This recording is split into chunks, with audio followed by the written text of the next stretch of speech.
Chapter 8:15, Celestial Mandate, Farewell Son of Heaven Jia Yan has finally arrived. CTH novel_fire. Et website on Google to access chapters of novels early and in the highest quality. Guan listened to Wuxia Xianxia recount the deeds of that ascender, while his eyes were also probing the future of Son of Heaven Jia Yan. After Son of Heaven Jia Yan ascended, he displayed a vast celestial Dao destiny, making many instantly believe he was the reincarnation of the Son of Heaven. For the sake of immortal fate, many supported him, allowing him to quickly gather a major force. To become the master of the great world, he would inevitably oppose the Heavenly Spirit Dao Alliance. The Heavenly Spirit Dao Alliance does not have an absolute ruler, there are many alliance hierarchs, and any major event must be discussed. They would never let Son of Heaven Jia Yan tread upon them. Various sects were watching to see how the Heavenly Spirit Dao Alliance would handle Son of Heaven Jia Yan. Wuxia Xianxia again mentioned the great battle between Son of Heaven Jia Yan and a prodigy from the Heavenly Spirit Dao Alliance. That battle attracted worldwide attention. The Heavenly Spirit Dao Alliance had rankings for disciples of every great realm, and Son of Heaven Jia Yan challenged the top prodigy of the same realm from the Heavenly Spirit. With an absolutely powerful stance, he won, making people even more convinced he's the reincarnation of the Son of Heaven. Since ancient times, there have always been ascenders, but no matter how strong those from the lower realm are, their Daoist techniques always fall short compared to cultivators of the celestial spirit great world. Ascenders can stir up waves, but can never surpass the prodigies of the Heavenly Spirit Dao Alliance. The Heavenly Spirit Dao Alliance possesses the best resources of the celestial spirit great world, especially those who make a name as a prodigy, whose resources are far beyond those an ascender can compare to. Ancestor, can't you foresee the future? Do you think that Son of Heaven can shake the rule of the Heavenly Spirit Dao Alliance? Wuxia Xianxia asked excitedly. She bore no animosity toward the Heavenly Spirit Dao Alliance, she was simply eagerly anticipating a drastic change in the world structure. Before the Heavenly Spirit Dao Alliance, there were 9 major sects, earlier there was the Dao Court, and even earlier was the Holy Court. The Master of Heaven and Earth has always been replaced.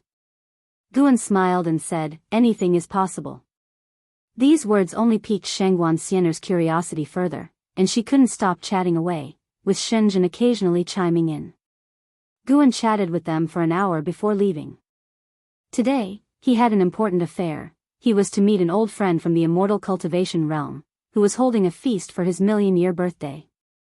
1,000,000 years, in today's world, is nothing significant, but in a single continent, it would absolutely count as being akin to an ancestor's existence. Guan wished to go simply to see this old friend off for the last time.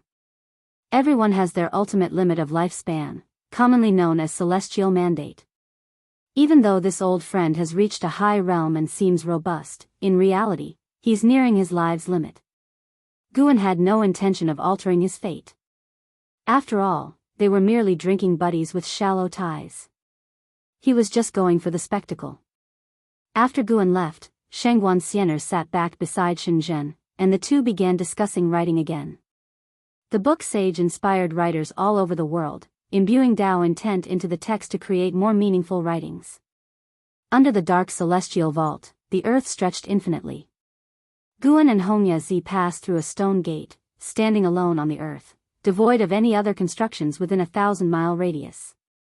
Wuxia suddenly stopped, turned to look at the stone gate behind him, and with a dazed expression, he couldn't help but ask, have we already escaped from the predicament?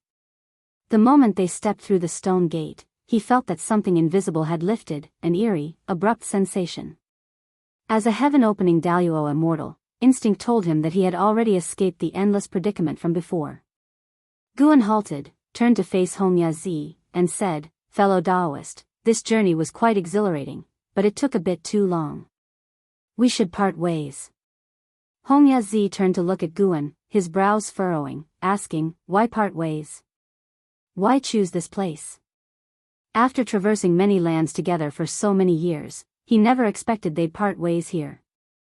Moreover, over the years, he vaguely sensed that Guan was not simple. The two were of the same realm, yet many times he found himself unable to see through Guan, never having seen Guan in a wretched state. But he didn't understand. they had not yet left the profound abyss divine pool, only escaped a mysterious plight that had trapped them for many years, and now Guan was to part ways with him? Guan looked at Hongya, a smile on his face, and said, "Isn't there no such thing as a banquet that never ends?" Upon hearing this, Hongya couldn't help but sigh. Guan jumped, transformed into a rainbow light, and swiftly disappeared. Hongya watched Guan's departing figure for a long time. When he finally came back to himself and turned again toward the stone gate, the oppressive aura attacked him, causing him to shiver. He suddenly realized something. Without Guan's company, this journey would likely end in disaster. Guan's avatar jumped out of the profound abyss divine pool and returned to his true self. He only recalled the avatar because he grew tired of it, not wanting to continue the antics with Hongya. Besides, after he left, Hongya would return to the Misty Immortal Court to cultivate. In the future, the Misty Immortal Court would become an important force for Tianhao. After obtaining the Celestial Emperor's inheritance from Emperor Bone Profound Venerable, Tianhao returned to the Misty Immortal Court with greater ambition, and the Misty Immortal Court would become his first stepping stone to help him soar. In the myriad heavens of the Tao, each had their own stories unfolding, and an endless web of cause and effect intertwined in ways beyond the comprehension of living beings, creating a giant net encompassing every world. In the blink of an eye, 20 million years passed. This day, in the mountain viewing pavilion, Guan was playing chess with Nzazai. The game had just begun.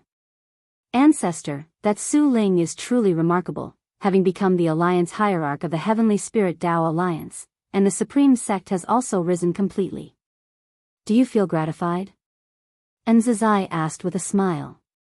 The story of Guan and the Supreme Sect he had long heard of, and Su Ling's legendary life couldn't be separated from the supporting Tao Sword Venerable's heaven-splitting axe inheritance. With Su Ling's heaven-splitting divine axe sweeping across the land, he became one of the most dazzling figures under the heavens.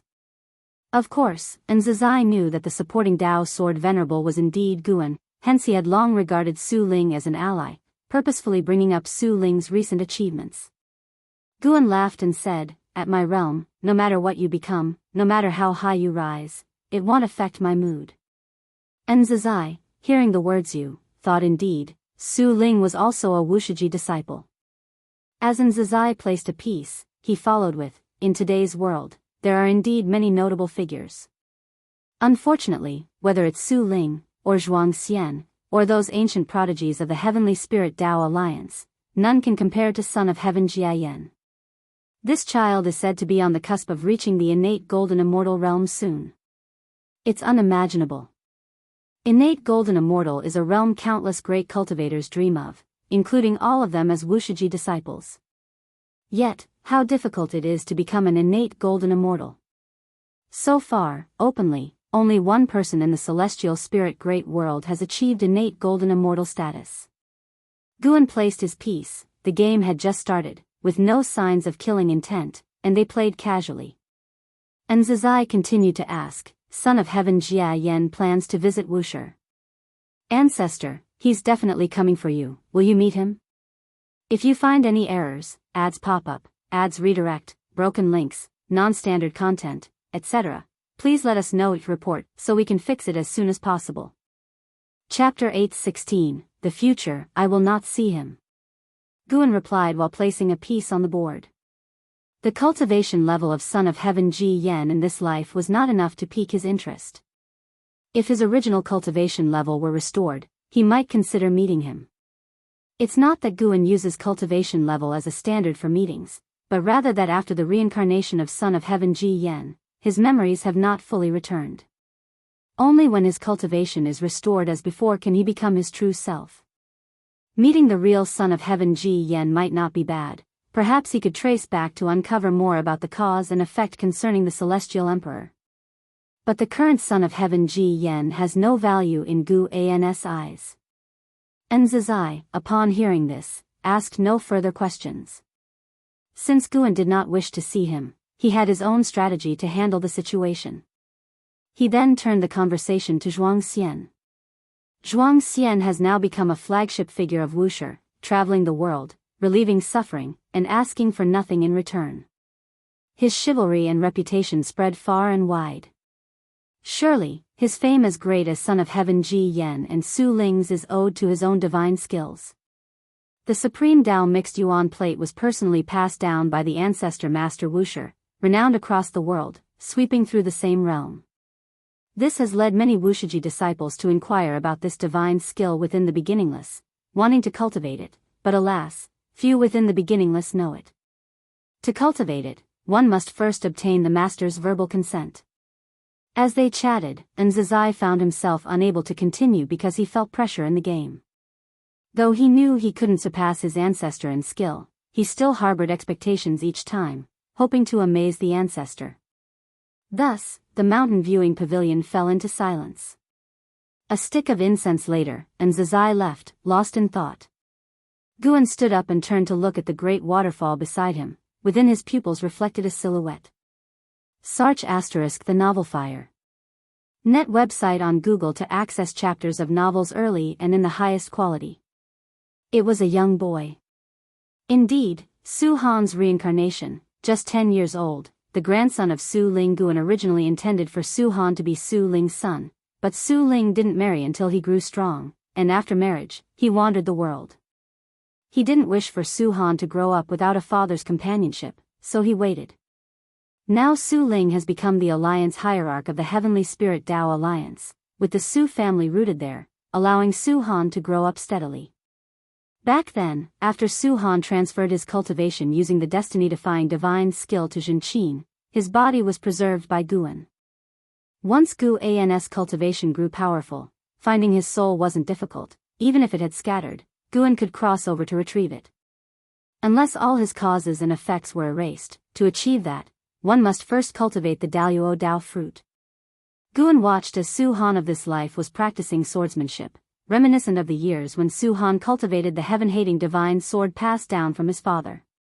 He silently guided the cause and effect, leading Zhenqin, who happened to be wandering within the Heavenly Spirit Dao Alliance, towards the Su mansion, creating a chance for them to meet. In this lifetime, Zhenqin would become a guide on Su Han's cultivation path. She would see in Su Han a resemblance to her senior brother and gradually release her obsessions by mentoring Su Han. The reason for not directly telling her the truth is that Guan predicted that if he did so, Zhenqin would spare no effort in indulging and cultivating Su Han, causing him to stray again. What Zhenqin needed to do was forgive herself and let go of the past. Su Han needed to start a whole new life. They could intersect, but not overlap. Once Zhenqin truly moved on, Guan would reveal Su Han's true identity, or let Su Han regain memories of his past life. Letting things run their course would be the best outcome for both. Guan turned his gaze towards the future, a very distant future. With more and more Wuxia disciples becoming stronger, it would eventually be difficult to maintain the current low profile. Whether turning towards good or evil, they could no longer stay low-key. He even foresaw many calamities for the Wuxia, including internal chaos and external threats. It was impossible for every Wuxia disciple to be a good person. Inevitably, one will become an evil person, and internal unity will eventually falter. Flourishing to the extreme must decline. This is an eternal truth, just like the heavens and earth, overly prosperous, will also usher in the cataclysm of all beings fighting. One day, Wuxia disciples will venture out independently, and Guan will only keep a few to accompany him. That is a future far distant, and even though Guan has glimpsed it, he remains neither sad nor indignant. He is at peace because he can already see through the destiny of all things. He's just considering that everything in the world seems ever-changing, yet in reality, there is a shared order that persists. Becoming a saint, does it mean breaking free from this order? No, it should be more powerful than breaking free. To set the order, to create the rules. Guan had an insight, but this level of insight was far from being a saint. He suddenly thought of the lifespan inheriting function he activated, which could allow him to lecture at an already obliterated enlightenment seeker dojo.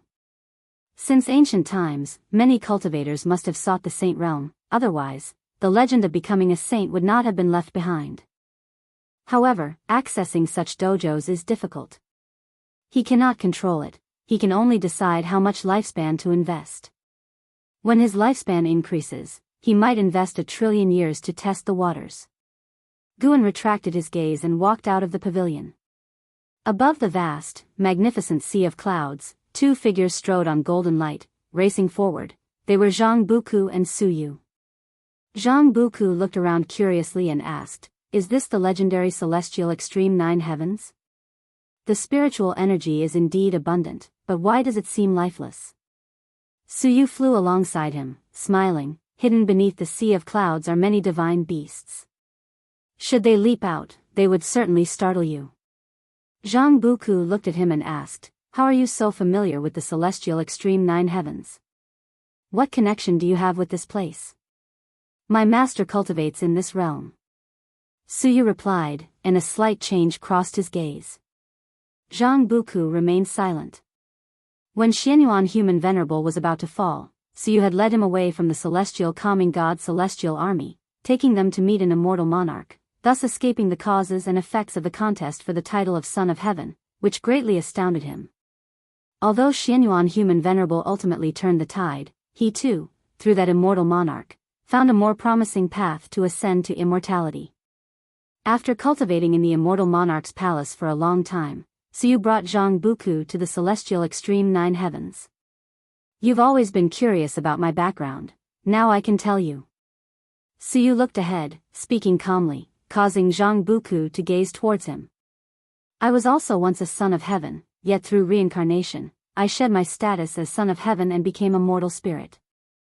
Su Yu's words shocked Zhang Buku, but he quickly accepted it. Su Yu knew so much about the celestial court, there must be a connection, and his status was higher than a celestial god. As the son of heaven, it made sense. "Unlike the great immortal divine Yuan and Xianyuan Human Venerable, I never received my father's favor. Perhaps he never even remembered me. Even when I violated the celestial rules, he did not personally question me. Although it seemed I had left the celestial court and gained freedom, in truth, the celestial court simply didn't care about me." Su Yu spoke with a self-mocking tone, his eyes full of desolation. Zhang Buku remained silent. He could not empathize with such feelings because his father loved him dearly, albeit he left him early on, yet in his heart, paternal love was the greatest. If you find any errors, ads pop up, ads redirect, broken links, non-standard content, etc., please let us know each report so we can fix it as soon as possible. Chapter 8:17, Great Calamity. Since you have already shed the identity of the Son of Heaven, why are you coming back now? Zhang Buku remained silent for a moment before speaking, looking at Su Yu. The two had fought side by side for tens of millions of years and were like brothers, so he would not change their relationship because of Su Yu's different identity. In fact, over the years, he often speculated about Su Yu's identity and was already mentally prepared. Su Yu, in an annoying tone, said, "Isn't it because I met you? I originally wanted to lead a carefree life, but since knowing you, it's been nothing but trouble." Zhang Buku smiled upon hearing this and said, "Then you can leave now, I won't stop you. Forget it, with your disposition, you'd have died 8,000,000 times without me. Have I never saved you? Just to mention one thing, before joining the celestial army, when you tried to seize the heaven and earth ultimate treasure, you were ready to perish with your opponent, and it was only with my secret technique that we broke through the siege. This is a separate matter." The two began to bicker, with Su Yu's mood lifting, returning to his usual carefree state. The two bickered all the way as they moved forward. Ahead, a radiant aurora appeared, and at the end of the aurora was a colossal palace. On the palace eaves crouched a majestic great blue bird, its majestic beauty causing space to seem distorted with its fluttering feathers. Zhang Buku's gaze fell on the plaque of that palace. CTH Novelfire, NE*T website on Google to access chapters of novels early and in the highest quality. 9 Heavens Immortal Palace. Upon hearing Zhang Buku's whisper, Su Yu explained, residing in the 9 Heavens Immortal Palace is a heaven-opening Daoist immortal known as the 9 Heavens Immortal Emperor. She is considered my junior sister, and we have a good relationship. Let's go to her palace to cultivate for some time to enhance your physical body. 9 Heavens Immortal Emperor. Zhang Buku recalled hearing within the celestial army that anyone who could claim the title of immortal emperor in the celestial court held a high status, at least not comparable to a celestial god. He began to look forward to the upcoming years of cultivation. After experiencing the battle for the title of Son of Heaven, Zhang Buku's ambitions grew. He wanted to become an immortal god more powerful than the Son of Heaven. He wanted to become a player rather than a pawn.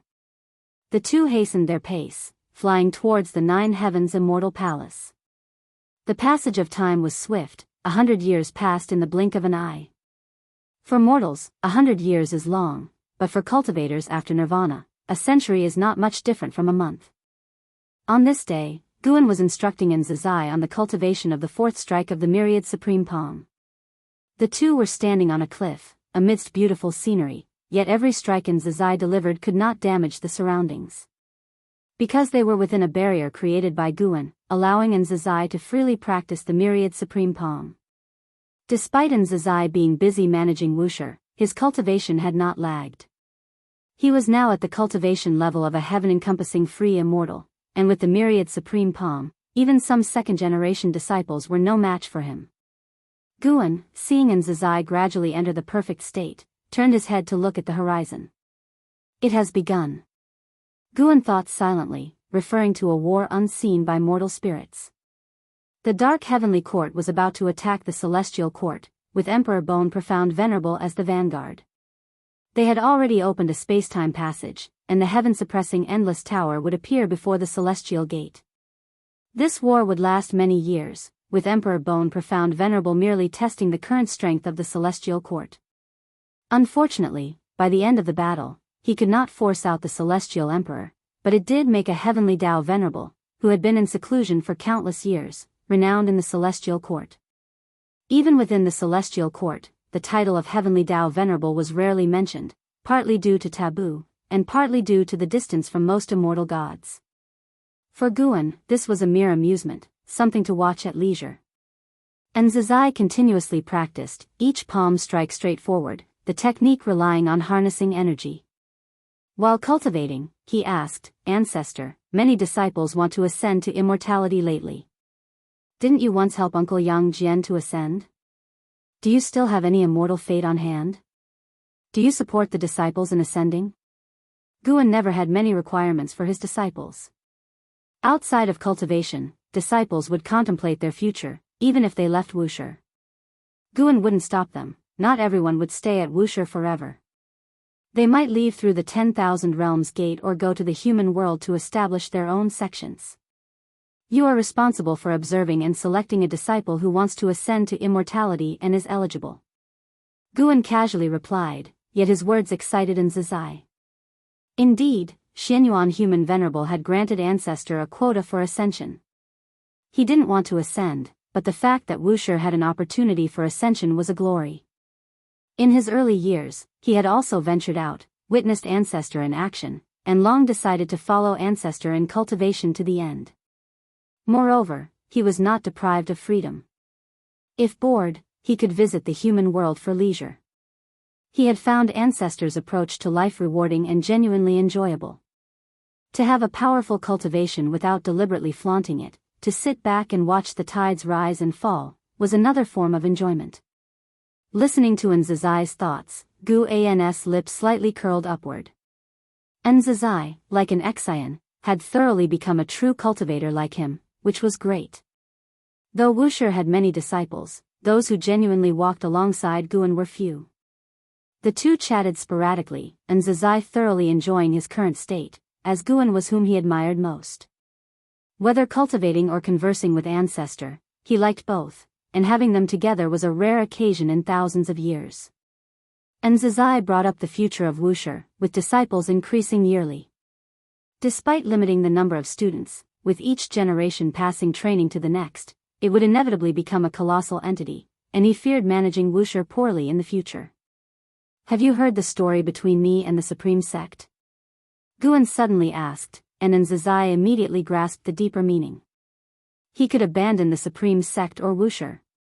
Nzazai immediately grew anxious and quickly said, "Ancestor, wherever you go, you must take me and my master.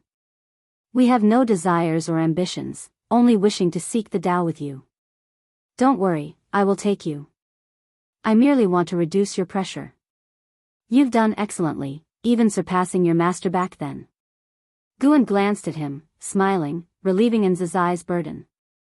Looking at his expression, Guan suddenly thought of Hao. Nzazai was quite like Hao, who did not wish to soar away. He glimpsed into Nzazai's future, very long, so much so that there was no end in sight. This meant Nzazai's heart wouldn't change, and he would truly follow Guan forever. As long as he remained by Guan's side, Guan could naturally ensure he would always live on, and his Dao practice wouldn't meet limits. Guan looked at Nzazai with an increasingly gentle gaze. This kid was worthy of his favor. Alright, don't overthink, focus on practicing the myriad supreme palm. If one day a Wuxia disciple misbehaves, you'll need to clean up the mess. Don't be surpassed by the younger generation. Guan urged. Nzazai chuckled, saying, how could the younger generation possibly surpass me? Don't be so sure, someday a great calamity will arise in Wuxia. Guan's words wiped the smile off Nzazai's face, furrowing his brows as numerous faces flashed through his mind. If you find any errors, ads pop up, ads redirect, broken links, non-standard content, etc., please let us know each report so we can fix it as soon as possible. Chapter 8:18, Eternal Divine Power Great Calamity. Ever since the ancestor spoke to Nzazai began scrutinizing the disciples with a discerning look. He realized that his past attention on the Wuxia disciples was too little. Although the ancestor said that it was impossible for all disciples of Wuxia to be good, he refused to believe in evil. He conscientiously screened them, not willing to believe that there truly were fish slipping through the net into Wuxia. If any disciple strayed onto the wrong path, he could rectify it in time. Constantly following the ancestor in cultivation was his goal, but if he could keep the ancestor at Wuxia, that would be better for him, for he held deep feelings for the Daoist field of the beginningless. After all, Wuxia's current foundation was due to the efforts he exerted with much heart and energy. In the ensuing days, more and more disciples noticed Nzazai becoming stricter, even setting many hurdles for accepting disciples, causing them to privately speculate on what had affected him. The news also reached the ears of the second-generation disciples. Towards them, Nzazai did not mention the words of the ancestor, but he did not conceal the matter from the elders. Upon hearing that a great calamity would appear in Wuxia later, the second-generation disciples became solemn because they knew Guan would not speak carelessly. Guan's eyes could see the future, prompting them to heighten their attention towards their lineage's pupils. No one hoped for such a calamity to arise from within their own ranks. In the absence of knowledge across all heavens and myriad realms, the celestial court fell into a great battle. Dressed in a golden-patterned white robe, Li Xuanmiao grasped a divine weapon, soared through the clouds, surrounded by figures of immortal gods.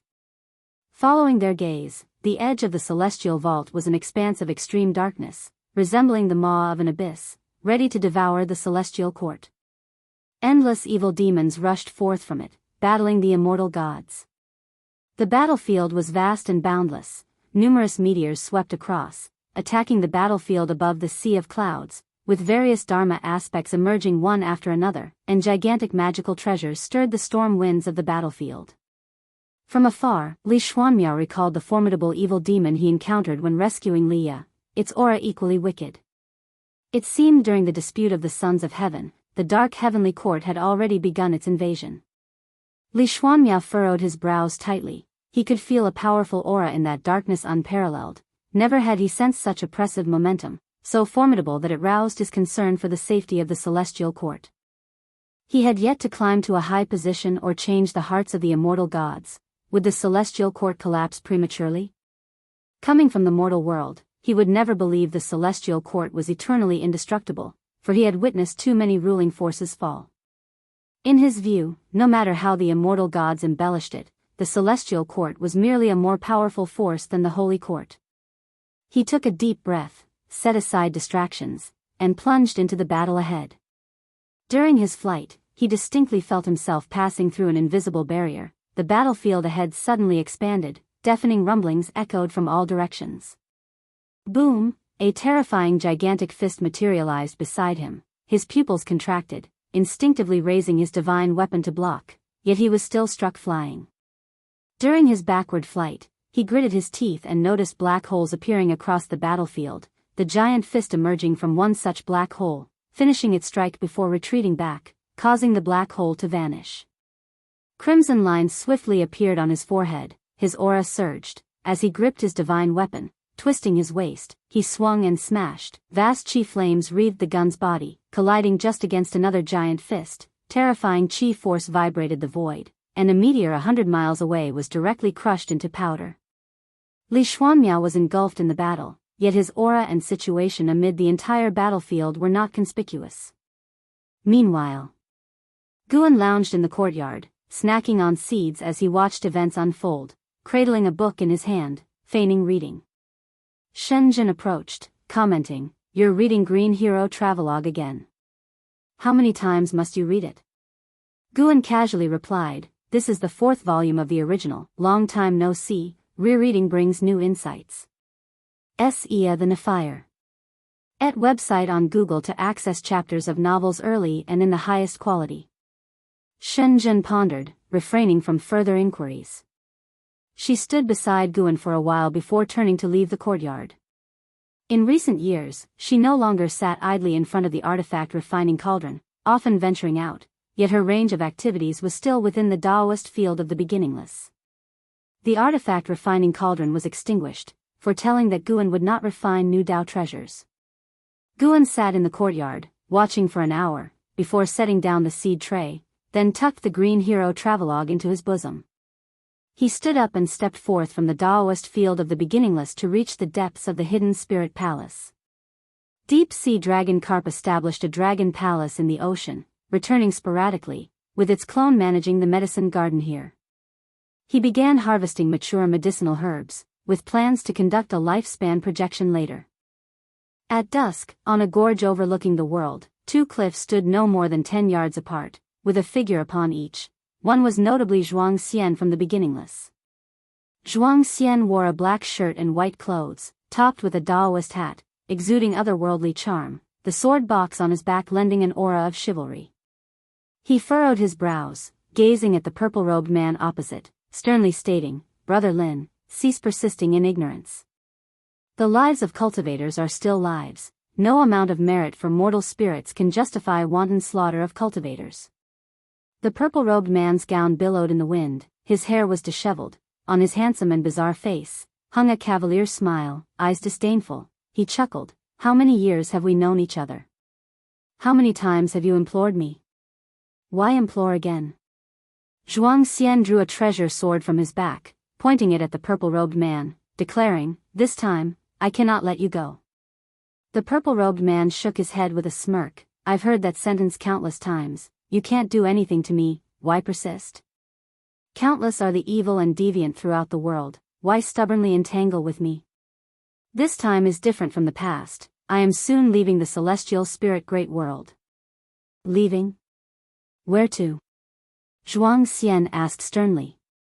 The purple-robed man showed longing, saying, "A place representing eternity, Brother Zhuang, in truth, I wish to take you too, alas our ideals diverge. You are destined not to fulfill such conditions." "Eternity? Does eternity require you to slaughter 9,999 celestial and earthly immortals?" Zhuang Xian asked sharply, eliciting disdainful snorts from the purple-robed man. "Not one cultivator is innocent, it is merely a matter of who has killed more. Can you say you've never killed anyone or a demon? Are you truly unashamed in this life?" The purple-robed man glared coldly at Zhuang Xian, questioning with a twisted expression. Zhuang Xian snorted, "Unashamed? Hardly. But my shame comes from not having killed such evils sooner." With those words, the treasure sword in Zhuang Xian's hand burst forth a sword light, illuminating the world, slashing towards the purple-robed man instantly. Boom! The cliff beneath the purple-robed man and the barren mountain behind him shattered, raising terrifying dust waves sweeping to the horizon, but his eyes did not blink. The sword tip was less than 3 centimeters from his eyes, so cool were his gazes. "Thus, Brother Zhuang, today let you feel the disparity between us. This is the first time I exhibit the eternal divine power. Should you not exert your utmost, you shall die." The voice of the purple-robed man echoed, unleashing killing intent that plunged the entire world into an icy chill.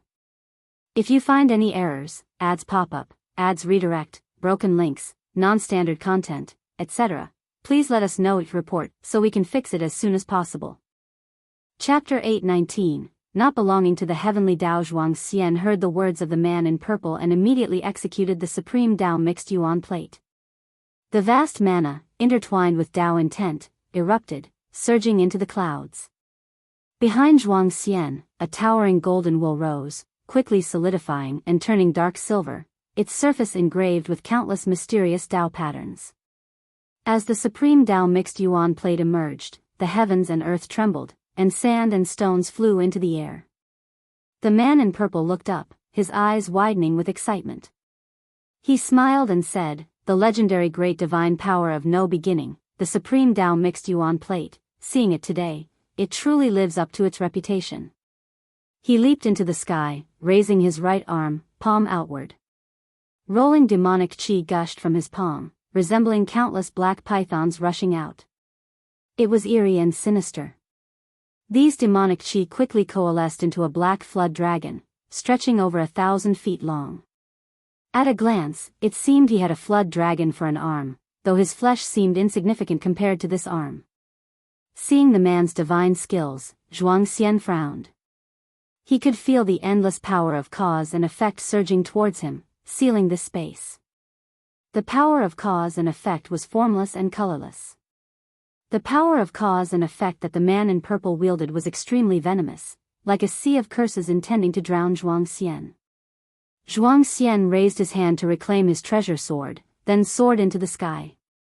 The supreme Dao mixed yuan plate began to spin, crushing the cliffs and mountains below. The majestic aura spread out, manifesting as various ominous signs. The man in purple laughed loudly and charged directly at Xian. Before the supreme Dao mixed yuan plate, even his 1,000-foot flood dragon arm seemed insignificant, like an egg striking a stone. Boom! A rumbling sound came from the edge of heaven and earth, startling the disciples cultivating in the Daoist field of the beginningless. In the valley, Zizai was lecturing to dozens of disciples, all carefully chosen to inherit the spirit of Wuxia. The sudden loud noise made him frown, and he turned to look into the distance. He recognized one of the auras. It belonged to his most valued Wuxia disciple, Xian. Xian was engaged in a fierce battle, and such a momentum likely meant he had employed the supreme Dao mixed yuan plate. It was known that in the past, Xian frequently executed the supreme Dao mixed yuan plate but had never unleashed such an aura.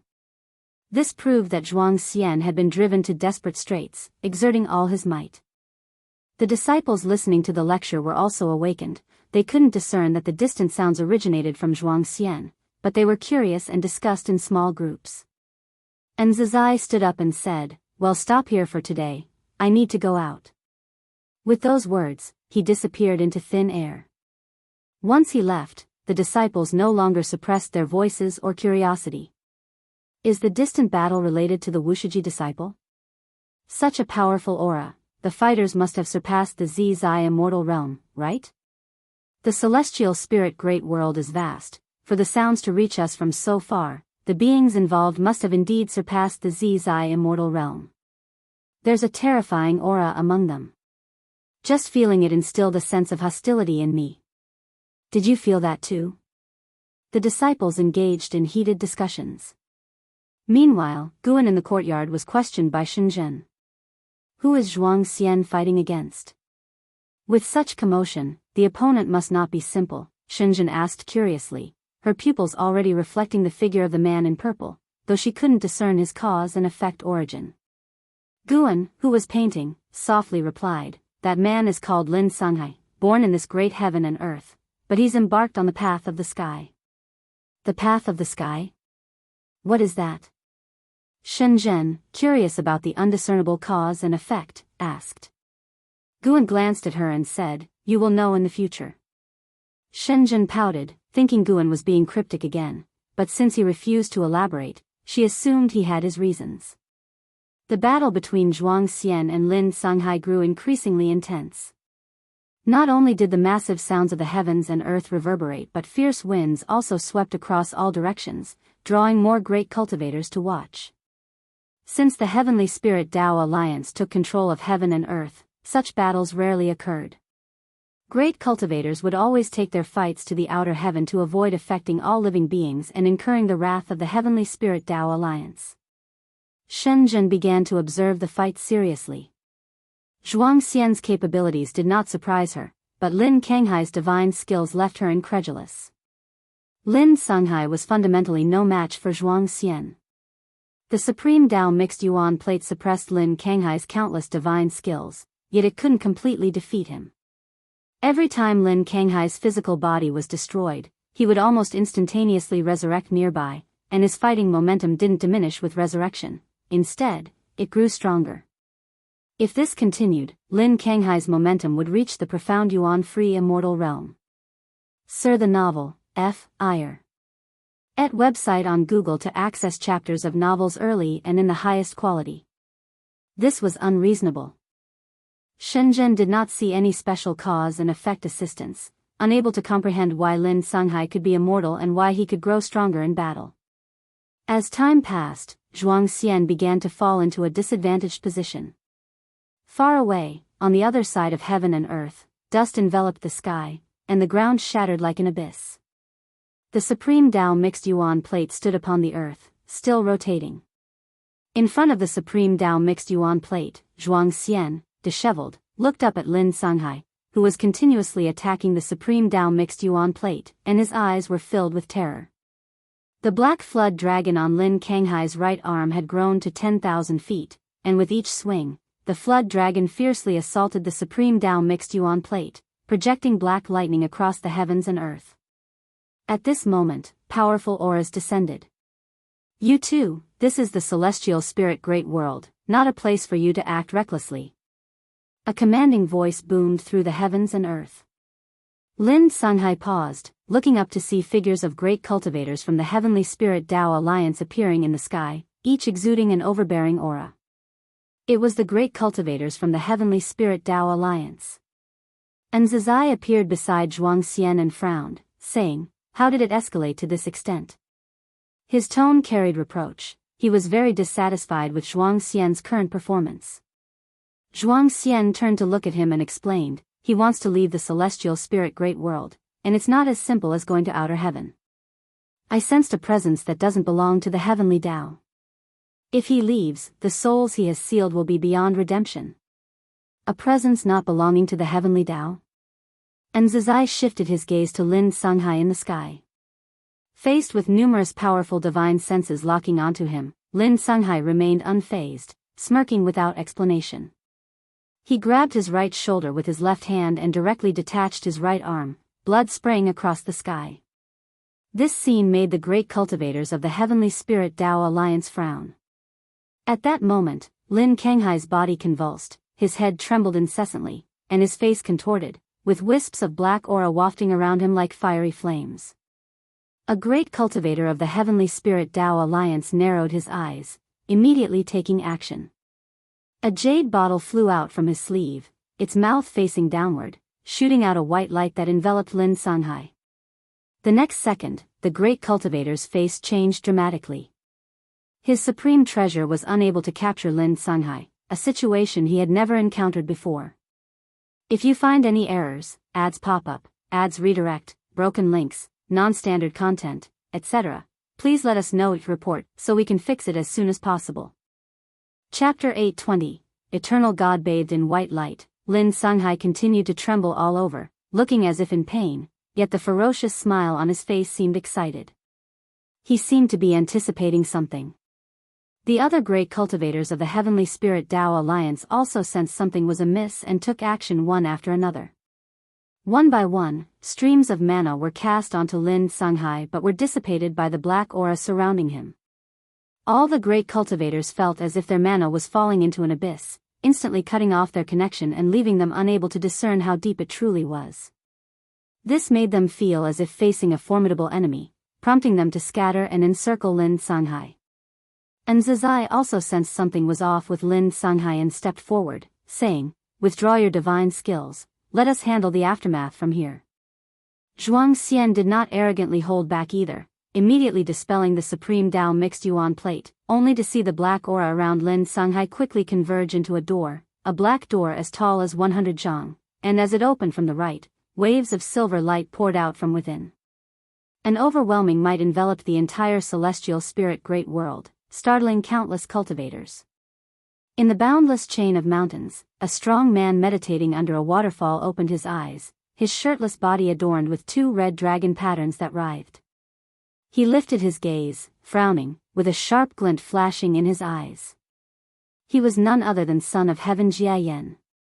This aura, Son of Heaven Jia Yan murmured to himself, seemingly recalling something, his gaze becoming increasingly piercing. He was not alone, more and more beings of immense power were startled, even the many dojos in the outer heaven could sense this vast aura. Before the world gate. The celestial spirit god opened his eyes, his gaze piercing through, looking towards the celestial spirit great world. What is that? Sarthanafire. Et website on Google to access chapters of novels early and in the highest quality. It was the first time he had felt such an aura, his instincts told him it was very dangerous, and he was certainly not its match. He did not rise to act, not because he was afraid, but because there were stronger immortal gods within the celestial spirit great world. Tai Immortal Monarch and the 72 immortals of Golden Cave moved swiftly, appearing before the black door even before it fully opened. Bang! Tai Immortal Monarch's right palm pressed against the black door, forcefully holding it shut. The appearance of Tai Immortal Monarch and the 72 immortals startled the great cultivators of the Heavenly Spirit Dao Alliance, and someone soon recognized their identities, exclaiming, "Immortal gods." As these words were spoken, instead of feeling relieved, the other great cultivators grew even more tense, wondering what sort of cause and effect had provoked the immortal gods to intervene.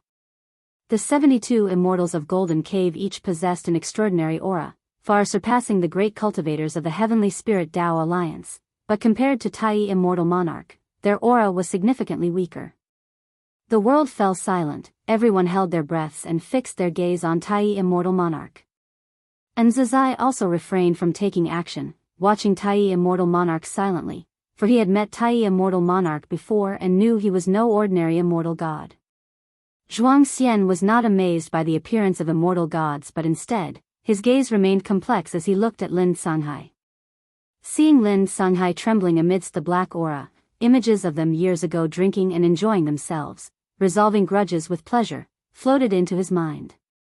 Those joyous images were shattered by scenes of their numerous battles, returning to reality where they had completely turned against each other. Brother Zhuang, there are so many suffering people in this world, how can you save them all?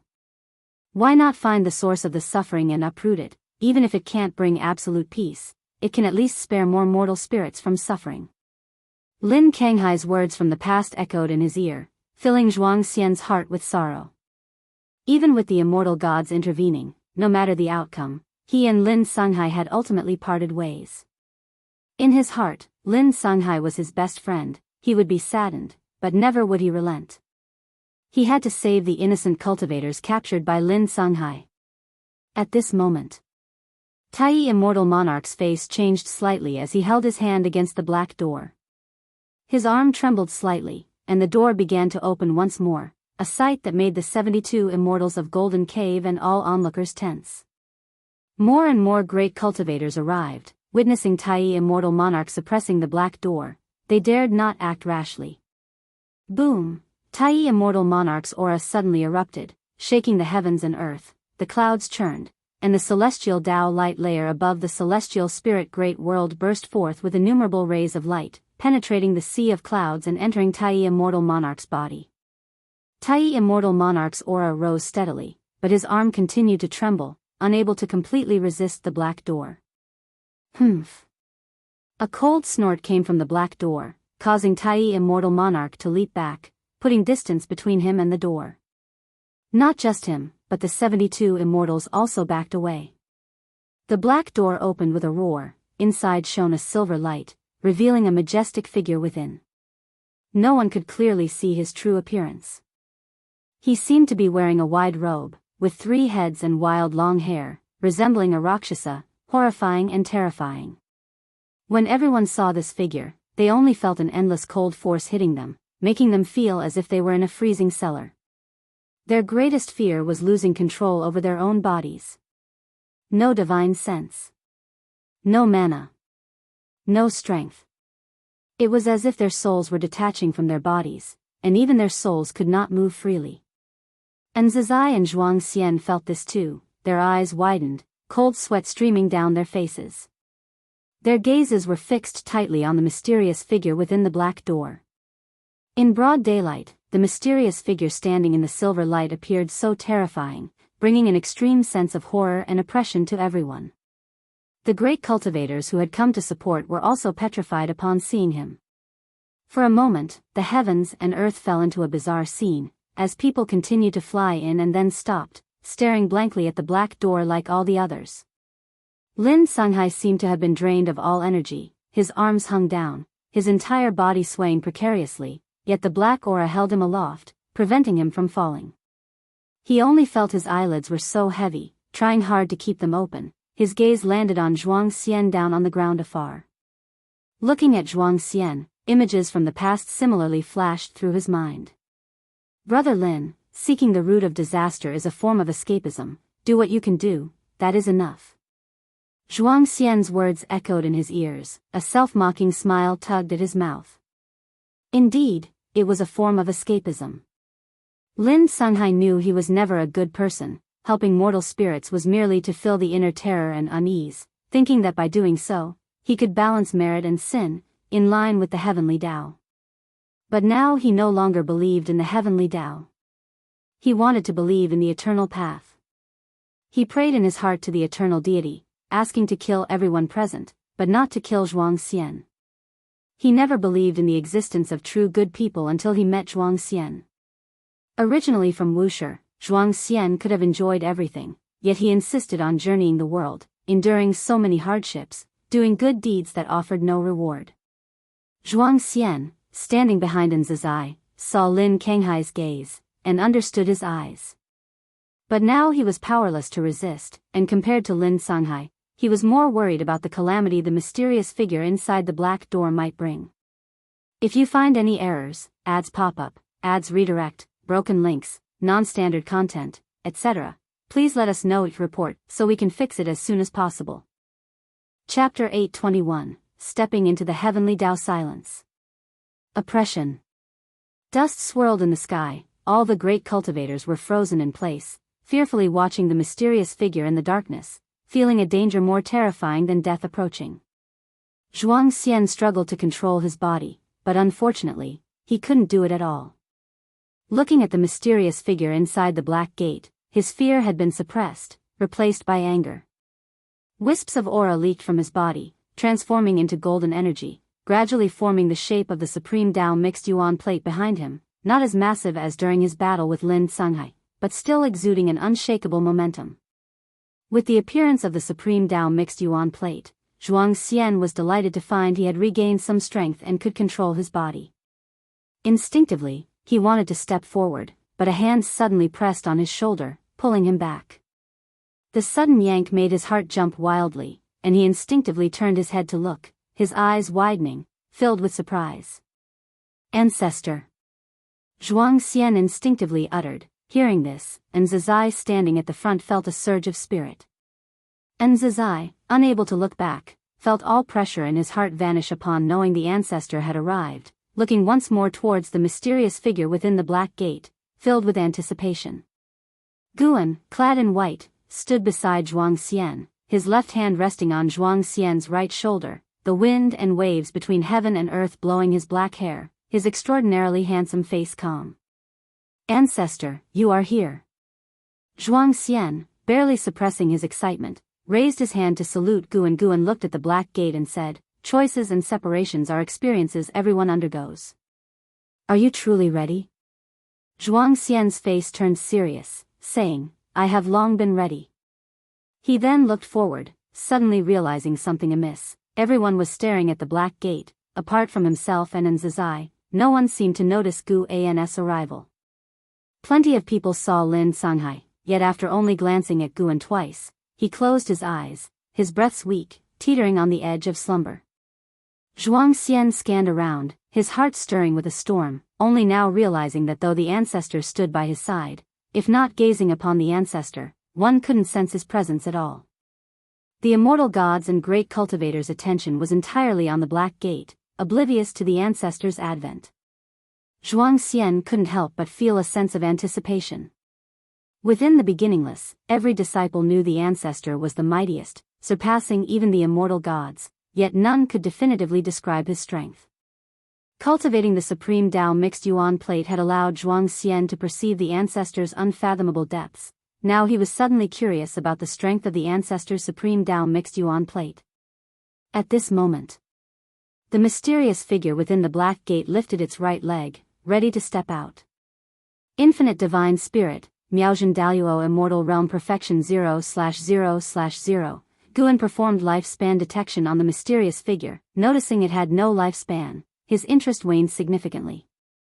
The Infinite Divine Spirit, from Eternal Tao Extreme, represented a great Tao force. Previously, Emperor Jiuyin from Eternal Tao Extreme sought to capture Lu Qiuxian, causing Guan to begin focusing on this force. Though Eternal Tao Extreme hailed from chaos, they could infiltrate all heavens and myriad realms through the Great Tao River. Over the long years, Lin Songhai was not alone in being beguiled. Many others were like him, some captured by the Celestial Court, others stepping into the Eternal Light Gate, detaching from the heavenly Tao. The reason this infinite divine spirit dared to manifest in the celestial spirit great world was due to the Celestial Court being occupied with combating the dark heavenly court. Moreover, his target wasn't Lin Kanghai's rescue. He aimed at Tai Immortal Monarch and the 72 Immortals of Jianghu. Eternal Tao Extreme not only enjoyed recruiting gifted beings bound by destiny of heavenly Tao but also loved capturing the Celestial Court Immortals. The Infinite Divine Spirit, although a being of Miaozhen Daluo Immortal Realm Perfection, bore a power not inherent to him, temporarily granting him strength comparable to Tao Extreme Daluo Immortal. He hadn't truly entered the heavenly Tao yet. Only by stepping through the Black Gate would he be considered fully inside. Even without fully entering, his oppressive force already immobilized the immortal gods and great cultivators. Tai Immortal Monarch hovered in the air, watching the infinite divine spirit step forward, a grim expression on his face, suddenly realizing the other was not here to rescue Lin Songhai, but to confront him. He could perceive an utterly venomous divine sense scrutinizing him. This reminded him of some rumors he heard in the Celestial Court. The other must hail from chaos. CTH Novel Fire. Net ** website on Google to access chapters of novels early and in the highest quality. Impossible. Must self-destruct. Immortal gods can resurrect after death, but if captured and taken away, the consequences would be unimaginable. Tai Immortal Monarch wanted to self-destruct, but he couldn't. Unable to mobilize celestial Tao destiny, unable to wield his own mana. Watching the infinite divine spirit step 1 foot out of the Black Gate, he grew increasingly anxious. Not just him, but the 72 immortals of Jianghu also felt the malevolent divine sense probing, which heightened their tension. Meanwhile, more great cultivators hurried over, without exception, once approaching the 100-mile radius around the Black Gate, all lost control over their bodies. Moreover, they were descending. With the infinite divine spirit stepping into the heavenly Tao, everyone felt as if their souls were being tread upon. Xian and Nzazai's attention was also drawn to the movements of the infinite divine spirit. After his right foot stepped out of the Black Gate, the infinite divine spirit lifted his left foot. These 2 steps seemed so prolonged, causing everyone torment. When the infinite divine spirit stepped out of the Black Gate, his true body still hadn't been revealed, remaining so pitch black, merely flames igniting around him, distorting the surrounding space. As the flames dissipated, the oppression on everyone constantly heightened. Suddenly, the infinite divine spirit looked down, glancing towards the direction facing him, precisely where Guan and Xian were. Those with their backs to Guan couldn't turn, yet those ahead of him among the great cultivators followed the infinite divine spirit's gesture and spotted Guan. They couldn't see Guan's true visage, only seeing a white-clad man, his face blurred. The infinite divine spirit murmured in doubt, clearly surprised by Guan's existence. Before crossing the Black Gate, he couldn't perceive Guan's presence. the reason for his slow movements was to sweep through the celestial spirit great world, determining it was free of danger before stepping in. Upon entry, he sensed a new presence in this great thousand world, and all the world's cause and effect altered, with obscure regions everywhere, making it unseeable. Unable to discern Gu An's cultivation level, he dared not advance further. Nzizai, Zhuangxian watched the infinite divine spirit focus on their direction, breath held tight, exceedingly nervous. Just seeing the infinite divine spirit stand in the air induced terror. Difficult to imagine the dreadful power contained within this figure. Who are you? You lack celestial court destiny. The infinite divine spirit's voice sounded again, cold in tone, hoarse and chilling. Upon hearing this, the previously tense Tai immortal monarch and 72 immortals seemed to realize something. All felt relieved and revealed mocking smiles, watching the infinite divine spirit like vermin. If you find any errors, ads pop up, ads redirect, broken links, non-standard content, etc., please let us know it report so we can fix it as soon as possible. Chapter 822, Myth appears. The question from the infinite divine spirit made the eyes of the great cultivators, who were immobilized, sparkle. Although many among them could not turn their heads to look at Guan, judging from the words of the infinite divine spirit, it seemed that a mysterious powerful figure had arrived. In any case, the presence of the infinite divine spirit made them feel extremely dangerous. If such an existence met its match, they would have a slim chance of survival. Zhuangxian's heart raced, nervously waiting for the ensuing battle. After a brief moment of unease, Nzizai's mindset returned to calm. He was initially nervous because of the instinctive reaction to the power of the infinite divine spirit. After calming down, he believed the infinite divine spirit was doomed. No one is a match for the ancestor. His gaze, although not as aggressive as that of Tai immortal monarch and other immortal gods, still made the infinite divine spirit uncomfortable. Did these ants think he would die? The infinite divine spirit thought displeased. Seeing Guan not responding, he immediately took a step back. However, an invisible barrier at the black gate blocked his steps, preventing him from entering. He was separated by just one door, yet he couldn't cross it, completely trapped within the heavenly Tao. The infinite divine spirit was greatly alarmed. Without a word, he leaped up, unleashing terrifying mana that plunged the entire celestial spirit great world into darkness. Everyone was startled by the sudden change, and at that moment, Guan raised his hand and grabbed across the void, making the dark celestial vaults suddenly brighten. Lin Songhai, who was floating in the air, fell to the ground, and the black gate turned into black mist, vanishing without a trace. The terrible pressure enveloping the world disappeared, and everyone felt as if they had landed, regaining control of their physical bodies. The light and darkness changes just now made everyone a bit dazed.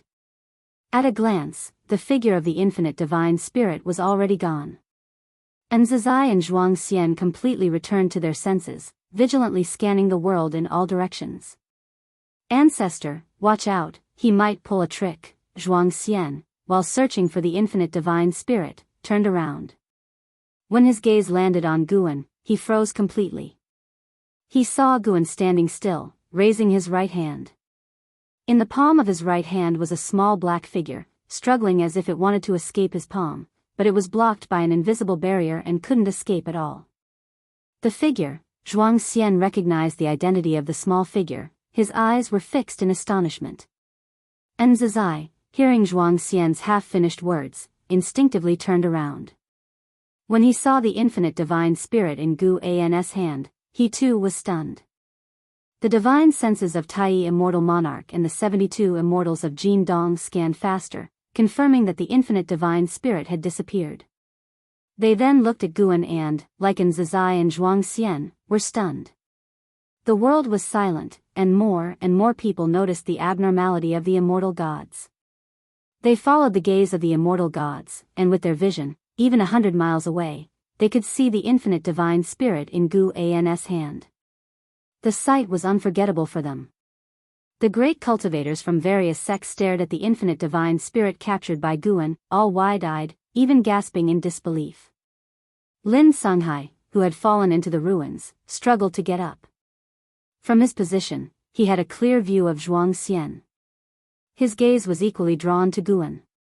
Even though he had lost his chi power and his senses were blurred, he could still barely see Guan's hand clearly. His eyes widened suddenly, his whole body trembling, unable to believe what he saw. How could this be? Lin Songhai trembled all over. The aura of the infinite divine spirit was so powerful before, even the immortal gods were suppressed. How could it be captured by someone? At this moment, his faith crumbled. Before this, the eternal path was his pursuit, his hope of surviving in a chaotic world. He believed the eternal path was stronger than the heavenly Tao, that eternity was the most meaningful pursuit. He never imagined the deity of the eternal path would fall, and without any resistance. Kneeling in the ruins, his whole being seemed to have been drained of his soul. Guan stood in place, letting all the great cultivators witness this scene. He wanted the world to know that the eternal Tao extreme was nothing more than this. The reason for doing this was because the eternal Tao extreme would not give up and would later delude people. CTH Novelfire, NE*T website on Google to access chapters of novels early and in the highest quality. Seeing the previously invincible infinite divine spirit struggling in the hands of that mysterious white-robed man, everyone felt absurd and unbelievable. After the intense visual impact, unlimited curiosity surged in their hearts. Who is this person? Some great cultivators who knew of Nzazai became excited, thinking of a mythical figure. Guan stood in place for a while, then retracted his right hand and disappeared from there. As soon as he left, everyone's emotions were completely released. Hiss, is it over just like that? If it weren't for the earlier suppression, would have thought it was an illusion. So strong, myths are true after all. Indeed, when the world faces peril, that being will take action. He doesn't enjoy worldly power, hiding to cultivate. This is a true immortal god. The world owes Wuxia one more debt of gratitude. If that demon had acted just now, it might have turned the celestial spirit great world to dust in an instant. The great cultivators were in heated discussions, and those unfamiliar with Guan's identity understood as well, feeling a brand new emotion surge within. The myths of Wuxia, they had heard countless times. Ancestor Master Wuxia was an incredibly distant presence in their hearts. Hearing these wonderful stories again, they would be excited, but after a while, they became numb. Now, when people mentioned Ancestor Master Wuxia, their feelings did not change because they had never seen Ancestor Master Wuxia and did not know how strong he really was. Now, witnessing Ancestor Master Wuxia easily suppress the infinite divine spirit, they felt shock. After the shock came a long-lost sense of excitement, probably even worship. Jianghu Xian listened to the uproar from all directions and returned to clarity, turning to look at Lin Songhai. He saw Lin Songhai standing lifelessly on the ruins, immediately flashing beside him. Hand over that demon artifact. Jianghu Xian said with a complicated expression, drawing a treasure sword from behind him. Lin Songhai, with a dull expression, raised his right arm. A black flag flew out of his sleeve, which Jianghu Xian caught. Jianghu Xian scanned the black flag with his divine sense, confirming that the souls were still inside, and breathed a sigh of relief. We were once old acquaintances, your mistakes cannot be forgiven. The Heavenly Spirit Tao Alliance won't let you go, nor will the aristocratic families and sects behind these souls. It'll end it personally for you to suffer less. I hope you won't walk this path again in your next life. Jianghu Xian spoke, raising the sword in hand, ready to slay Lin Songhai. Lin Songhai didn't raise his head or avoid it, his face full of desolation. Suddenly, a hand grabbed Jianghu Xian's wrist, making it impossible for him to bring the sword down. He turned to see it was Nzazai who intervened. Ancestor, what are you doing? Jianghu Xian asked with a frown. Nzazai looked at him and said, I want to take him back to Wuxia. Jianghu Xian said in a deep voice, if you take him back to Wuxia, how will the world view our Wuxia? If you find any errors, ads pop up, ads redirect, broken links, non-standard content, etc., please let us know it report so we can fix it as soon as possible. Chapter 823, the so-called Eternity. Jianghu Xian and Nzazai confronted each other. Such a scene had occurred many times over the years. This time, Nzazai was not as angry, he was very calm. His misdeed is indeed serious, but his connection with the evil demon just now is worth exploring. Killing him outright would be too regrettable. Sir, the novel fire. Net website on Google to access chapters of novels early and in the highest quality. Nzazai spoke earnestly. Zhuang Xian listened, his brows furrowed, but did not relent. Zhuang Xian stared at Nzazai and asked, Ancestor, how do you intend to deal with him? Nzazai's expression softened, and he said, killing him is easy, correcting his mistakes is hard. He will face the punishment he deserves. Hearing this, Zhuang Xian hesitated for a moment before finally withdrawing his sword. Nzazai waved his sleeve, collecting Lin Sanghai into its folds. Tai Immortal Monarch and the 72 Immortals of Jin Dong quietly departed, while other sects' great cultivators approached, hoping to converse with Nzazai. Elsewhere, Guan had already returned to the Daoist field of the beginningless. He went to his usual secluded bamboo grove, sat on the steps in front of the pavilion, and turned his right hand upward, revealing the infinite divine spirit to the sunlight. At this moment, the infinite divine spirit was no longer struggling, it curled up as if in slumber. Guan began a soul search, using the infinite divine spirit to understand the eternal Tao extreme. When confronting Emperor Jiuyin before, Guan also tried to soul search, but as soon as he attempted, the eternal Tao extreme used destiny to annihilate Emperor Jiyin's soul. This time, Guan had broken through the great realm and reached the perfection realm as the supreme emperor of ultimate merging Tao. His strength had transformed profoundly. Before the soul search, he used his power of cause and effect to isolate himself. It wasn't just his power of cause and effect, the strength of the dojo was also present. Without any mishap, he forcibly penetrated the infinite divine spirit's soul, madly searching its memories, and many memories about the eternal Tao extreme flooded into his mind. After a few breaths, Guan had already captured all the memories of the infinite divine spirit. He clenched his right hand, scattering the infinite divine spirit's soul. However, this was not the real body of the infinite divine spirit. To be precise, the eternal Tao extreme's destiny could revive it. Through the infinite divine spirit's memory, Gu An's impression of the eternal Tao extreme deteriorated significantly. Unlike the dark heavenly court, which was expelled, the eternal Tao extreme inherently did not belong to the heavenly Tao. They greedily sought to devour everything of the heavenly Tao. Most beings who joined the eternal Tao extreme ended up worse than death, with only a scant few capable of becoming eternal divine spirits. The gods of the eternal Tao extreme would refine the souls of heavenly Tao beings, merging them into their destiny, thus enhancing the resistance of the eternal Tao extreme destiny against the celestial Tao destiny. The eternal Tao extreme itself possessed countless gods, which were fundamental to their foundation. Long ago, the eternal Tao extreme invaded the heavenly Tao, where the celestial emperor's great might slayed most of them. Since then, they dared not attack the celestial court again, yet the celestial emperor's strength filled them with longing for the heavenly Tao. These eternal divine spirits seduced the beings of the heavenly Tao through the great Tao river. Their methods for Lin Sanghai were relatively gentle, yet many were forcibly abducted like Lu Qiuxian. The infinite divine spirit slaughtered countless beings of the heavenly Tao, consuming their cultivation levels, seizing their destiny, and even refining their souls into eternal treasures. Lin Kanghai's capture of many celestial and earthly immortal souls was at its behest. Guan then took out the fate pen and infinite sword book. Holding the book in one hand and the pen in the other, he wrote the 4 characters of infinite divine spirit on the infinite sword book and then erased them with a stroke. 2 breaths later. You successfully seized the infinite divine spirit, Miaozhen Daluo immortal realm perfection, 82,387,201,666, Gu An's lips curled upward, humming lightly, so-called eternity seems to be just a bluff. As long as there is lifespan, it is not eternal. The fate pen and the infinite sword book are Gu An's lifebound magical treasures, refined through the way of cause and effect, strengthening as his cultivation grows, living and dying together. They represent the strongest power of the Supreme Emperor of Ultimate Merging Tao, so much so that even the destiny of the eternal Tao extreme cannot completely isolate them, crossing countless light years and planes to slay enemies outside the great Tao.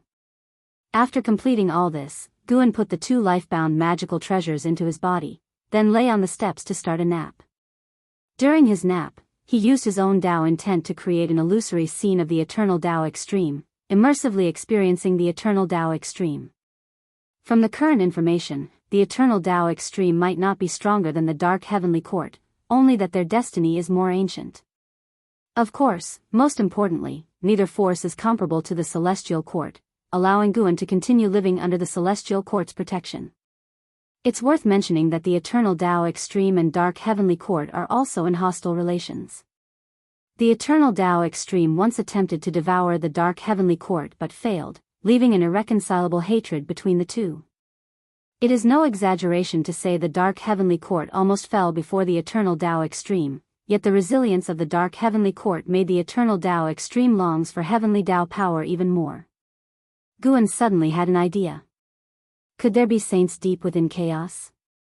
Ancestor Master Wuxia saves the world. This news quickly spread across the land, with the pressure of the infinite divine spirit enveloping both within and beyond the heavens, making all living beings uneasy.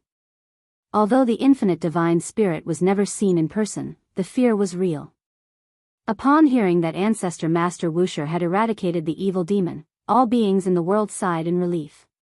For most beings, the world had been peaceful for too long, and the occurrence of any catastrophe was understandable. This event also unearthed many myths about Wuxia, with more and more cultivators wanting to join the Wuxia sect. Heavenly Spirit Dao Alliance, Su Mansion. In a courtyard, young Su Han wielded his sword, condensing sword intent, while glancing at Zhen Qin meditating atop the courtyard wall. Zhen Qin wore a hooded purple robe, appearing mysterious.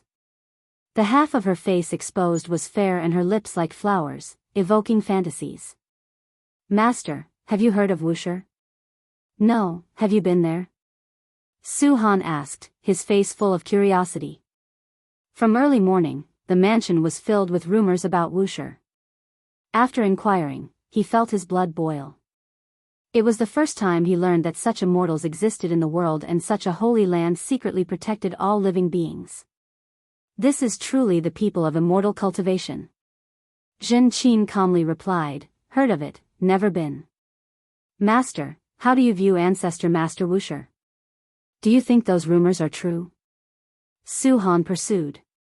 He held great respect for Zhen Qin, and his grandfather also respected her, making him ever curious about Zhen Qin's origins. Unfortunately, Zhen Qin did not say, nor did his grandfather want to reveal. Because she is so mysterious, he always felt Zhen Qin was a renowned great cultivator incognito. Many storybooks contain such characters, suggesting he is the protagonist, attracting such a great cultivator to support him, or so he thought. Ancestor Master Wuxia saved the world more than once. He is the only being worthy of the title immortal in the world, even true immortal gods cannot compare. Those rumors hardly depict his greatness and strength. Zhen Qin's response made Su Han's eyes widen, rendering him more excited. If you find any errors, ads pop up, ads redirect, broken links, non-standard content, etc., please let us know each report so we can fix it as soon as possible. Chapter 824, Reincarnation Battle. Master, do you hold the Ancestor Master Wuxia in high regard? Su Han inquired further, his concentrated sword intent slightly unstable, with threads of sword chi dissipating outwards. But he didn't mind, his attention was already on his master. Zhen Qin responded, everyone in this world dares to respect him, and any words of praise are not enough. It was the first time Su Han had heard his master speak so effusively about someone, which made him imagine more about the Ancestor Master Wuxia. Master, can you tell me the myths about Wuxia that you've heard? How about something I haven't heard before? I've heard that the Ancestor Master Wuxia was born before the opening of heaven and earth. Was he human, or a demon? Also, how many disciples does Wuxia have? It's said that a fourth-generation disciple of Wuxia is coming to visit the Heavenly Spirit Dao Alliance. The person hasn't even arrived, and the preparations have already begun. Su Han's endless questions left Zhen Qin no opportunity to respond. Once he finished his questions in one breath, he looked at Zhen Qin with anticipation. Zhen Qin slightly raised her head, revealing a pair of cool and beautiful eyes from under her hat, and glanced at Su Han, saying, "Consolidate your sword intent first, then ask these questions. I can tell you what the world doesn't know about Wuxia." Upon hearing this, Su Han became instantly excited and quickly promised that he would definitely succeed.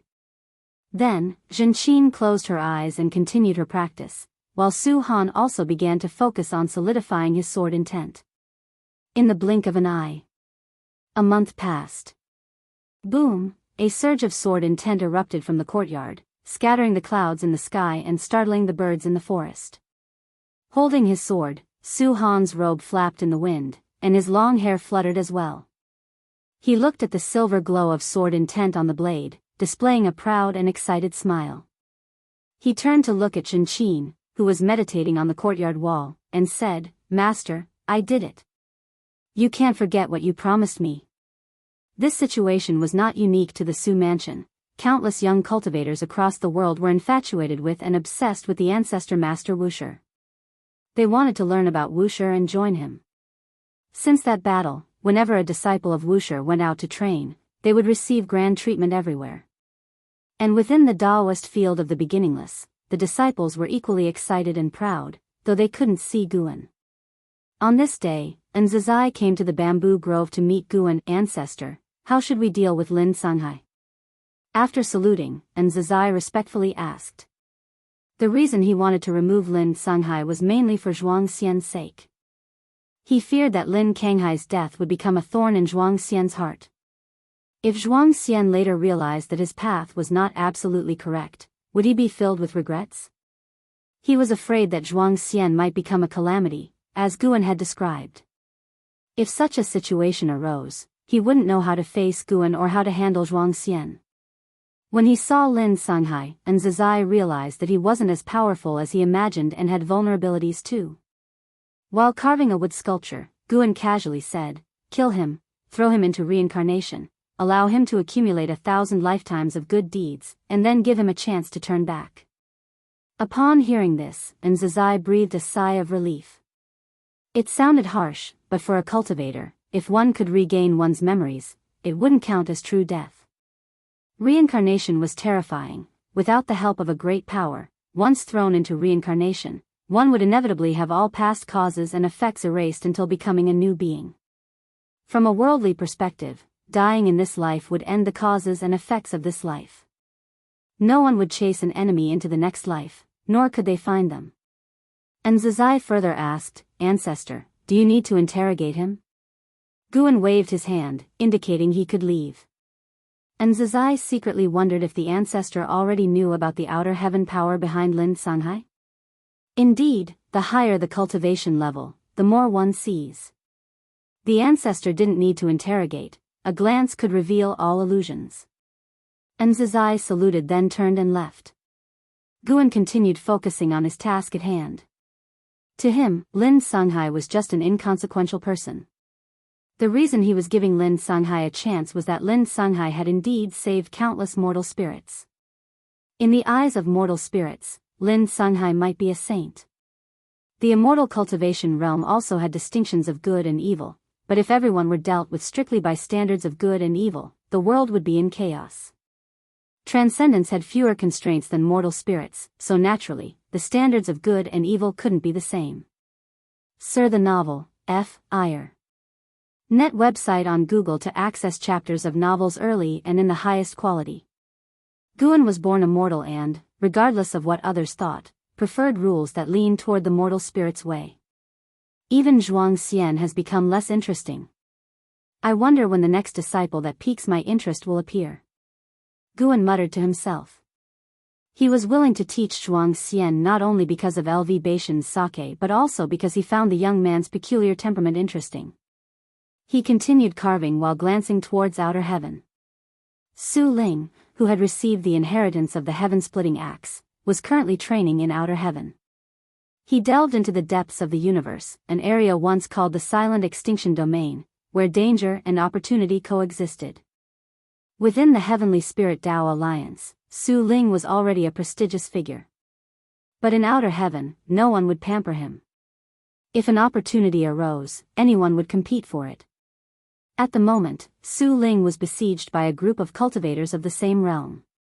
Relying on the heaven-splitting divine axe, he held his ground and grew increasingly vigorous in battle. Guan could tell that Su Ling's strength wasn't on the same level as those opponents, but Su Ling hadn't resorted to lethal force. He was enjoying the fight, wanting to intimidate the enemies into fleeing. Though more free-spirited and smooth than Zhuang Xian, he's not as decisive in slaying. Guan mused to himself, then turned his gaze to those old acquaintances. Leia had recently encountered an opportunity to ascend to immortality, but he was hesitating on whether to do so. Tian Hao had obtained the Celestial Emperor's inheritance and had been in seclusion in the misty immortal court, advancing rapidly in cultivation. Zhang Buku was training with Su Yu in the celestial extreme Nine Heavens, having received a great divine power from the Nine Heavens immortal emperor, blessed with considerable fuyuan. Zhu Shi was still in the Taiwei Great World, yet she wasn't burdened by power, devoting most of her energy to her own cultivation. Guan also looked towards the celestial court. Both Yang Jian and Li Xuanmiao were doing quite well. They continually earned merits in battles against the dark heavenly court, enhancing their celestial Dao destiny. And then there was the progeny of his reincarnation body, the celestial destruction god. Regarding the celestial destruction god, Guan had no intention of acknowledging him. Still, since the origins of the Long family's cause and effect were linked to him, he wouldn't hesitate to lend a hand occasionally. He often claimed to be unconcerned, yet couldn't help but get involved.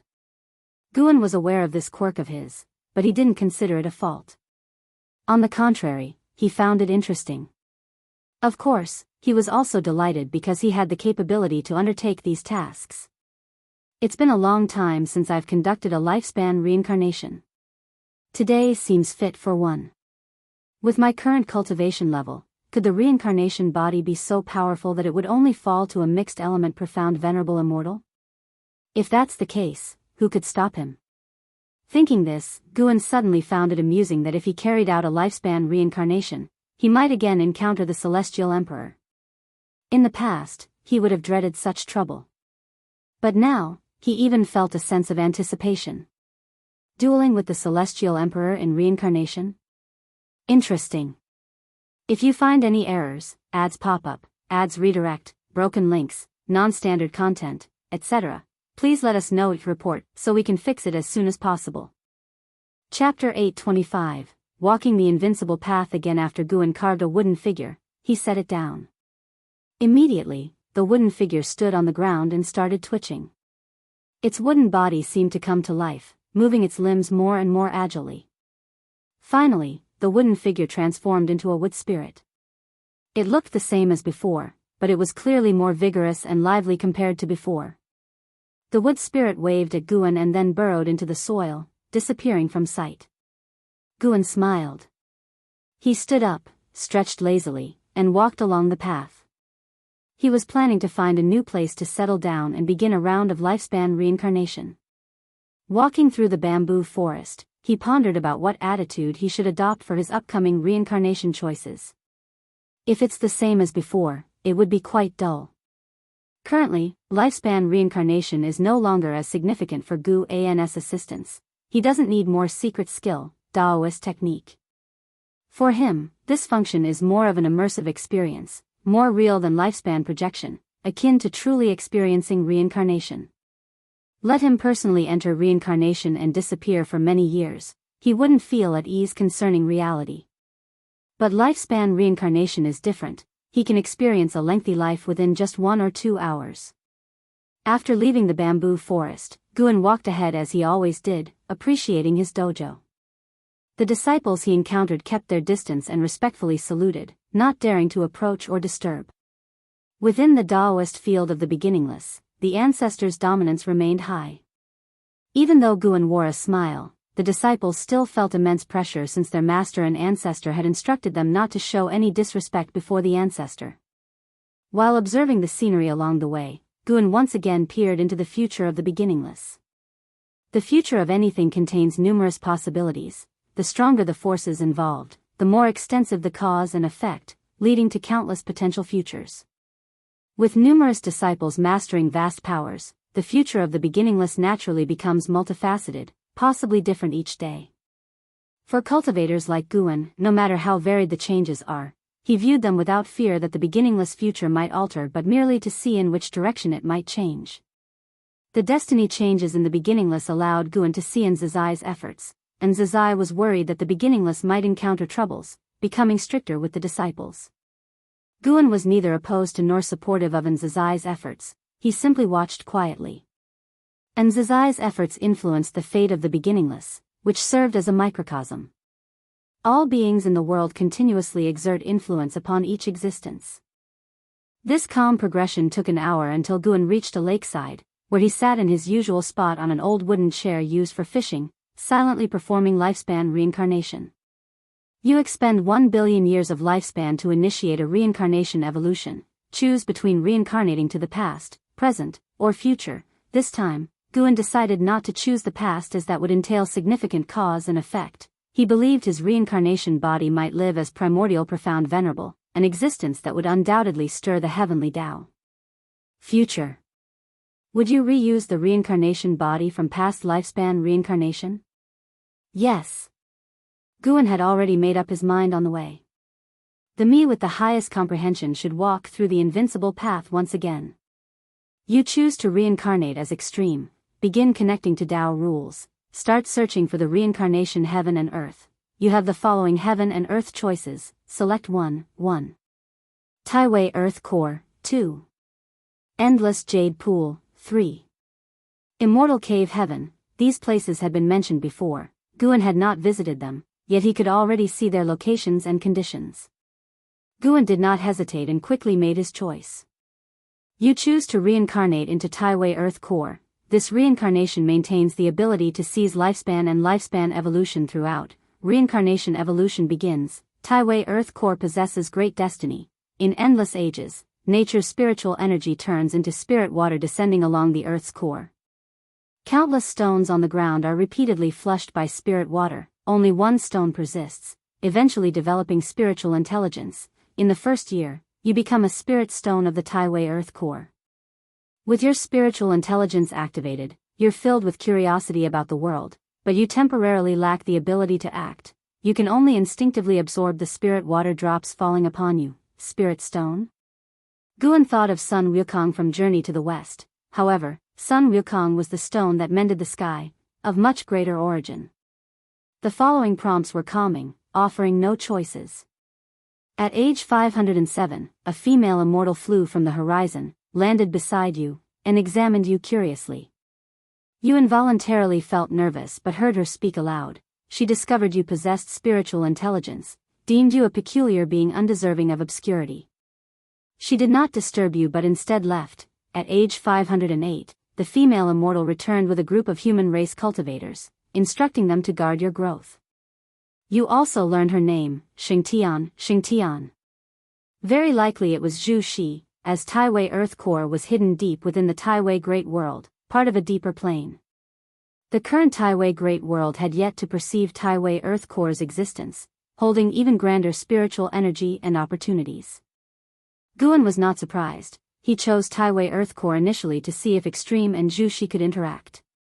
At age 9999, you felt your power on the verge of exploding, entering a profound mystery state to perceive Extreme Tao combat technique, condensing Extreme Tao fruit, eventually shattering the spirit stone and transforming into a human form, astonishing the holy court cultivators guarding around you.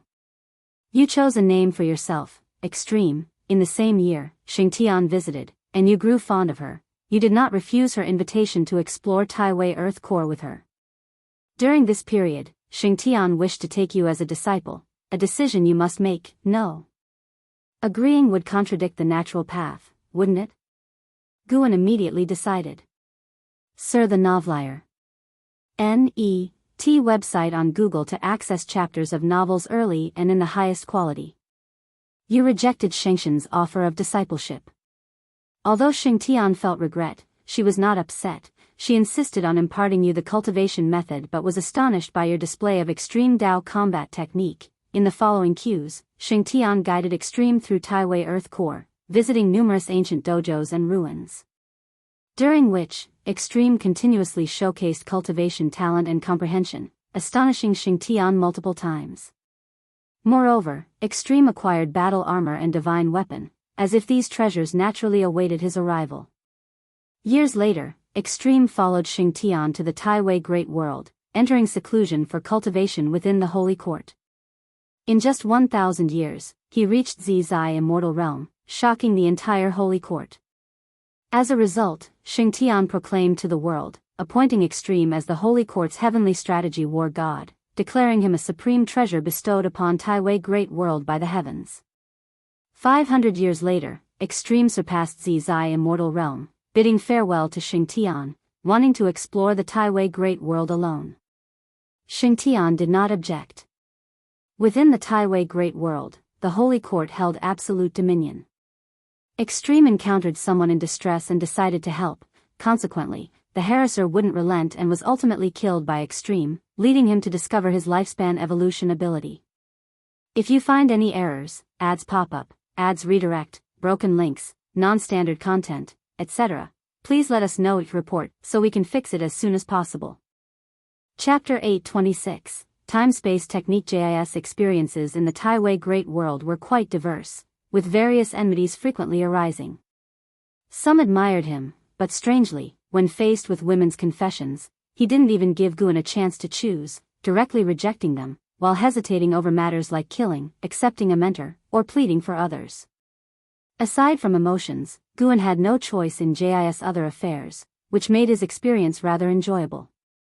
For now, JIS' personality wasn't considered gloomy. He bore no grudges and would make many friends. Even just reading about him, Guan could imagine the image of a heroic prodigy full of pride and ambition. Moreover, JIS' actions were upright and forthright, succumbing to flexibility rather than force. The more enemies he had, the more excited he became. If enemies pleaded with him, he would hesitate. There were also a few times when Ji hesitated and was attacked by enemies, but he never took it as a lesson. Even if he was ambushed, he could teach his enemies a painful lesson. Sar the Novel Fire. Net website on Google to access chapters of novels early and in the highest quality. By the time Ji reached 100,000 years old, he had already attained the realm of heaven encompassing free immortal, becoming the undisputed foremost prodigy of the Taiwei Great World. Ultimately, Ji left the Taiwei Great World, setting out alone to explore the outer heaven. It was the inevitable path to attaining the Tao, and Xianxia did not stop him, even looking forward to it. It seemed Xianxia regarded Ji as a potential successor, pinning high hopes on him. After leaving the Taiwei Great World, Ji first arrived at the path of the Great Tao. Upon arrival, he encountered the Daoist emperor, who was of the same realm. Ji directly invited him to a duel and eventually defeated him, helping him heal before moving on. Guan felt that Ji's cultivation speed was swift, but Ji hadn't used his lifespan to evolve his capabilities. He had killed too few enemies. Ji bore no attachments and did not hide his cultivation level, so few dared to scheme against him. Most battles arose from treasure disputes, never reaching the point of a killing blow. Until Ji was 150,000, 23 years old, Guan raised an eyebrow. At 150,000, 23 years old, you encountered a great battle where hundreds of cultivators besieged a single person. Among them were Daoist emperors and primordial Tao emperors. Seeing that they were all of the same realm, you took interest and began to watch. Ultimately, you witnessed that person repel hundreds of enemies, recognizing them as the strongest person you've ever met of the same realm. You went forward to invite a duel and gave them time to restore mana and heal. Could this person be the reincarnation of the Celestial Emperor? Guxuan, you could fight the Celestial Emperor to a standstill. Of course, before the final battle, the Celestial Emperor likely held something back, so in Gu An's eyes, Guxuan Yu's combat talent was not as strong as Jis. Among all Gu An's reincarnation bodies, Jis' combat talent was the strongest.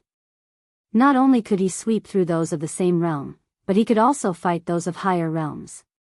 At 150,000, 43 years old, that person had recovered, stood up, and called out to you, willing to fight you. You engaged in a grand battle that lasted 7 days and nights, with you ultimately winning. You did not kill them. You put away your divine weapon, praised that they were the most powerful opponent you've encountered, but the other was in a daze and did not respond. Seeing this, Yu did not console them but provoked them, hoping they would exhibit even stronger abilities next time. This rekindled their fighting spirit. Through some exchanges, Yu learned their name, Taihao. It was indeed Taihao. Although Guan had speculated, he didn't expect Jis' talent to be so remarkable that he could defeat the reincarnation of the Celestial Emperor. However, the specifics would only be clear after inheriting memories. What if this Taihao hadn't inherited the Celestial Emperor's techniques, making their strength inferior to the Taihao that Guxuanyu encountered? After this battle, they agreed to meet again in 1,000,000 years. Ji continued to travel alone. Through countless battles, Jis' reputation continued to rise. Although he lacked special destiny, he could suppress both the Daoist Emperor and primordial Dao Emperor. His talent was so impressive that major powers began to court him, but Guan rejected them all. The more rejections there were, the more trouble arose. Ji faced an assault from an emperor clan of the primordial emperor domain, with an innate golden immortal leading them. Even so, he managed to escape unscathed. The good times didn't last. The heaven-balancing golden immortal from that emperor clan made a move. Ji fought with all his might. On the brink of death, he unleashed the extreme Dao combat technique, severely injuring the heaven-balancing golden immortal. Taking advantage of their shock, he escaped into the great Dao river, narrowly avoiding disaster. Daring. Quite the ferocity. In Gu An's view, it was impossible for a heaven-encompassing free immortal to defeat an innate golden immortal, let alone injure a heaven-balancing golden immortal. It was simply illogical. But the injuries from this battle were severe as well. Ji recuperated in the Great Dao River for 10,000 years before barely managing to eliminate the leftover mana of the heaven-balancing golden immortal, enhancing his physique. Though he recovered, Ji was lost. He couldn't find a way out within the Great Dao River. At 18,372 years old, you encountered someone in the River of Destiny. Observing their extraordinary bearing, you challenged them to a duel. However, due to a large difference in Dao practice, you ended up defeated. The other party admired you and decided to teach you a divine skill. You learned the time-space technique. When you asked for their name, wanting to thank them, they left only their name before departing. You committed Lu Qixian's name to memory. Might this youngster have noticed something? Guan and his reincarnation bodies shared similarities in appearance and physique. The last time he met Lu Qixian, he felt the youngster guessed his identity but didn't reveal it. Not only did they forgive Jis' offense, but also imparted skills to him. Guan felt even more favorably towards Lu Qixian, thinking he could possibly guide him more in the future. In the years that followed, Ji began to rigorously practice the time-space technique. As Lu Qixian had said, this divine skill was his only chance to escape. A century later, Ji mastered the time-space technique. When he first wielded it, he shifted to a mysterious dimension. Upon investigation, he discovered he had arrived in the primordial emperor domain. Greatly pleased, he decided to cultivate there and then seek revenge on that emperor clan. He first entered a city, inquiring about that emperor clan, but found no information.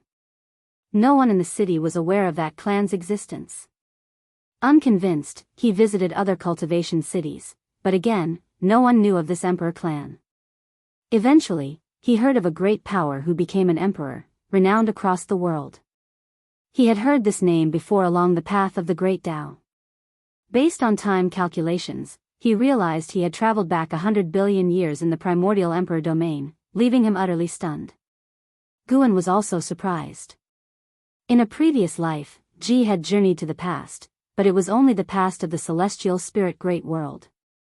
This time was different. The river of destiny stretched unimaginably far from the primordial emperor domain, spanning 100 billion years.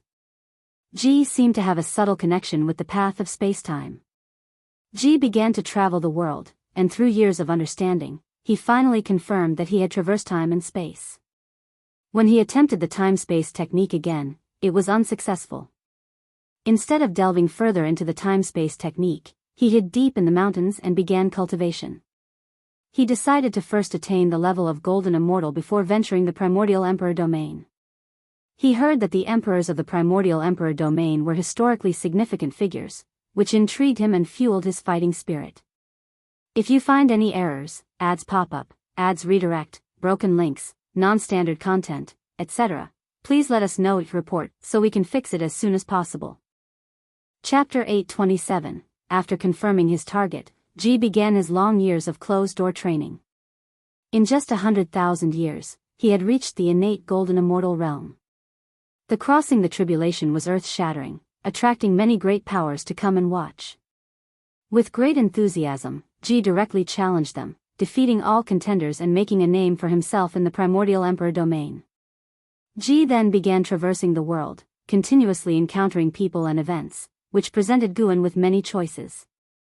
As before, Guan could not involve himself in matters of affection, directly refusing them, but he always managed to meddle in other matters. No matter how much his cultivation level increased, Ji remained true to his original intentions, ignoring emotions and focusing solely on becoming stronger. The primordial emperor domain was far more vast than the Taiwei Great World. As Ji waged battles along the way, this path seemed endless, with numerous great emperors, emperor clans, imperial dynasties, and sects constantly appearing in the prompts, keeping Guan thoroughly entertained. At the age of 321,642, you were at the World Sword Mansion gaining sword enlightenment when the ancient sword's soul emerged, appearing before you, wishing to become your master. Would you choose to agree? No.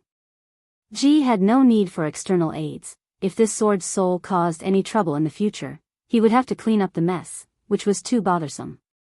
Guan hoped Ji could maintain his unattached state so that he could focus solely on becoming stronger.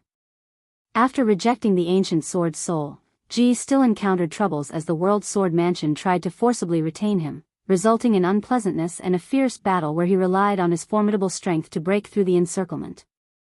After leaving the World Sword Mansion, Ji did not linger.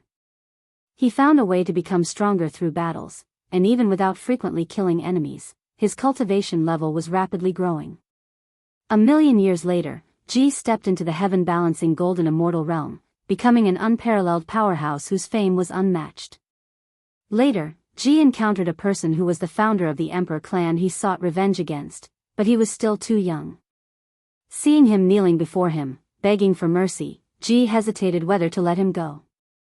Guan made the decision for him, letting him go. The invincible should not fear the birth of new enemies, and besides, changing the past related to oneself risks karma retribution. Ji spared the primordial ancestor of the Emperor clan, and he had no further regrets about the primordial Emperor domain. After staying in this realm for millions of years, sweeping through the strong, undefeated, he was content, and he used the time-space technique to leave. Upon returning to the River of Destiny, Ji was still unable to escape its bounds. There was a powerful force in the dark that restricted him, but he was not discouraged as it was this force that helped him evade the death calamity. What he needed to do was forge a path to life himself. He used the time-space technique again, arriving in another great world, which was unfamiliar to him. He was uncertain if he had returned to his timeline, but he did not care and resumed his path of battle. Seeking strong adversaries, challenging them, achieving victory, repeating the cycle. Just like before, initially, he caused much trouble, but as he defeated more opponents and never killed those without grievances, the beings of this great world began to admire him. Guan continuously faced choices, the process being very relaxed. Since achieving the golden immortal realm, Ji had never been embarrassed, defeating whoever he fought against, no matter how many enemies came, he could repel them. Indeed, it was defeating, not retreating. Guan could distinctly feel a forward momentum emerging from Ji, something that past reincarnation bodies like Yang Xian, Long Zhan, and Gu Xuanyu lacked. After sweeping the world, Ji used the time-space technique once more. Unable to leave the River of Destiny, he continued to use the time-space technique. Wherever he went, he would conquer, and only leave when he had no battles left to fight. After sweeping through the 5 directions plane and great worlds, Ji achieved the Taiqing golden immortal realm. After 30 applications of the time-space technique, Ji attained the heaven-opening Daoist immortal realm. Finally, he could break free from the constraints of the River of Destiny, returning to the path of the Great Tao, and then he encountered Taihao. At the age of 2,379,662, you met Taihao, an old opponent. Taihao challenged you, and you sensed a strong temporal cause and effect in Taihao, realizing he might have experiences similar to yours. Taihao was also in the heaven-opening Daoist immortal realm, and you gladly accepted the challenge, commencing a prolonged battle. At the age of 2,379,694, your battle with Taihao led to the collapse of the Great Tao. At the age of 2,379,695, you finally defeated Taihao. Taihao was disheartened but genuinely admired your strength, conceding wholeheartedly. He invited you to journey along the path of the Great Tao together. Do you choose to agree? No. Having been sworn brothers for a lifetime is enough. Being Taihao's brother is a deadly affair. Guan decisively made the choice, secretly pleased. As expected of Ji, Taihao had been defeated by Ji a second time, even though it was clearly more challenging this time. But a win is a win. Far better than Guxuanyu, whose greatest achievement was mutual destruction. You refused Taihao's request, and Taihao felt regret, agreeing to meet again for another battle. You gladly accepted, praising him as still your greatest opponent, which pleased Taihao, and you both parted ways. After parting with Taihao, Ji left the path of the Great Tao, planning to return to the Taiwei Great World. Upon discovering that time continued to flow there during his time travel, albeit not as quickly as during his travels, Ji returned to the Taiwei Great World and met Xingtian. Upon learning of his cultivation level, Xingtian was gratified, and Ji discovered that Xingtian was also a heaven-opening Daoist immortal. Xingtian invited Ji to participate in a holy court meeting. During the meeting in the Grand Hall, upon hearing that someone from the Holy Court was captured by the Nine Divine Mansion, Ji volunteered, willing to make a trip to the underworld, and after a moment's hesitation, Xingtian agreed to send him to the underworld.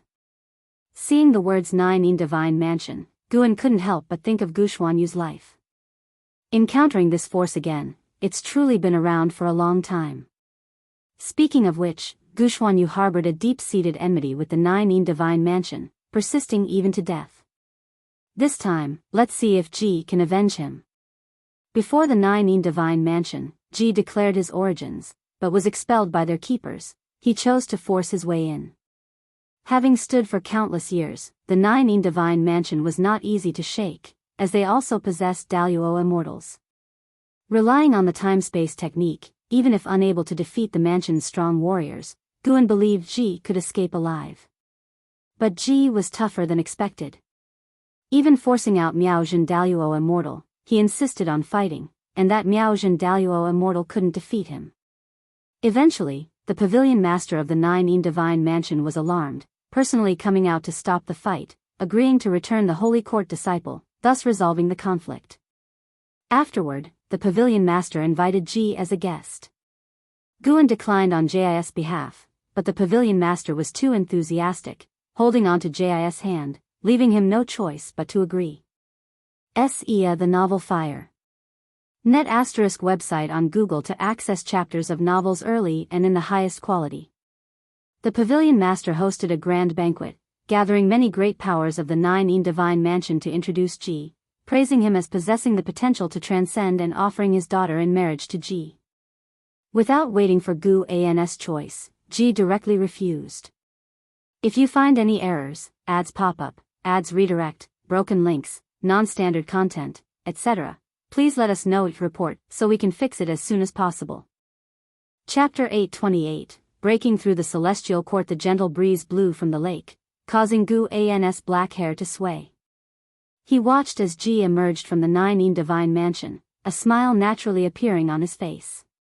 The pavilion master truly harbored ill intentions. After being rejected by Ji, he immediately ordered an assault on him. The so-called grand feast was actually a hidden trap. Unfortunately, despite all his scheming, the pavilion master couldn't keep Ji there. Ji not only escaped unharmed but also rescued the disciple of the Holy Court. Upon returning to Xingtian, Jis' performance greatly satisfied Xingtian, who directly appointed him as the Holy Court's undefeated war god, allowing him to enjoy the Holy Court's destiny perpetually. In the same year, Xianxia bestowed upon Ji an opportunity to ascend to immortality, causing Ji to hesitate. Guan declined on his behalf. The celestial court was filled with celestial Dao destiny, and the heavenly Dao was one with the celestial emperor. Guan didn't want him to be seen through by the celestial emperor. Xianxia felt regret over Jis' rejection but didn't force the matter. Less than a century after staying in the holy court, Ji couldn't suppress his battle intent. He bid farewell to Xianxia and embarked on the path of conquest again. He began to travel across the 3,000 great worlds, occasionally using the time-space technique to traverse the past and future. After leaving legends in the 3,000 great worlds, Ji ventured into various major domains. The Endless Dao Mountain, Immortal Cave Heaven, Misty Immortal Court, Ling Mountain, Golden Immortal Ancestor Tree, Tai Ching Deep Realm, Netherworld Deep Sea, and other places previously mentioned in the lifespan breakthrough hints appeared before Guan. Notably, Ji encountered the Celestial Buddha at Ling Mountain. The Celestial Buddha seemed to have something to say to him but hesitated. This made Guan speculate that he might have thought of the Emperor of Eternal Life. Ultimately, Ji and the Celestial Buddha did not form a close relationship. After staying at Ling Mountain for several months, Ji left. Millions of years later, Ji achieved the Miao Zhen Daluo immortal status.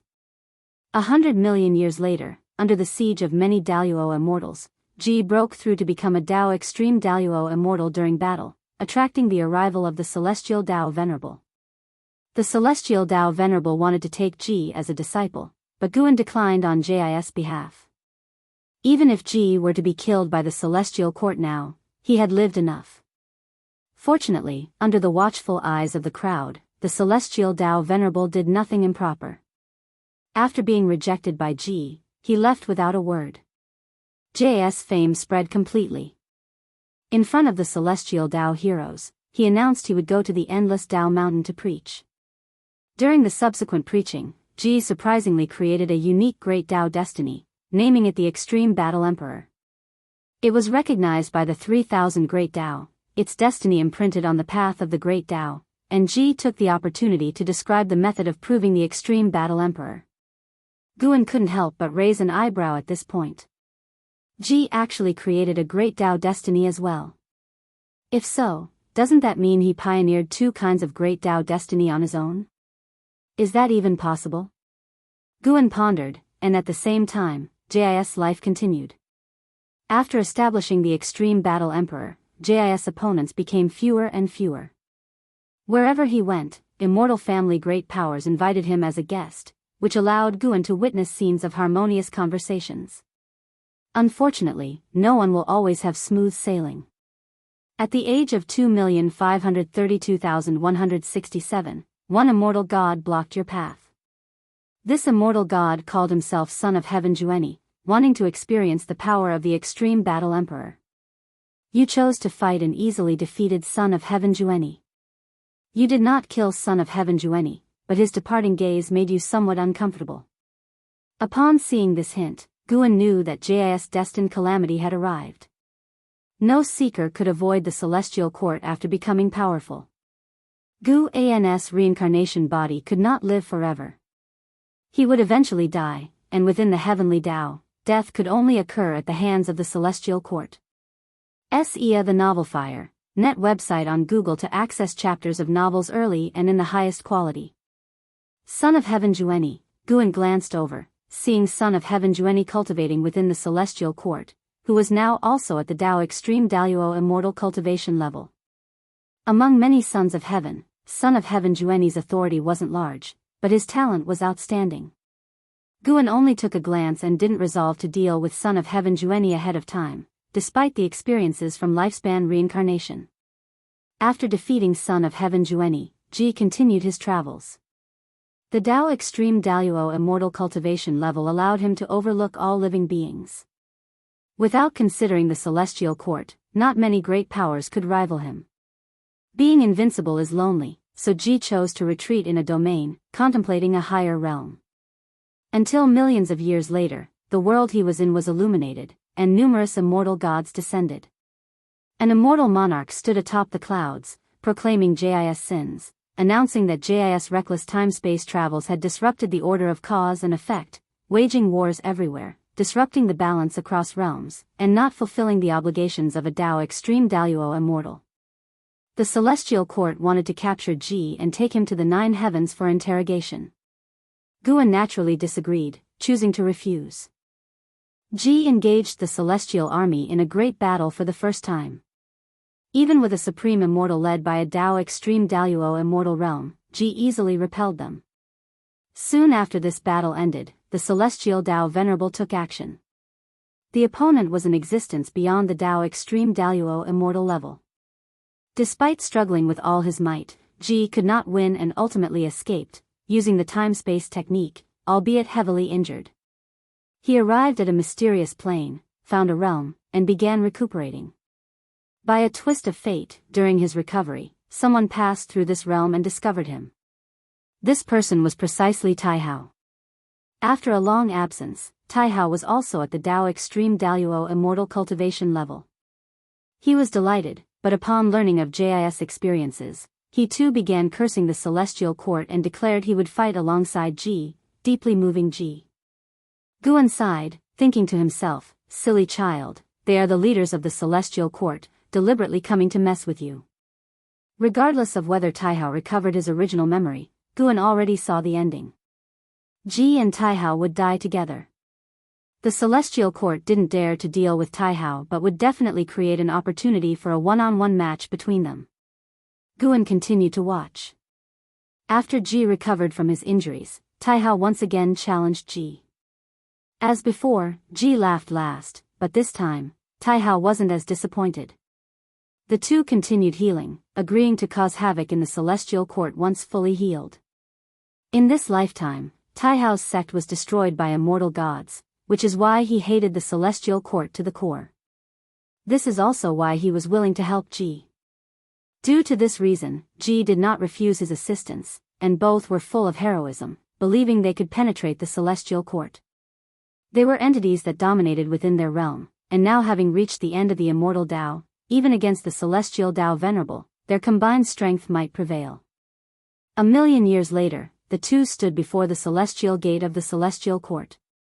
Taihao expressed he was prepared to face death, but Ji was not seeking a death battle. He was full of confidence, believing he could win. Evidently, 1,000,000 years later, JIS power had grown once more. The great battle erupted. The two joined forces, sweeping through the celestial army, fighting from the south heavenly gate to the front of the palace of the Polestar, ultimately forcing 4 celestial Dao Venerables to combine into an array.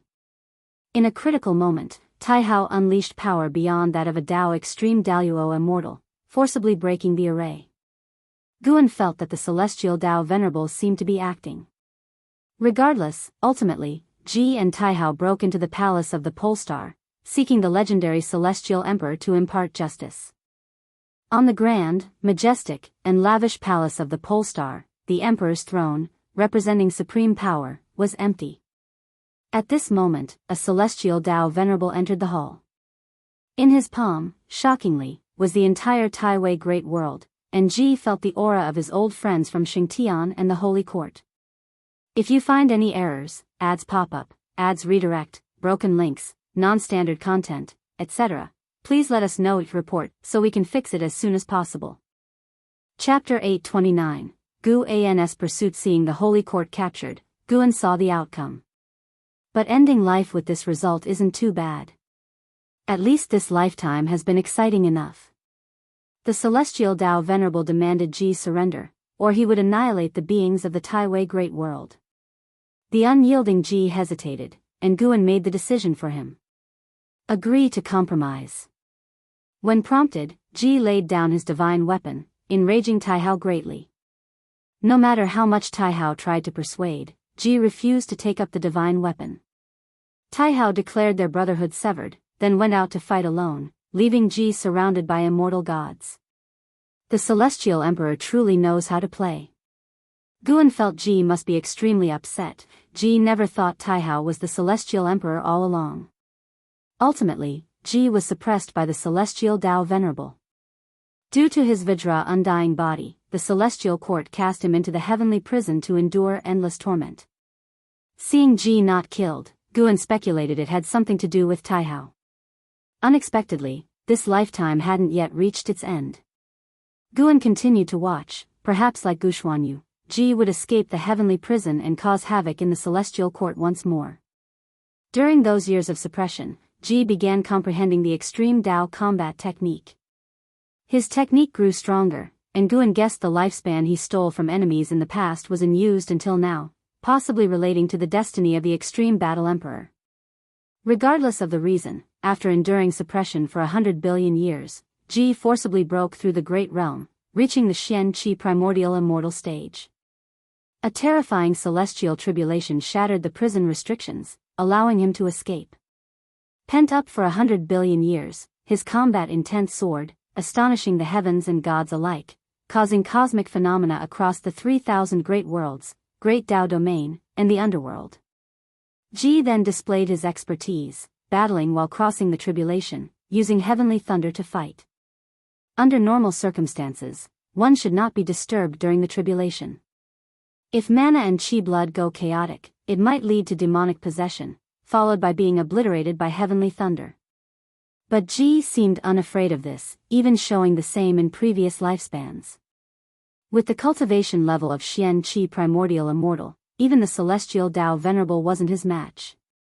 Guan saw in one prompt he punched a celestial Dao venerable to pieces, scaring all the immortal gods to retreat. Unfortunately, the foundation of the celestial court far exceeded Jis' imagination. A colossal hand traversing ages attacked. Ji was unprepared. The first strike made him lose his cultivation level, the second disintegrated his soul, body, and spirit. Reincarnation ends here. Guan closed his eyes, beginning to inherit Jis' memories. The surrounding spiritual energy surged towards him, but the dojo's plentiful spiritual energy merely stirred waves, not alarming the other disciples.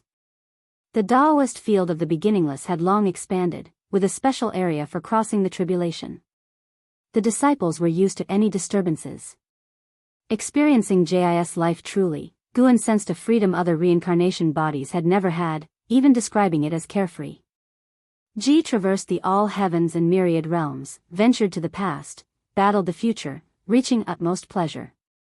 Most of his battles were crushing victories, with rare injuries in his life. This was the longest reincarnation Guan had experienced, unlike other reincarnation bodies who loved to cultivate in seclusion. Jis' life, always on the move, was far richer than others. The Taihao encountered in this life wasn't much weaker than the one Guxuanyu met. While causing havoc in the celestial court, this Taihao displayed extremely fearsome power, even alarming Sainthood. Sainthood, the will of the heavenly Dao, Guan had heard of before but felt its power for the first time. That power belonged to the Supreme Emperor of Ultimate Merging Dao. Guan could confirm Sainthoud was the Tongxian venerable spirit of the Celestial Emperor. Yet Sainthoud appeared and vanished quickly, not affecting the battle, leaving a deep impression on Ji. Once the memory inheritance was complete, Guan opened his eyes, his gaze not so complex. After experiencing Jis' life, he had no regrets, even dying in battle felt exhilarating. This life had enough battles and joy. CTH novel, F. Iyer. At website on Google to access chapters of novels early and in the highest quality. Ji had hardly ever felt wronged, even facing death, he bore it with pride. Although he never saw Xingtian in the end, Guan was not worried, for Xingtian was indeed Zhu Shi. If it were Zhu Shi, with Guan present, she couldn't possibly die. Extreme Battle Emperor, Emperor Ji, why do they seem stronger than my primordial Dao Emperor? Guan murmured to himself, unable to hold back a smile. The Extreme Battle Emperor was the pinnacle of the combat path, whereas the primordial Dao Emperor was not just about combat but also comprehending the mysteries of reincarnation. The Extreme Battle Emperor was more suited for battle, while the primordial Dao Emperor for cultivation, each having their strengths. What truly intrigued Guan were the worlds Ji had visited.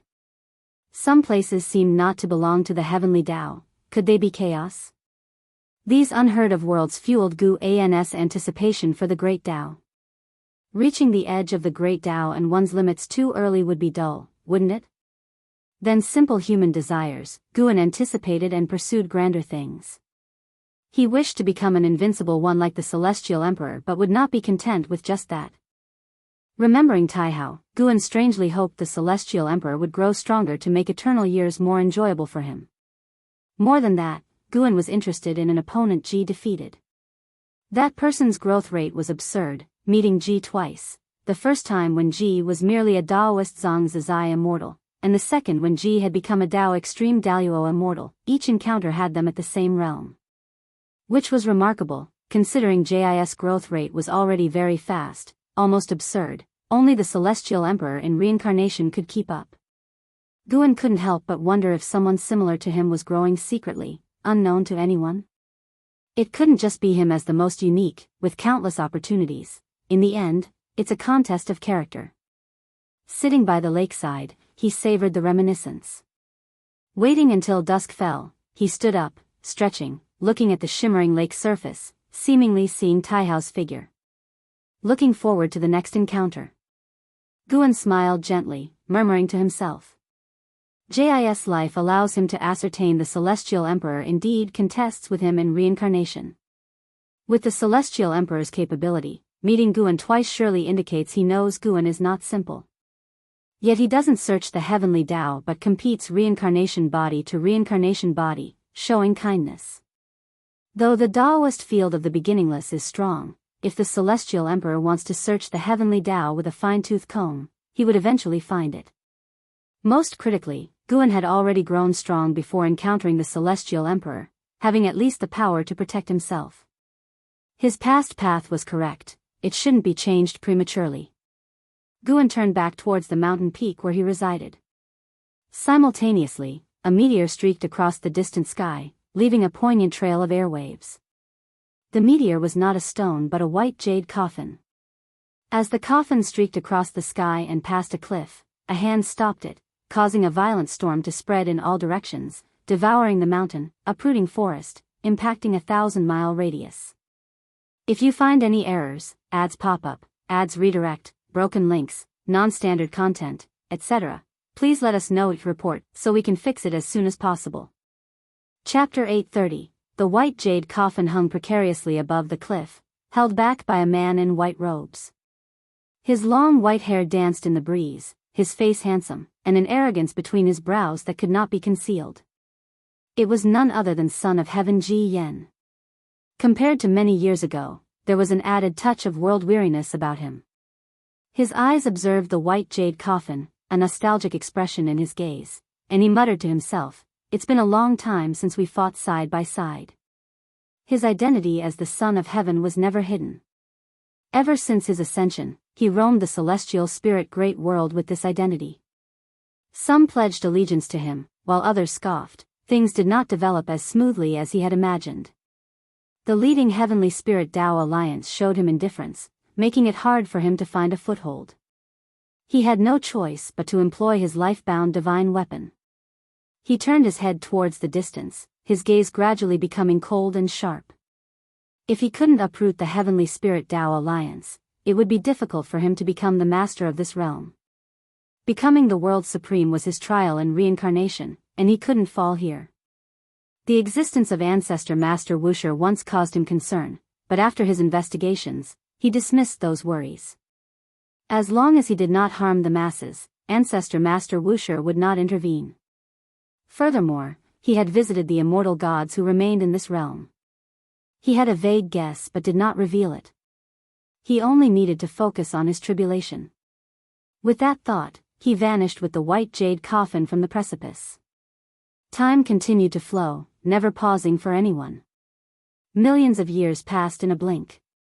The dark heavenly court was eventually repelled by the celestial court, and the celestial Tao destiny of the 3,000 great worlds began to rise. More opportunities to ascend to immortality appeared in the human world. The celestial spirit great world was no exception, and one individual gained an opportunity for immortality, ascending in broad daylight, renowned throughout the lands.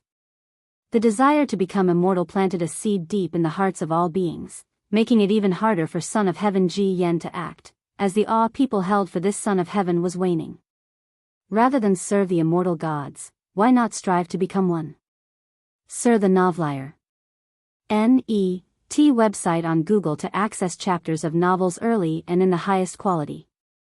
The Heavenly Spirit Tao Alliance was stronger than Son of Heaven Ji Yen had imagined, but with his own talent and divine weapon, the power he established over millions of years reached a level that could contend with the Heavenly Spirit Tao Alliance. The current world power lay in the struggle between the Heavenly Spirit Tao Alliance and the Son of Heaven for dominion over heaven and earth. In spring, the Daoist field of the beginningless was brimming with life, with majestic landscapes as far as the eye could see. Guan was sitting in the mountain viewing pavilion, painting. Outside the pavilion, in contrast to millions of years ago, colorful small fish leapt in the cascading waterfall, adding more hues to the landscape. Two figures flew in from afar, landing swiftly in front of the mountain viewing pavilion, Zhizai and Zhenqin. Zhenqin lifted the hood of her robe and respectfully saluted Guan. After greeting, Zhizai spoke, "Ancestor, Senior Uncle Zhen has arrived." Guan turned to look at Zhenqin, who, under his gaze, became suddenly emotional. She kneeled on the ground and said, "Master, your disciple has a request." Her expression was tense, her eyes full of anxiety. Guan did not ask Zhizai to leave. Looking at Zhenqin, he chided, "Why are you kneeling? I still prefer the old you. You rarely kneeled before me and liked to joke with me." The reason he grew close to Wuxia was not due to studying books. The real reason was that Wuxia gave him a feeling reminiscent of past interactions with Zhenqin. To him now, engaging with others was tedious if they were too rigid. After all, he could see through people's hearts and would only care about the atmosphere of interaction, not anyone's motives. Hearing this, Zhenqin felt ashamed. Although her master treated her as before, she was no longer the disciple of the supreme sect she once was, making it hard for her to interact with him as she used to. "Master, my disciple was captured by a great power under the Son of Heaven's command. The Heavenly Spirit Tao Alliance and the Son of Heaven are like water and fire. I have no way to save him. Could you intervene?" Zhenqin asked, gritting her teeth. Guan shook his head and said, "How can I stick my neck out for such matters? Your junior uncle will help you. Why not stay for a few days first?" "No, Master, I fear something will happen to him. Please save him first, and I will bring him to visit you, will that do?" Zhenqin said anxiously. Seeing her urgency, Guan glimpsed a shadow of her past self. "Very well, Zhizai, accompany her on the journey," Guan said helplessly, indulging Zhenqin, a disciple with whom he shared 730 million years of master-disciple bond. Son of Heaven Ji Yen was the current heaven and earth hero. Wuxia disciple would not intervene in his conflict with the Heavenly Spirit Tao Alliance, and even if Zhizai had a mind to help, he still needed to consult Guan. Zhizai immediately took his orders, and Zhenqin thanked Guan before the two left quickly. Guan turned back to continue painting. Such matters were trivial to him. Over the long years, there would always be old friends or disciples seeking his aid, and as long as he allowed Zhizai to bring them before him, it usually meant he would agree to help them. "Son of Heaven, I wonder if it is your scheme," Guan muttered, referring not to the present Son of Heaven causing unrest, Ji Yen, but to another Son of Heaven who was now rising to the power stage in the Celestial Court. This Son of Heaven had led the Celestial Court in repelling the dark Heavenly Court, greatly enhancing his prestige and subsequently his celestial Tao destiny. He had even entered the palace of the Polestar to meet the Celestial Emperor. Guan did not know what they talked about, but ever since then, the Celestial Emperor disappeared, and this Son of Heaven began to take charge of the Celestial Court's authority.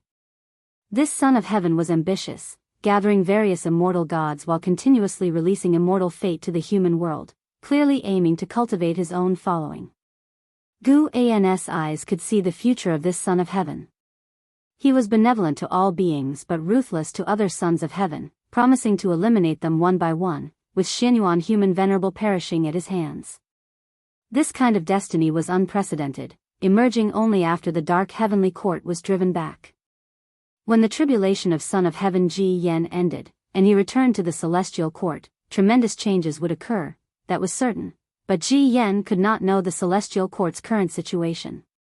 However, these matters did not concern Guan, so long as Yang Jian, Li Xuanmiao, and the celestial destruction god were safe from harm. The next morning, Guan was tidying up his paintings in the mountain viewing pavilion when Nzazai returned with Zhenqin and Su Han. Son of Heaven Ji Yen showed a lot of face to Nzazai, and with Nzazai's cultivation level, they quickly returned. Su Han was already in clean clothes, looking nothing like a prisoner and without a scratch on him. He followed behind Zhenqin, glancing around with great excitement, his face full of expectation. The three of them came to the mountain viewing pavilion to salute Guan, and Zhenqin even had Su Han kneel to thank Guan for his life-saving grace.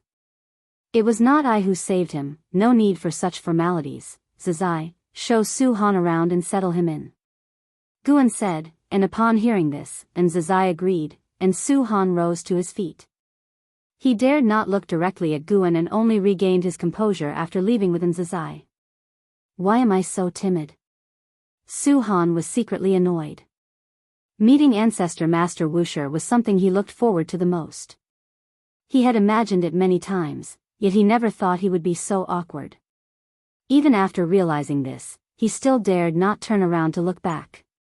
If you find any errors, ads pop up, ads redirect, broken links, non-standard content, etc., please let us know each report so we can fix it as soon as possible. Chapter 831, The Aspiration to Ascend to Immortality. Zhenqin looked at Guan standing in the pavilion, her emotions stirring, with countless words stuck in her throat, unable to express them. Guan walked out of the mountain viewing pavilion, following the mountain path, and Zhenqin hurriedly caught up. Your disciple has already been saved, you should also relax. Rarely coming to the beginningless, why not enjoy the scenery along the way? Guan walked ahead, speaking softly, his tone very gentle, like a spring breeze entering Zhenqin's heart, swiftly calming her. Tell me about your experiences over the years.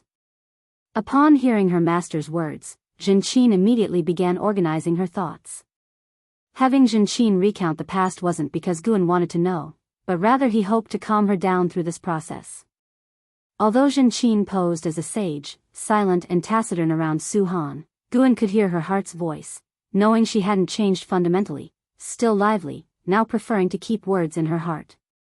Master and disciple walked through the woods, the sunlight pierced through the leaves' gaps, shining on them, as if returning to over 70 million years ago when they walked through the forest together, though back then Guan did not have such an ethereal quality, and Zhenqin appeared more lively, like a spirited young girl. The Daoist field of the beginningless is vast, this was Zhenqin's impression. Nowadays, she had the cultivation of Daoist Zhang Zazai immortal, but few places felt large to her, yet the beginningless did. Her past was bland, especially after meeting Su Han, mostly staying beside him for cultivation. Master, do you remember Senior Uncle Wuxin? After sharing her own story, Zhenqin suddenly asked. Guan didn't halt his steps, moving forward while responding, of course, I remember. How's he now? Still alive? Yes, he's still alive, he's doing well. He founded the Buddhist sect, I saw him 30 million years ago. He seemed completely different, as if transcending worldly concerns, without joy or sorrow, speaking only profound truths.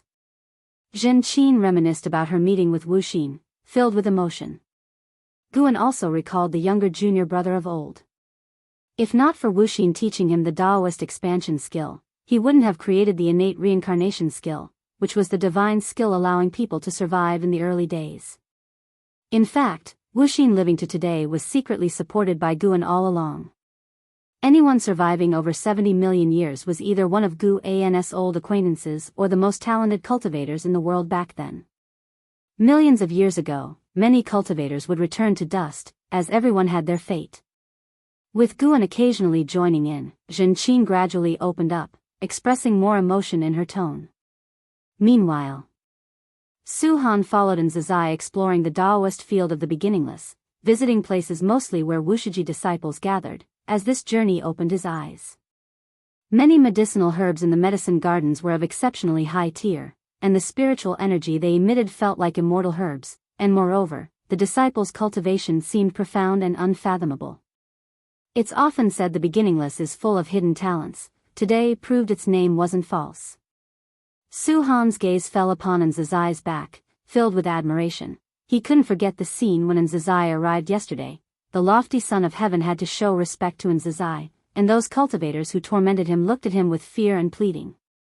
Just recalling, he felt thoroughly satisfied. This was a true powerhouse, a truly enlightened great power.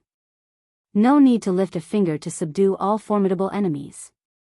Senior, I want to ask about joining the Wuxia sect. What needs to be done? Su Han plucked up the courage to ask. And Nzazai turned slightly, looking at him out of the corner of his eye, smiling. Call me senior brother. We belong to the same generation. Wanting to join the beginningless isn't difficult for you, as you've already entered. He knew Guan very well. If Guan resisted Su Han, he wouldn't have brought him back along with Su Han. He could have sent Su Han back to the Heavenly Spirit Tao Alliance. Upon hearing this, Su Han's heartbeat quickened. He asked eagerly, Senior brother, you speak of being peers. Is Master also a Wuxia disciple? Sarch * the novel Fire. Net website on Google to access chapters of novels early and in the highest quality. From being rescued to returning to the beginningless, there were no words spoken. Zhenqin kept a gloomy face, not daring to speak. He was unaware of his master's relationship with the beginningless. He thought of his master's expression whenever mentioning ancestor Master Wuxia, secretly confirming his suspicions. He always believed his master had some connection with the beginningless. Yes, your master is the ancestor's disciple. If counted carefully, she is my master's senior sister. Over 70 million years ago, within a sect named Supreme Sect on the Taitsang continent, the ancestor hid in the outer sect's Medicine Valley, and Nzazai began recounting that past. Although he hadn't personally witnessed it, he had memorized the story early on. Su Han was absorbed in listening, not expecting his master's relationship with ancestor Master Wuxia to be so deep. He wondered why his master left the beginningless. Su Han puzzled silently. These puzzles were for later inquiries. He needed to find a way to make his mark in the beginningless. For some reason, since hearing the legends of the beginningless, he always felt he was meant to belong there. Such a holy place of cultivation suited a genius like him. Among the beginningless were several who had stayed at the Supreme Sect. Guan took Zhenqin to meet Shenzhen. The two women had been on good terms before. They were happy to see each other, so Guan let them chat privately. Zhenqin's joining didn't stir much within the beginningless, as outsiders often came to visit. Su Han's experiences were merely a reflection of the world's major movements, with friction between the Son of Heaven and the Heavenly Spirit Tao Alliance intensifying, approaching full-scale conflict. Several years later, in the Taitsang dynasty's imperial palace, Li Xiandao, in his dragon robe, sat on the dragon throne, exuding a dominating aura of ruling the world, his posture slightly lazy yet giving a sense of a true dragon-coiled pressure. Li Zuando's gaze fell upon the hall. There stood only one person, Son of Heaven Jia Yan. Jia Yan, wearing a golden dragon black robe, with white hair casually draped, a sword suspended behind him, its blade a palm's width, the sword body of a white jade hue, while at the sword guard appeared two Qilin in contention, overall exquisitely crafted yet exuding an ancient air. The Son of Heaven and the Heavenly Spirit Tao Alliance are at odds. My Taitsang dynasty should not get involved. Li Xiandao slowly spoke, his tone indifferent. Having been emperor for over 70 million years, he was seen almost as a celestial emperor in the eyes of Taitsang's people, and being experienced, he wouldn't feel nervous about the visit from Son of Heaven Jia Yan. He had seen immortal gods, much less a reincarnated Son of Heaven. Over the long years, countless prodigies emerged in the human world, from immortal gods descending to the demon monarch reincarnating, all witnessed. Son of Heaven Jia Yan spoke. Throughout history, the Heavenly Spirit Tao Alliance has only restrained sects, establishing a kind of order distinguishing immortals from mortals. The imperial dynasty was not bound by the Heavenly Spirit Tao Alliance yet lost the upward opportunity. Your Majesty should feel the development of the Taitsang dynasty has reached a bottleneck. Only by overthrowing the Heavenly Spirit Tao Alliance is there a glimmer of hope. Moreover, I can guide immortal fate into the Taitsang dynasty, allowing your Majesty to ascend to immortality and granting your people the aspiration to ascend. If you find any errors, ads pop up, ads redirect, broken links, non-standard content, etc., please let us know it report so we can fix it as soon as possible. Chapter 832, Great Destiny descends. Facing Ji Yan's words, Li Xiandao remained indifferent. He raised his right hand, his gaze examining the 3 jade rings on his hand, and softly replied, "Without you, Son of Heaven, would the human world find no immortal fate? Would mortals not yearn to ascend to immortality?"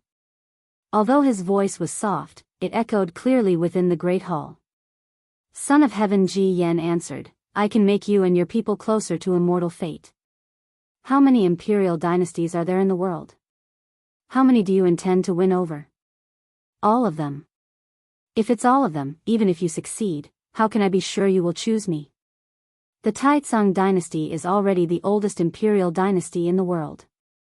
Your lack of contention has led people to overlook the foundation of the Taizong dynasty, and what's more, you have the care of ancestor Master Wuxia.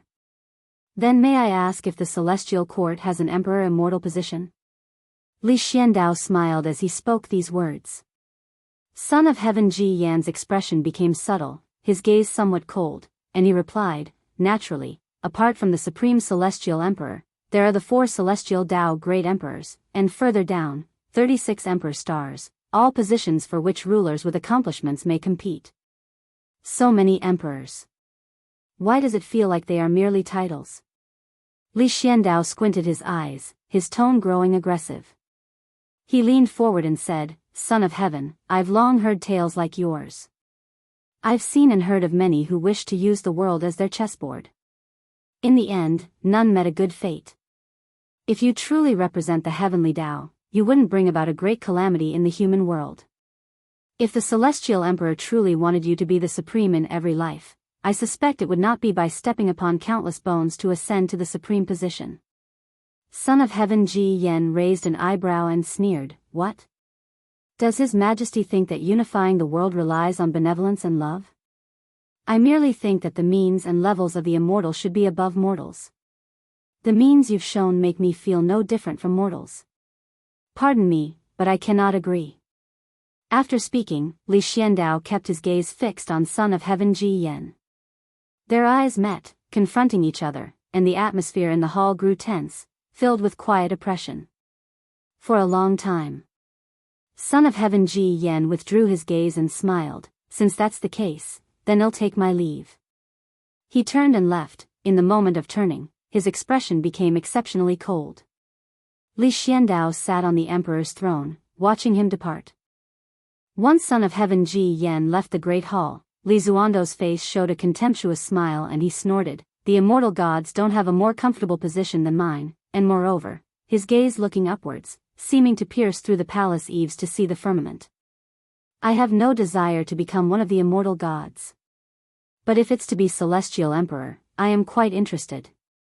Thinking of being Celestial Emperor, you must be ignorant of the heights of the heavens and depths of the earth. By the lakeside, Guan glanced at Su Han, who was fishing, and mocked. It has been hundreds of years since Su Han and Zhen Qin came to the Daoist field of the beginningless. The master and disciple have settled there, and ever since Guan pointed out Su Han's swordsmanship, Su Han often sought his guidance, and gradually, Su Han began to cultivate alongside Guan. This has led to much discussion among the disciples. No one dared to imitate Su Han. Although Su Han was thick-skinned, it was evident to all that this was the ancestors' favoritism towards him. What's more, upon entry, Su Han was already a 3rd-generation disciple, his seniority surpassing 90% of the disciples of the beginningless. Su Han sat beside Guan, holding a sword, and huffed, "Why am I ignorant of the heights and depths? Is the Celestial Emperor born to be Celestial Emperor? Certainly, he cultivated to that position.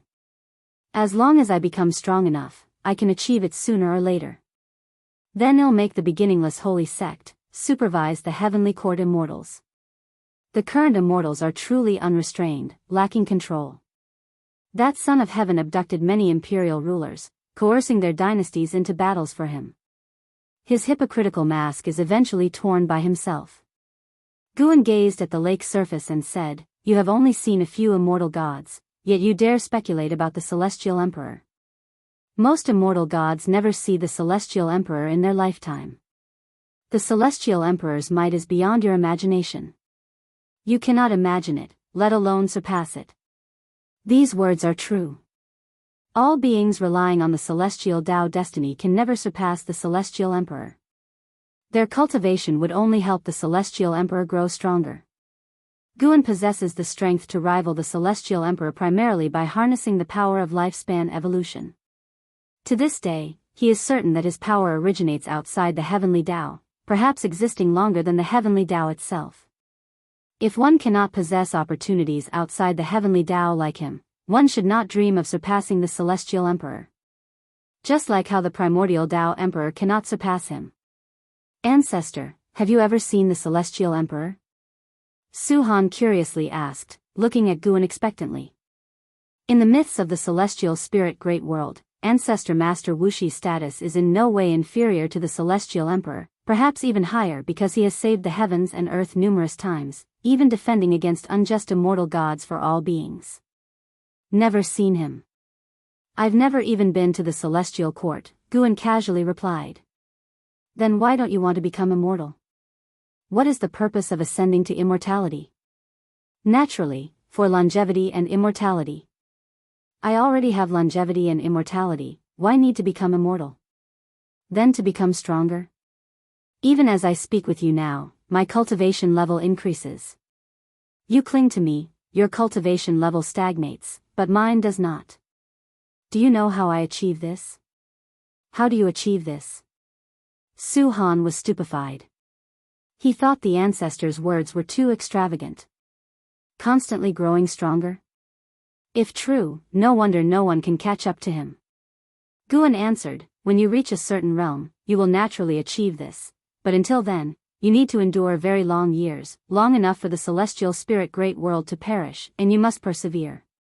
Su Han followed his words, only feeling a chill in his heart. Though he was a cultivator, he seemed insignificant in the face of time. He did not know how to cultivate to live longer than the celestial spirit great world. At this moment, a brilliant light erupted from the sky, causing heaven and earth to pale. Su Han instinctively looked up, but saw nothing. This burst of bright light appeared suddenly and faded quickly. Su Han regained his vision and looked intently, his complexion slightly changing, only to see countless fire phoenixes appearing on the horizon, as if coming from outer heaven, flying towards the distant land. There are dozens, incredibly magnificent. What is that? Su Han couldn't help asking, he had never seen so many phoenixes before. After the celestial spirit great world reshaped, many heaven and earth spiritual objects, including phoenixes, qilins, true dragons, were born. But he felt the phoenixes at the horizon were not simple, evidently hailing from outer heaven. Guan looked up and smiled, who said there are no rules watching the immortal gods.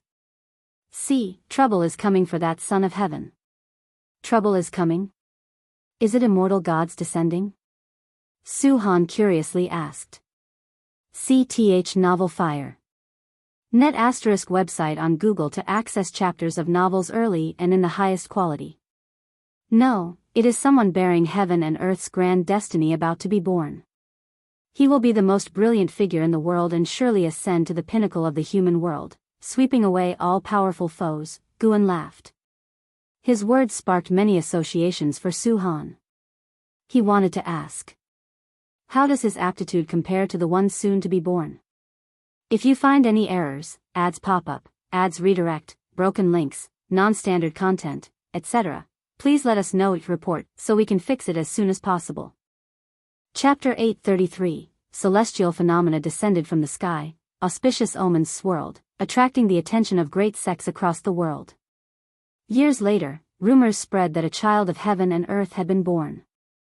Sar the Oval Fire. Net website on Google to access chapters of novels early and in the highest quality.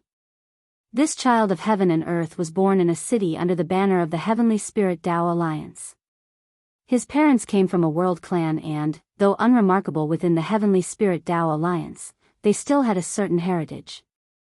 At the mere birth of this child, celestial phenomena were triggered.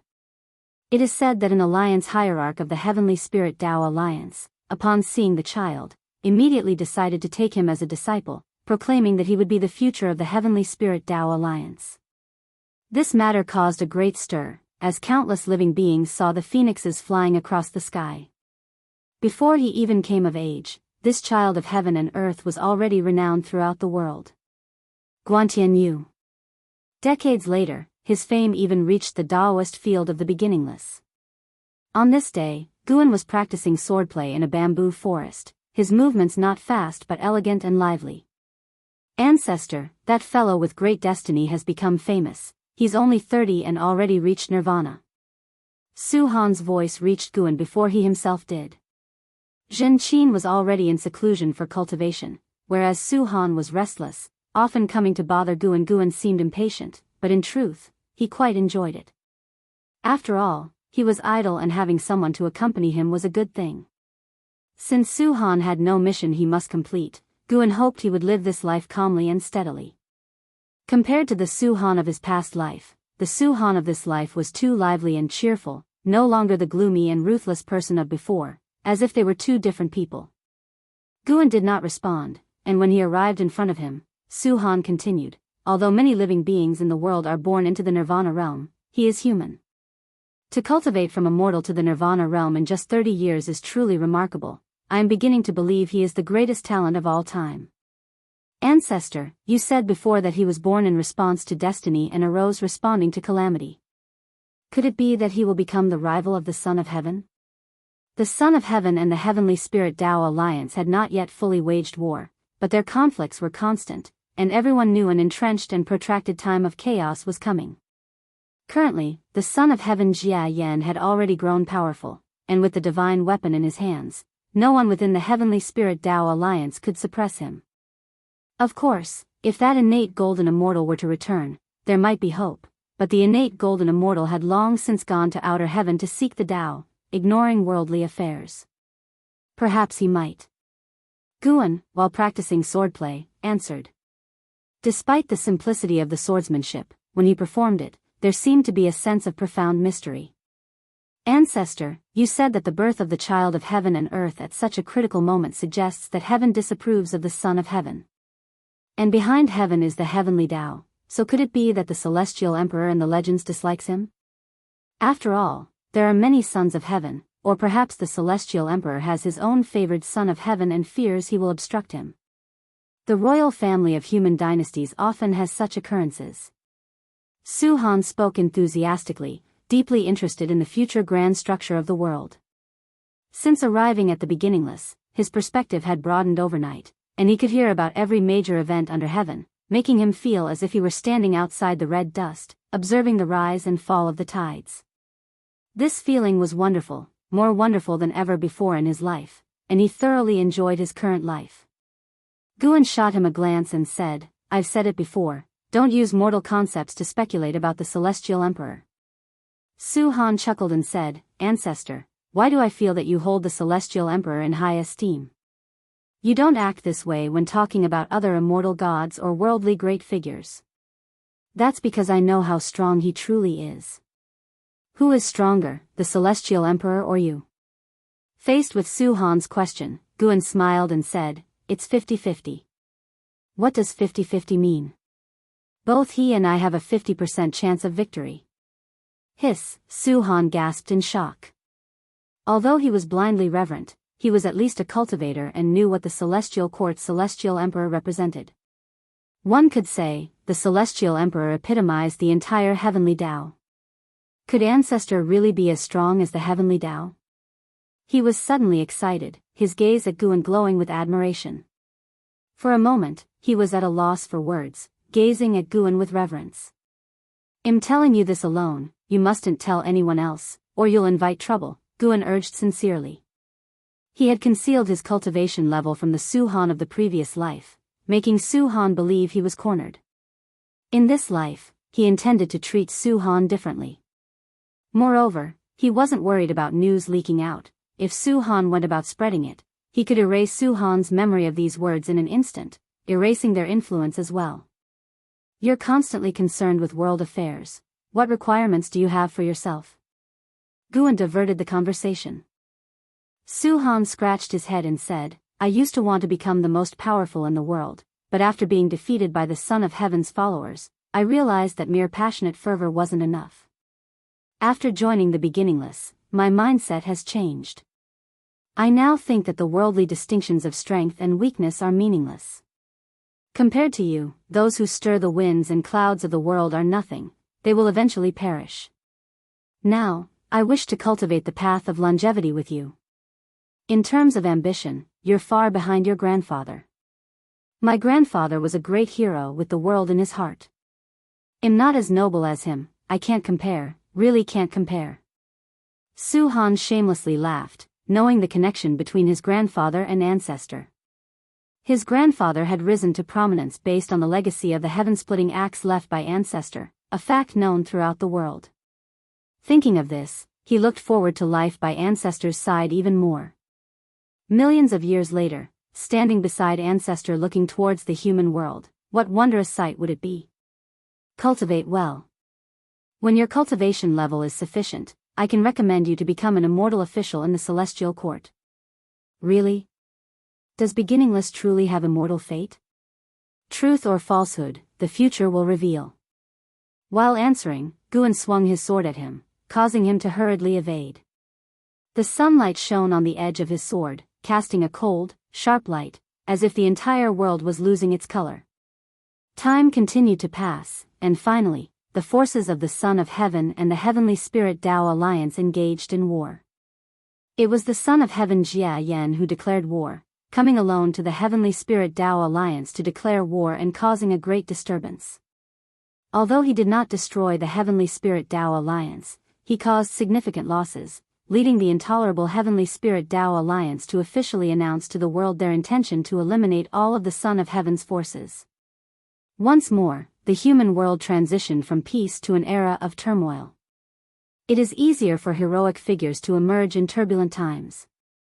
Born with great destiny and hailed as the child of heaven and earth, Guantianyu rapidly matured through battles, ushering in a new era for all living beings. The new era bore new shining talents, and Guantianyu was the brightest of those stars. Millions of years later, Guantianyu reached the Zizai immortal realm, his power so formidable that even the Son of Heaven Jia Yan admired and frequently sought to recruit him.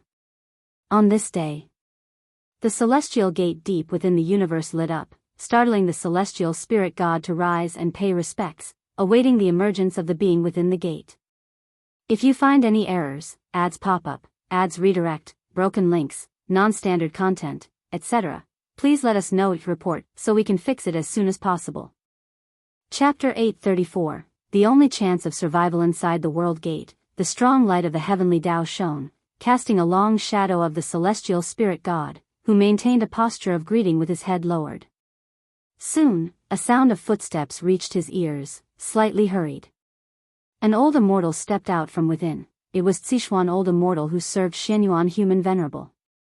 He wore a white robe, holding a horsetail whisk in hand, with white hair coiled beneath a crown, his immortal crown resembling a silver mountain with birds seemingly circling it, along with landscapes painted on it. He came to the front of the celestial spirit god, smiled, and asked, "Celestial spirit god, have you been well lately?" The celestial spirit god looked up and answered, "Quite well. Has the immortal monarch come to look for the ancestor master?" SEA the Novel Fire, any *T website on Google to access chapters of novels early and in the highest quality. No, this humble Daoist has come to find you. To find me? I wonder what instructions the immortal monarch has. Facing the celestial spirit god's inquiry, Zixuan old immortal's smile disappeared. He took a deep breath, and said, "Something big is about to happen in the celestial court." The celestial spirit god raised an eyebrow. Although the celestial spirit great world had enjoyed peaceful times for tens of millions of years, such time wasn't considered long in the celestial court, so why was there trouble again for the celestial court? Could it be related to the dark heavenly court?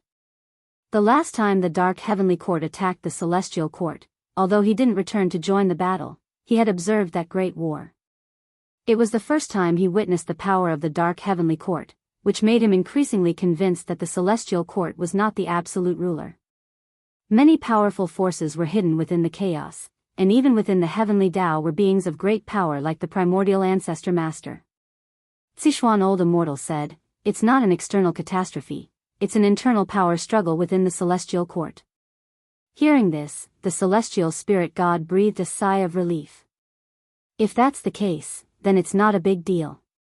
The treacheries in the celestial court were numerous. The reason he stayed in the celestial spirit great world, not pledging allegiance to any other powerful immortal gods, was to avoid becoming a pawn. Immortal gods are immortal, but only if they retain their immortal positions. If they choose the wrong side and have their immortal positions stripped away, immortality becomes an empty promise, and even one's cultivation level might turn to nothing. The first thought that came to the celestial spirit god upon hearing Sichuan old immortal's words was that something had happened to Xianyuan human venerable. According to past competitions for the Son of Heaven, even if a Son of Heaven won, they wouldn't gain the benefits Xianyuan human venerable did: the vast celestial Dao destiny, many immortal position qualifications, and even the dominion over the 3,000 great worlds. Such prominence would surely invite jealousy. With the celestial emperor absent and Kangxian's will unpredictable, those sons of heaven would certainly set their sights on Xianyuan human venerable. Please speak plainly, immortal monarch. Is there anything I can do? The celestial spirit god said softly. No matter the issue, as long as it didn't threaten the celestial spirit great world, he was too indifferent to care, and he couldn't manage it. Today, the Son of Heaven Taishan governs the celestial court's power. He has cast 17 sons of heaven into reincarnation, and the Son of Heaven Xianqing, with whom you have a father-son bond, is under investigation and may face disaster. Sichuan old immortal's words made the celestial spirit god frown. He couldn't deny that he was indeed concerned about Tianhao. It was unclear whether it was because of Su Jin or due to chasing the supreme treasure of the immortal palace, delaying countless years. In any case, he would now and then visit the misty immortal court. However, for so many years, he had never met Tianhao face to face, only watched silently. Sichuan old immortal continued, besides the Son of Heaven Xianqing, His Highness Xianyuan human venerable will also face difficulties, because the Son of Heaven Xianqing is within the 3,000 great worlds. With so many sons of heaven, the Supreme Son of Heaven chooses to settle accounts with Xianqing, clearly as an excuse, aiming at His Highness human venerable, but whether it's an excuse or not, it is a great trouble for both your highnesses, with no retreat. Knowing he was right, the celestial spirit god felt he couldn't shake the celestial court with his current power. He asked in a deep voice, "Please speak plainly, immortal monarch. What can I do? What should I do?" Summon back the Son of Heaven Xianqing. When Sichuan old immortal said this, his gaze was firmly locked on the celestial spirit god. The celestial spirit god suddenly understood Sichuan old immortal's intention. He took a deep breath and said, "Is this His Highness' will, or the immortal monarch's intention? Does it matter?" "I understand, I will consider it." The celestial spirit god answered. He did not give a promise. Sichuan old immortal nodded, then turned to walk towards the world gate. Just as his figure was about to vanish in the strong light, his voice once again sounded, "This matter indeed puts you in a difficult position, but you should know, in the face of such authority, we have no choice, it is the only chance of survival." The strong light of the world gate flickered. After a while, it faded, and the celestial spirit god still stood in front of the world gate. He clenched his fists tightly, hesitating on whether to seek the primordial ancestor master. After contemplating a while, he decided to first make a trip to the human world. He needed to see someone. In the Heavenly Spirit Dao Alliance, inside a palace, Guan sat in front of a small table, sipping wine, while on the steps beside him, Ji Xiaoyu also had a small table in front of her, drinking with him. Besides fine wine, their tables were adorned with some snacks and fruits, exquisitely arranged. Guan picked up a piece of cake, savoring it carefully. The fragrance entered his mouth, making him nod slightly. Ji Xiaoyu put down her cup, looked at Guan, and asked, "Did you come to find me for a simple chat?" Guan glanced at her, annoyed. "What kind of talk is that? Have I ever troubled you when I came to find you in the past?" Ji Xiaoyu replied, "I'm not afraid you're bothering me, I'm just afraid you're here to help me. Don't meddle in this calamity of the Heavenly Spirit Dao Alliance, or things will change, and the Heavenly Spirit Dao Alliance will veer off course." Guan chuckled, shaking his head in amusement. "Don't laugh, your current status in the human world is quite special. If you support the Heavenly Spirit Dao Alliance, it might become like a celestial court on earth, thriving perpetually, and internally become complacent, eventually causing trouble and harming all living beings." Ji Xiaoyu said, frowning seriously. Guan helplessly replied, I laugh because you underestimate me. Have I ever meddled in the human world's power struggles? Back at the Supreme Sect, I merely protected them from falling, but if the Supreme Sect had done evil and was sought out for revenge, I wouldn't have intervened either. Hearing this, Ji Xiaoyu smiled and didn't dwell on the issue any longer. Instead, she asked, what do you think of Guan Tianyu? This child's destiny is unparalleled. The timing of his birth is so coincidental, as if he were born to contend with the sons of heaven. Even when besieged by the sons of heaven's followers and driven to desperation, he can turn danger into safety and encounter great opportunities, truly astounding. She majored in the path of cause and effect, which made her perceive Guan Tianyu's birth as not simple. In her view, Guan Tianyu carried some kind of mission. What concerned her was what this mission represented, and what its purpose was. Guan was just about to speak when a loud voice resounded from outside the palace. Haven't seen for 100,000 years, how has the Heavenly Spirit Tao Alliance become even more miserable? It seems the Heavenly Spirit Tao Alliance can't hold on, why not surrender early to me? This voice brimmed with dominance, mocking the decline of the Heavenly Spirit Tao Alliance, and its owner was none other than the Son of Heaven Jia Yan. Hearing this, Ji Xiaoyu looked at Guan with a meaningful gaze. Now, do you still deny your purpose for coming this time? Guan turned his head to look at her, chuckling softly. If I hadn't come, perhaps you wouldn't escape this calamity. If you find any errors, ads pop up, ads redirect, broken links, non-standard content, etc., please let us know each report so we can fix it as soon as possible. Chapter 835, The Creation of Heaven and Earth Can't Escape This Calamity. Ji Xiaoyu was shocked by Gu An's words. According to her deductions, while Son of Heaven Jia Yan would indeed cause great trouble for the Heavenly Spirit Tao Alliance, it shouldn't be enough to shake its foundations. She rarely intervened in the Heavenly Spirit Tao Alliance's affairs. If she needed to act, it would certainly be at a time of life and death for the Alliance. For a moment, countless speculations filled her mind. Could it be that Son of Heaven Jia Yan has enlisted other immortal gods? No matter how strong Son of Heaven Jia Yan is, he's still a reincarnated being, having a mortal body like them. The reason he can stand against the Heavenly Spirit Tao Alliance is mainly due to wielding that divine sword. Guan continued to savor the wine, enjoying the fine food and drink Ji Xiaoyu had prepared for him.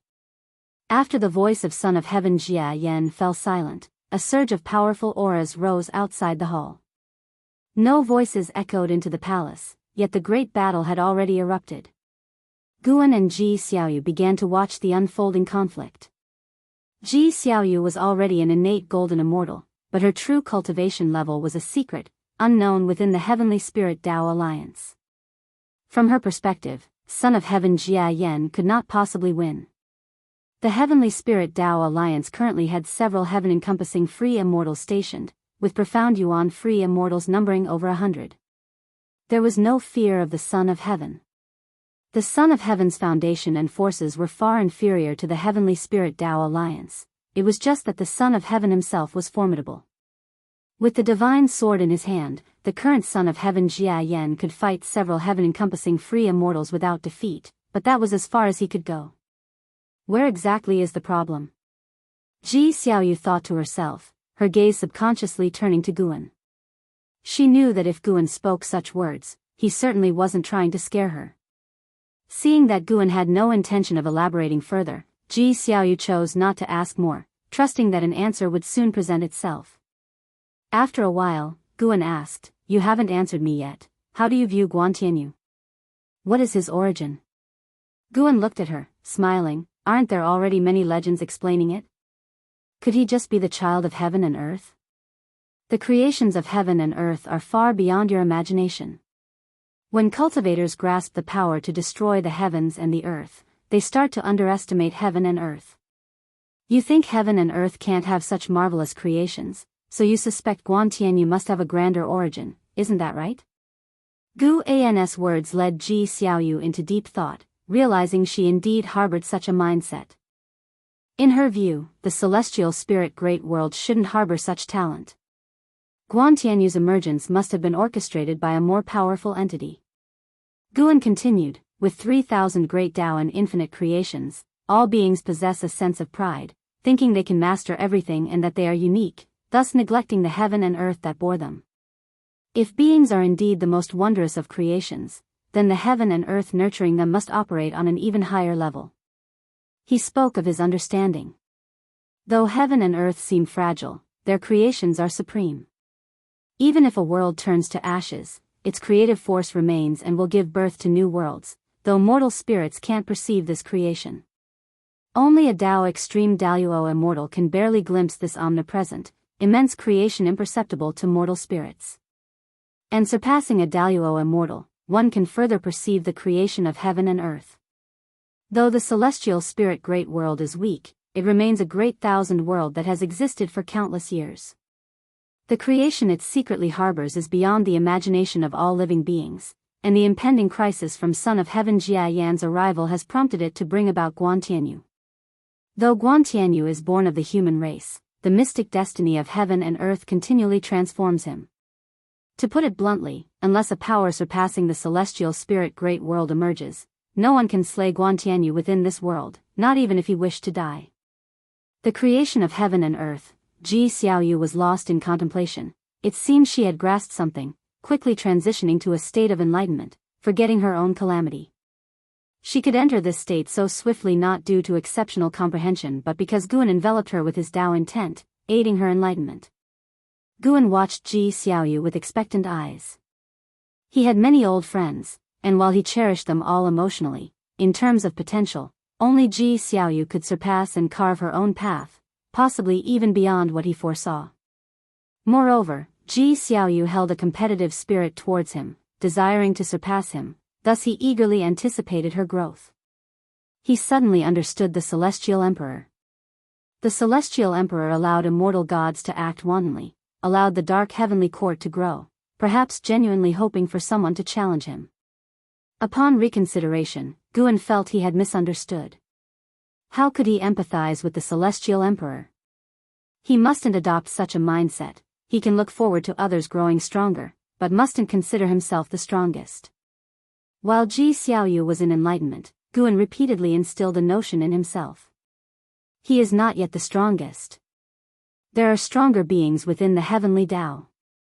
He wasn't thinking of the Celestial Emperor, but of an existence yet to appear. Much time passed. Ji Xiaoyu suddenly awoke, opening her eyes to find the celestial vault outside the hall had dimmed. She turned her head to see Guan had already risen, standing before a stone pillar, reading the inscriptions upon it. "I'm sorry, Ji Xiaoyu began, but her words trailed off as she became captivated by Guan's silhouette. With his back to her and head raised, Guan emanated an inexplicable allure, a longing for the great Tao. Hearing her, Guan turned to her with a smile. "So, what did you comprehend earlier?" "I grasped some truths about the Tao of heaven and earth, thank you." Ji Xiaoyu earnestly replied. "Why thank me? I did nothing. I understand." Ji Xiaoyu was well aware of her own comprehension. After countless years of meditation, such an opportunity for enlightenment was rare. It wasn't a coincidence that Guan's presence came with insights, clearly indicating his guidance.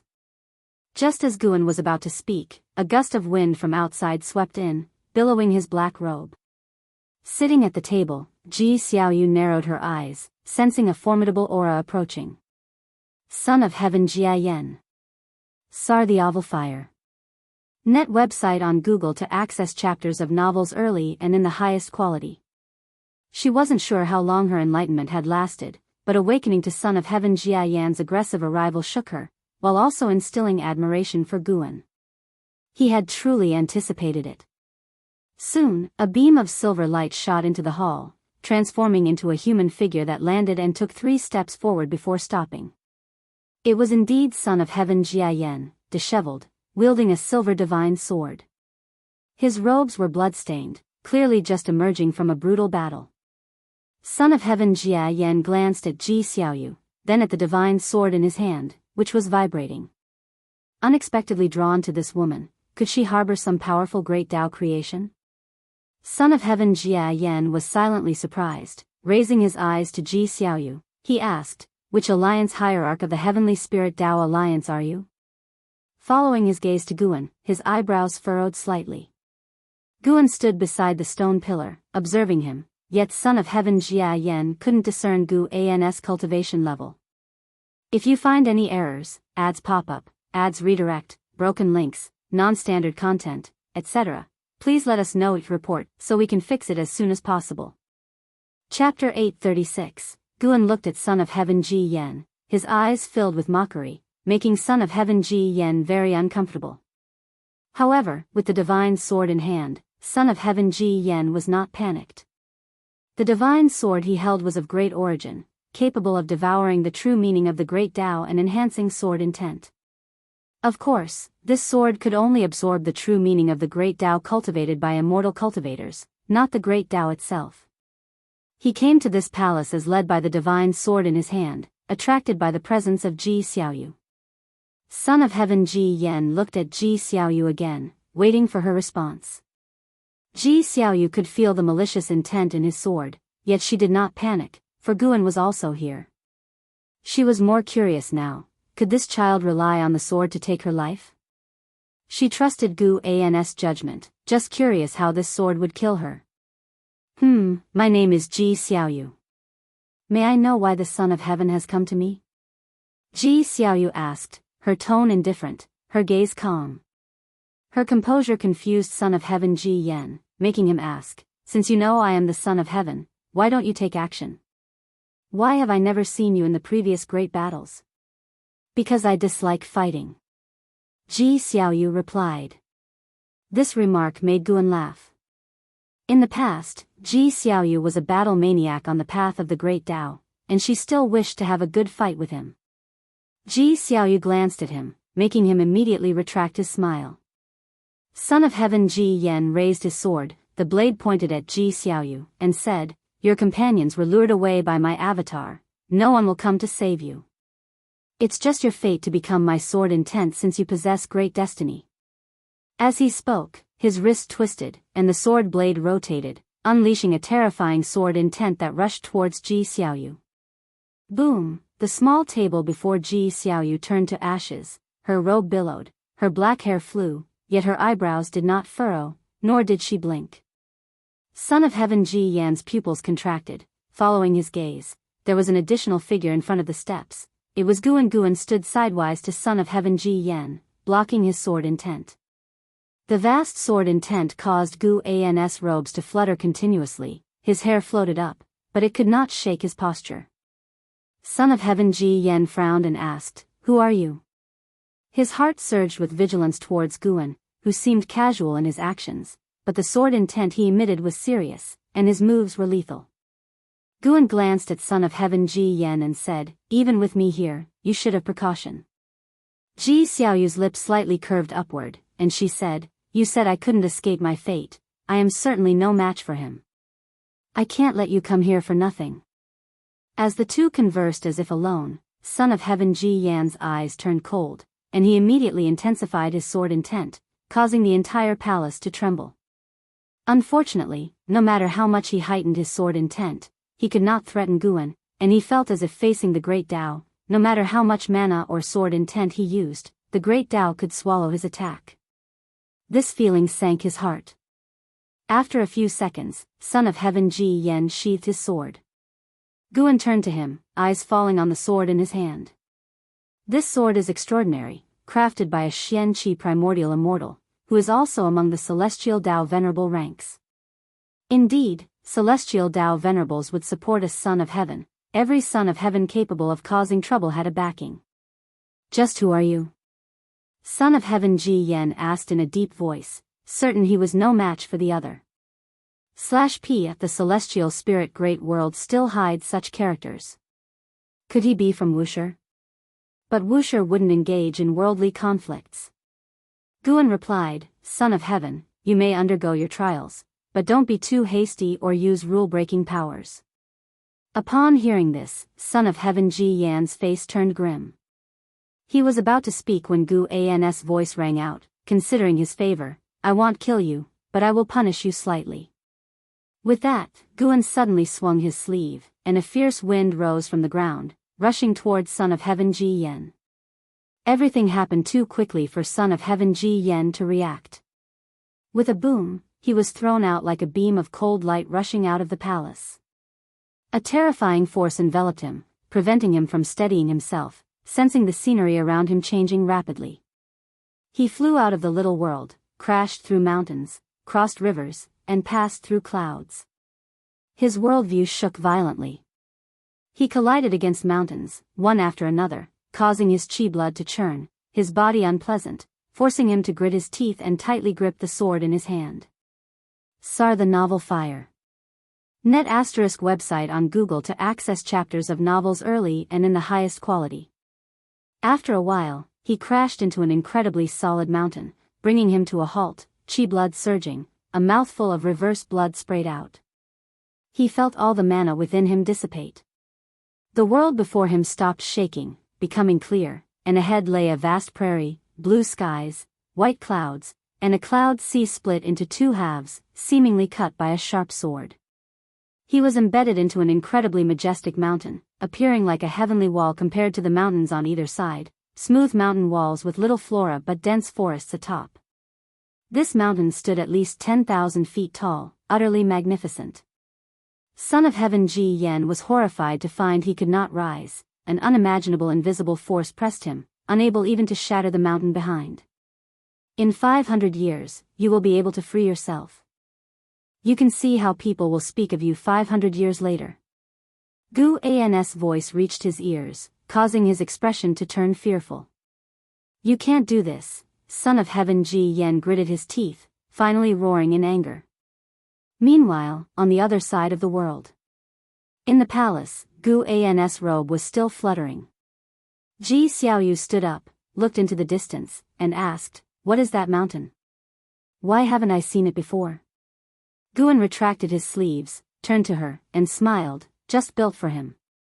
Ji Xiaoyu was secretly astonished. She could also create a mountain, but doing so like Guan while simultaneously taking action and creating a mountain without causing much commotion was beyond her ability. Sealing Son of Heaven Ji Yen with a single mountain, the power contained within was unimaginable. 500 years is an imitation of your Sun Wukong novel, isn't it? Ji Xiaoyu asked, clearly teasing, yet asking seriously. Guan laughed, "Just came to mind." He turned and walked toward the palace door.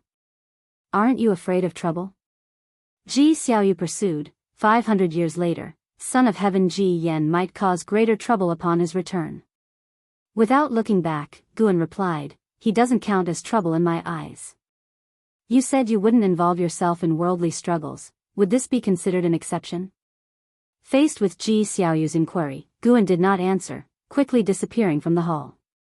Ji Xiaoyu sat down again, her gaze towards the distance. She could see many great powers across the world flying towards the mountain ceiling Son of Heaven Ji Yen. If you find any errors, ads pop up, ads redirect, broken links, non-standard content, etc., please let us know each report so we can fix it as soon as possible. Chapter 837, Heavenly Suppressing Heroic Peak. The Son of Heaven Jia Yen has been suppressed. This news was like a bombshell, shaking the world. The speed at which it spread was unprecedented. All beings thought that a catastrophe was imminent, but unexpectedly, the Son of Heaven was suppressed. Without the Son of Heaven, the Son of Heaven's forces were far from enough to shake the foundation of the Heavenly Spirit Tao Alliance. Various forces began to investigate the news and dispatched cultivators to verify its authenticity. The giant peak suppressing the Son of Heaven Jia Yen also got a name, known as the Heavenly Suppressing Heroic Peak. Not even half a day after the Son of Heaven Jia Yen was suppressed, a great cultivator arrived nearby. In the days that followed, more and more cultivators came. His subordinates also came to see him, even trying to rescue him, but unfortunately, no matter what methods they used, they couldn't pull him out of the mountain wall or destroy the Heavenly Suppressing Heroic Peak. He became a joke of the world, his pride crushed. He had undergone many reincarnations, all successful before, smoothly sailing in each life, never finding himself in such a predicament even when facing strong enemies. Not only was he humiliated by his enemies, but he also lost hope of victory. Coming to the celestial spirit great world, he felt unprecedented difficulties. The Heavenly Spirit Tao Alliance was too tenacious for him to defeat quickly. Now, he was encountered by Ancestor Master Wuxia, who would suppress him for 500 years. 500 years. The force he had built single-handedly would surely be uprooted by the Heavenly Spirit Tao Alliance. He didn't reveal that he was only suppressed for 500 years, not because he didn't trust Ancestor Master Wuxia, but because he feared the Heavenly Spirit Tao Alliance would be ruthless. Moreover, he wanted to see how his recruited subordinates and the people viewed him. On the mountain wall, the son of heaven Jia Yan hung his head, his white hair scattered like dried grass, motionless as if already dead. At this moment, his heart was filled with anger and unwillingness. He resented everything, resented Ancestor Master Wuxia, and resented himself. He could be sure that his suppressor was Ancestor Master Wuxia. Only Ancestor Master Wuxia had such skill. He hated himself for overly relying on his sword. Despite things feeling off at the time, he still attacked the female alliance leader. The son of heaven Jia Yan's mood grew increasingly gloomy. In the distance, a group of great cultivators from the Heavenly Spirit Tao Alliance watched him from afar, their brows furrowed, not laughing openly like other cultivators. Although he's been suppressed, we simply cannot kill him. Over time, his hatred towards the Heavenly Spirit Tao Alliance will only deepen. Indeed, but who exactly suppressed him? Does the Heavenly Spirit Tao Alliance hide a presence we're unaware of? He was struck from Alliance leader Jis Little World, perhaps we could ask her. Though he's an enemy, watching him humiliated like this, I can't help but feel uneasy. True, although his actions are domineering, the son of heaven Jia Yan conducts himself with honesty and integrity, never hiding his intent in battles. The great cultivators discussed, though their words showed sympathy for the son of heaven Jia Yan, what they hoped for was his death. Every day thereafter, beings came to observe, looking at the son of heaven Jia Yan's plight. Most were merely astounded, curious, without deeper thoughts. There were various theories about who had suppressed the son of heaven Jia Yan. Most believed there was a hidden master in the Heavenly Spirit Tao Alliance because the Son of Heaven was suppressed after causing a commotion there. Some mentioned Ancestor Master Wuxia, but there was no direct evidence, and Ancestor Master Wuxia never involved himself in internal conflicts of heaven and earth. 500 years in the past seemed brief for the Son of Heaven Jia Yan, but now it felt endlessly tormenting. 200 years later, the Son of Heaven Jia Yan remained embedded against the heavenly suppressing heroic peak, covered in dust and leaves, remnants of 200 years of wind and rain. Compared to 200 years ago, the area was no longer as lively, and the Son of Heaven Jia Yan's mindset had recovered somewhat, becoming numb. No matter what, before regaining freedom, his anger would only harm himself. Near midday, as the scorching sun shone down, sunlight cast on him, faint white mist began to rise from within him. Suddenly, a pebble fell from above, rolled down the mountain wall, hitting the Son of Heaven Jia Yan's head. The Son of Heaven Jia Yan remained unresponsive, he didn't move at all. At this moment, a shabby-clothed boy lay at the edge of the cliff above, cautiously peering downwards, but below were layers of clouds and mist, making it impossible to see any trace of living beings. The shabby-clothed boy appeared to be only 15 or 16 years old, dressed in ordinary robes, face dirty, yet his eyes were lively and spirited. "Where is the Son of Heaven?" the shabby-clothed boy muttered, scanning his gaze around, but unfortunately, he couldn't find the Son of Heaven, nor even a sparrow. He sat up and started to pant. Climbing the heavenly suppressing heroic peak took him 10 whole days, his provisions and water long gone. Not only that, it took him 3 years to reach the heavenly suppressing heroic peak. Sir the Fire. At website on Google to access chapters of novels early and in the highest quality.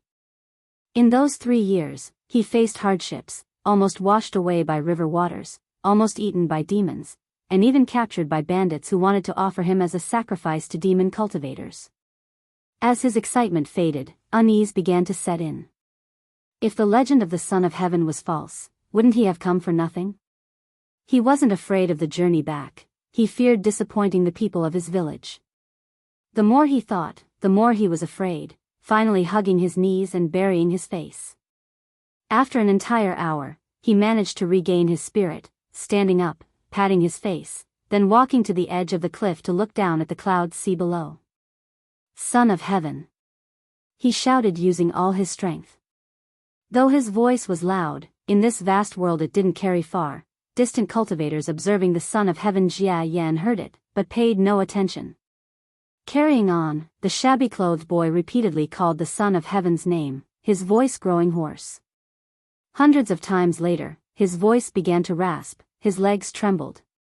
Finally, he collapsed to the ground, coughing violently. "Mortal child, why do you call me?"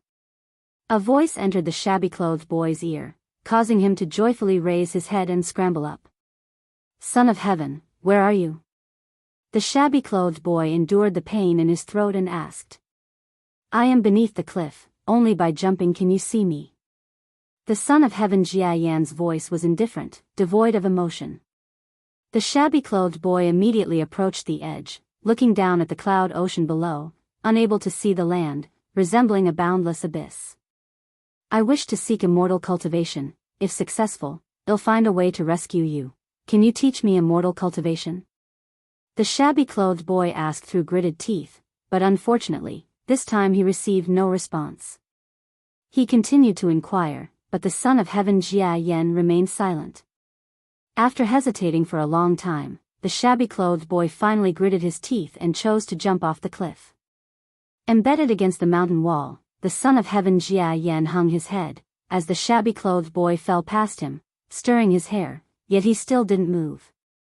The scene returned to silence, as if the shabby-clothed boy had never come. If you find any errors, ads pop up, ads redirect, broken links, non-standard content, etc., please let us know it report so we can fix it as soon as possible. Chapter 838, The Change in the Emperor's Heart. The people do not know how many years the Son of Heaven Jia Yan will be suppressed, nor does the Heavenly Spirit Tao Alliance understand, but they will not let such a good opportunity pass. They begin to launch a massive eradication of the Son of Heaven's forces. The forces painstakingly established by the Son of Heaven were completely shattered within 300 years. In addition to the suppression by the Heavenly Spirit Tao Alliance, internal conflicts also emerged, accelerating its demise. The disaster brought by the Son of Heaven thus dispersed, and the celestial spirit great world returned to peace again. Because they could do nothing about the suppressed Son of Heaven Jia Yan, the Heavenly Spirit Tao Alliance could only focus on cultivating disciples. Over the centuries, they recruited countless talents in the human world, with more and more prodigies emerging. A blink of an eye. The Son of Heaven Jia Yan has been suppressed for 487 years, getting closer to breaking free. During these years, days felt like years for him, and the closer he got to the 500-year mark, the more anxious he became. He feared that the ancestor Master Wuxia might not keep his promise. After all, he did not understand the ancestor Master Wuxia. Before the ancestor Master Wuxia took action, he could not even be sure that the counterpart was indeed the ancestor Master Wuxia. Why is it 500 years? There was only this thought in the mind of the Son of Heaven Jia Yan. 500 years was insignificant to the grand scheme of things, and for him, it would not make much of a difference. Even if his forces were destroyed, he could start over at most. At least he would not fall into an irremediable situation. Being suppressed for so long, the Son of Heaven Jia Yan felt that there was some calculation behind this 500-year period. At this time, the sound of thunder came from the sky, and the world quickly darkened. Soon, a torrential rain fell, like a waterfall washing over the Son of Heaven Jia Yan. Outside the heavens, in front of the world gate, two figures stood side by side, overlooking the Son of Heaven Jia Yan within the celestial spirit great world. They were the celestial spirit god and Tian Hao. Tian Hao was dressed in a golden patterned white robe, exuding an imposing aura, with his long hair coiled on top of his head, full of arrogance, and a complex, profound golden dharma aspect floating behind him. "Has your original memory been restored?" the celestial spirit god opened his mouth to ask. The two stood together, looking more like brothers than father and son. Tian Hao answered, "It hasn't been fully restored, but I know this Son of Heaven, his name is Jia Yan. Whether in power or cultivation level, he is far beyond my reach." His eyes were complicated, he already knew that the son of heaven Jia Yan was suppressed by Guan. In the celestial court, the son of heaven Jia Yan was glorious and was an existence he looked up to. Although he had once received the favor of the celestial emperor, it was short-lived. He hadn't truly grown before being cast into reincarnation. However, thinking of the recent struggles in the celestial court, he felt that the son of heaven Jia Yan might have turned misfortune into fortune, possibly escaping a disaster. Tianhao glanced at the celestial spirit god and asked, "Did you inform my master of my return in advance?" In this lifetime, he already understood his identity, but with the memories of many lifetimes, he could not bring himself to call the celestial spirit god father. Only the celestial emperor was worthy of such a title. The celestial spirit god did not dare to hope for a father-son relationship, so he didn't mind his attitude. I informed him, and he agreed. The celestial spirit god replied, speaking of this matter, there was a hint of emotion in his heart. He underestimated the ancestor Master Wuxi's affection for Tianhao. Even when facing the threat of the celestial court, the ancestor Master Wuxia was willing to protect Tianhao.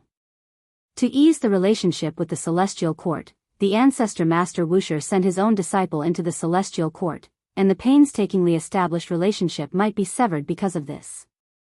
The son of heaven Tai Shang, who ruled over the celestial court, was not someone Yang Jian or the eternal life venerable could control. One could even say, whether the eternal life venerable could persist in the presence of the son of heaven Tai Shang was still an unknown. Hearing the celestial spirit god's answer, Tianhao breathed a sigh of relief, then both fell into silence. After a long while, the celestial spirit god took the initiative to speak, "Go to the human world to find a place to cultivate." "All right." Tianhao then disappeared from the spot. The celestial spirit god looked in the direction of the celestial spirit great world, a smile appearing on his face. Although the crisis pressure brought by the celestial court was immense, the people he cared about were right before him. This was happiness for him. On the other side, Guan was teaching Su Han to practice sword techniques within the Daoist field of the beginningless. The two stood in the peach blossom forest, where the sight of fallen peach blossoms scattered on the ground made for a vivid and beautiful scenery. Curiously, Su Han asked, "Ancestor, the 500-year period is approaching. If that son of heaven starts to bring calamity to the human world again, what should be done?" When the news of the son of heaven being suppressed reached within the beginningless, he immediately sought out Guan. Guan did not hide anything and told him the truth, which excited him for a long time. Though Su Han was a bit jumpy, he kept his mouth shut tight. The information he gathered from Guan would not be spread out, not even to Zhenqin, which was why Guan was willing to continue telling him things. Although he has a strong sense of purpose and doesn't concern himself much with all living beings, as the son of heaven, he has his pride. He wouldn't deliberately bring calamity to the populace. Guan replied softly, while swinging the wooden sword in his hand, patting it on Su Han's waist. Su Han quickly adjusted his posture and continued practicing the sword techniques. He was secretly amazed. He was not an ordinary person, yet practicing sword techniques in an ordinary way brought great results. With casual pointers from the ancestor, he gained not only sword techniques but also sword intent and understanding of sword Dao. It was truly incredible. Su Han was even thinking, would even the most mediocre person become a genius by cultivating under the ancestor? Thus, Su Han began to concentrate on practicing his sword techniques. Though he might seem carefree, he was very aware, all the Wuxia disciples envied his treatment. The ancestor, while scolding him, actually cared a lot for him. Even if it was for the ancestor, he must strive to succeed. Listening to Su Han's inner voice, the corner of Gu An's mouth lifted slightly, and he softly said, "At last, you have a bit of his demeanor." "His demeanor? Ancestor, who are you talking about?" Su Han turned around to ask, full of curiosity. Guan gave him a look, exasperatedly saying, "Just praised you, and you're distracted again."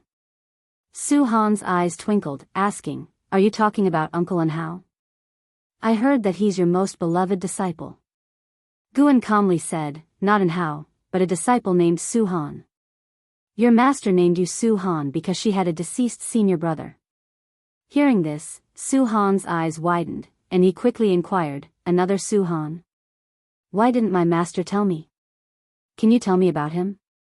Believing the time was right, Guan began to tell Su Han's story. Listening while practicing sword techniques, Su Han's mood became heavy because the life of that Su Han was indeed very bitter. However, upon hearing that Su Han took a wrongful path, he couldn't help but frown. He did not agree with Su Han's choices. Once Guan finished, Su Han fell into silence. Guan asked, after hearing his story, "What do you think?" Su Han took a deep breath and said, "If he hadn't been blinded by hatred and focused on cultivating under you, it wouldn't have come to such a pass." Do you think he did the right thing? Search *the novel_fire. @ website on Google to access chapters of novels early and in the highest quality. Of course not, he owed you a debt of gratitude until his death. If you find any errors, ads pop up, ads redirect, broken links, non-standard content, etc., please let us know each report so we can fix it as soon as possible. Chapter 839. The Path of the Celestial Emperor. Guan heard Su Han's words and couldn't help but shake his head with a smile. If this boy knew that the person he was criticizing was himself, what would his reaction be? Thinking of this, Guan actually looked forward to it a little. Alright, practice your sword well. I will accompany you a little longer, then I have to go out, Guan said seriously, restraining his smile. Su Han looked at him and curiously asked, "Ancestor, you often go out. Where do you go, and can you take me with you just once?" Guan pretended to be mysterious, saying, "I have thousands of incarnations in the human world, and I have many identities to continue with. I cannot take you with me, it would disrupt the path of trial. Perhaps when you go out for trials in the future, you might encounter me, but you will definitely not recognize me." These words gave Su Han goosebumps. He didn't doubt his ancestor's words and began to recall his past.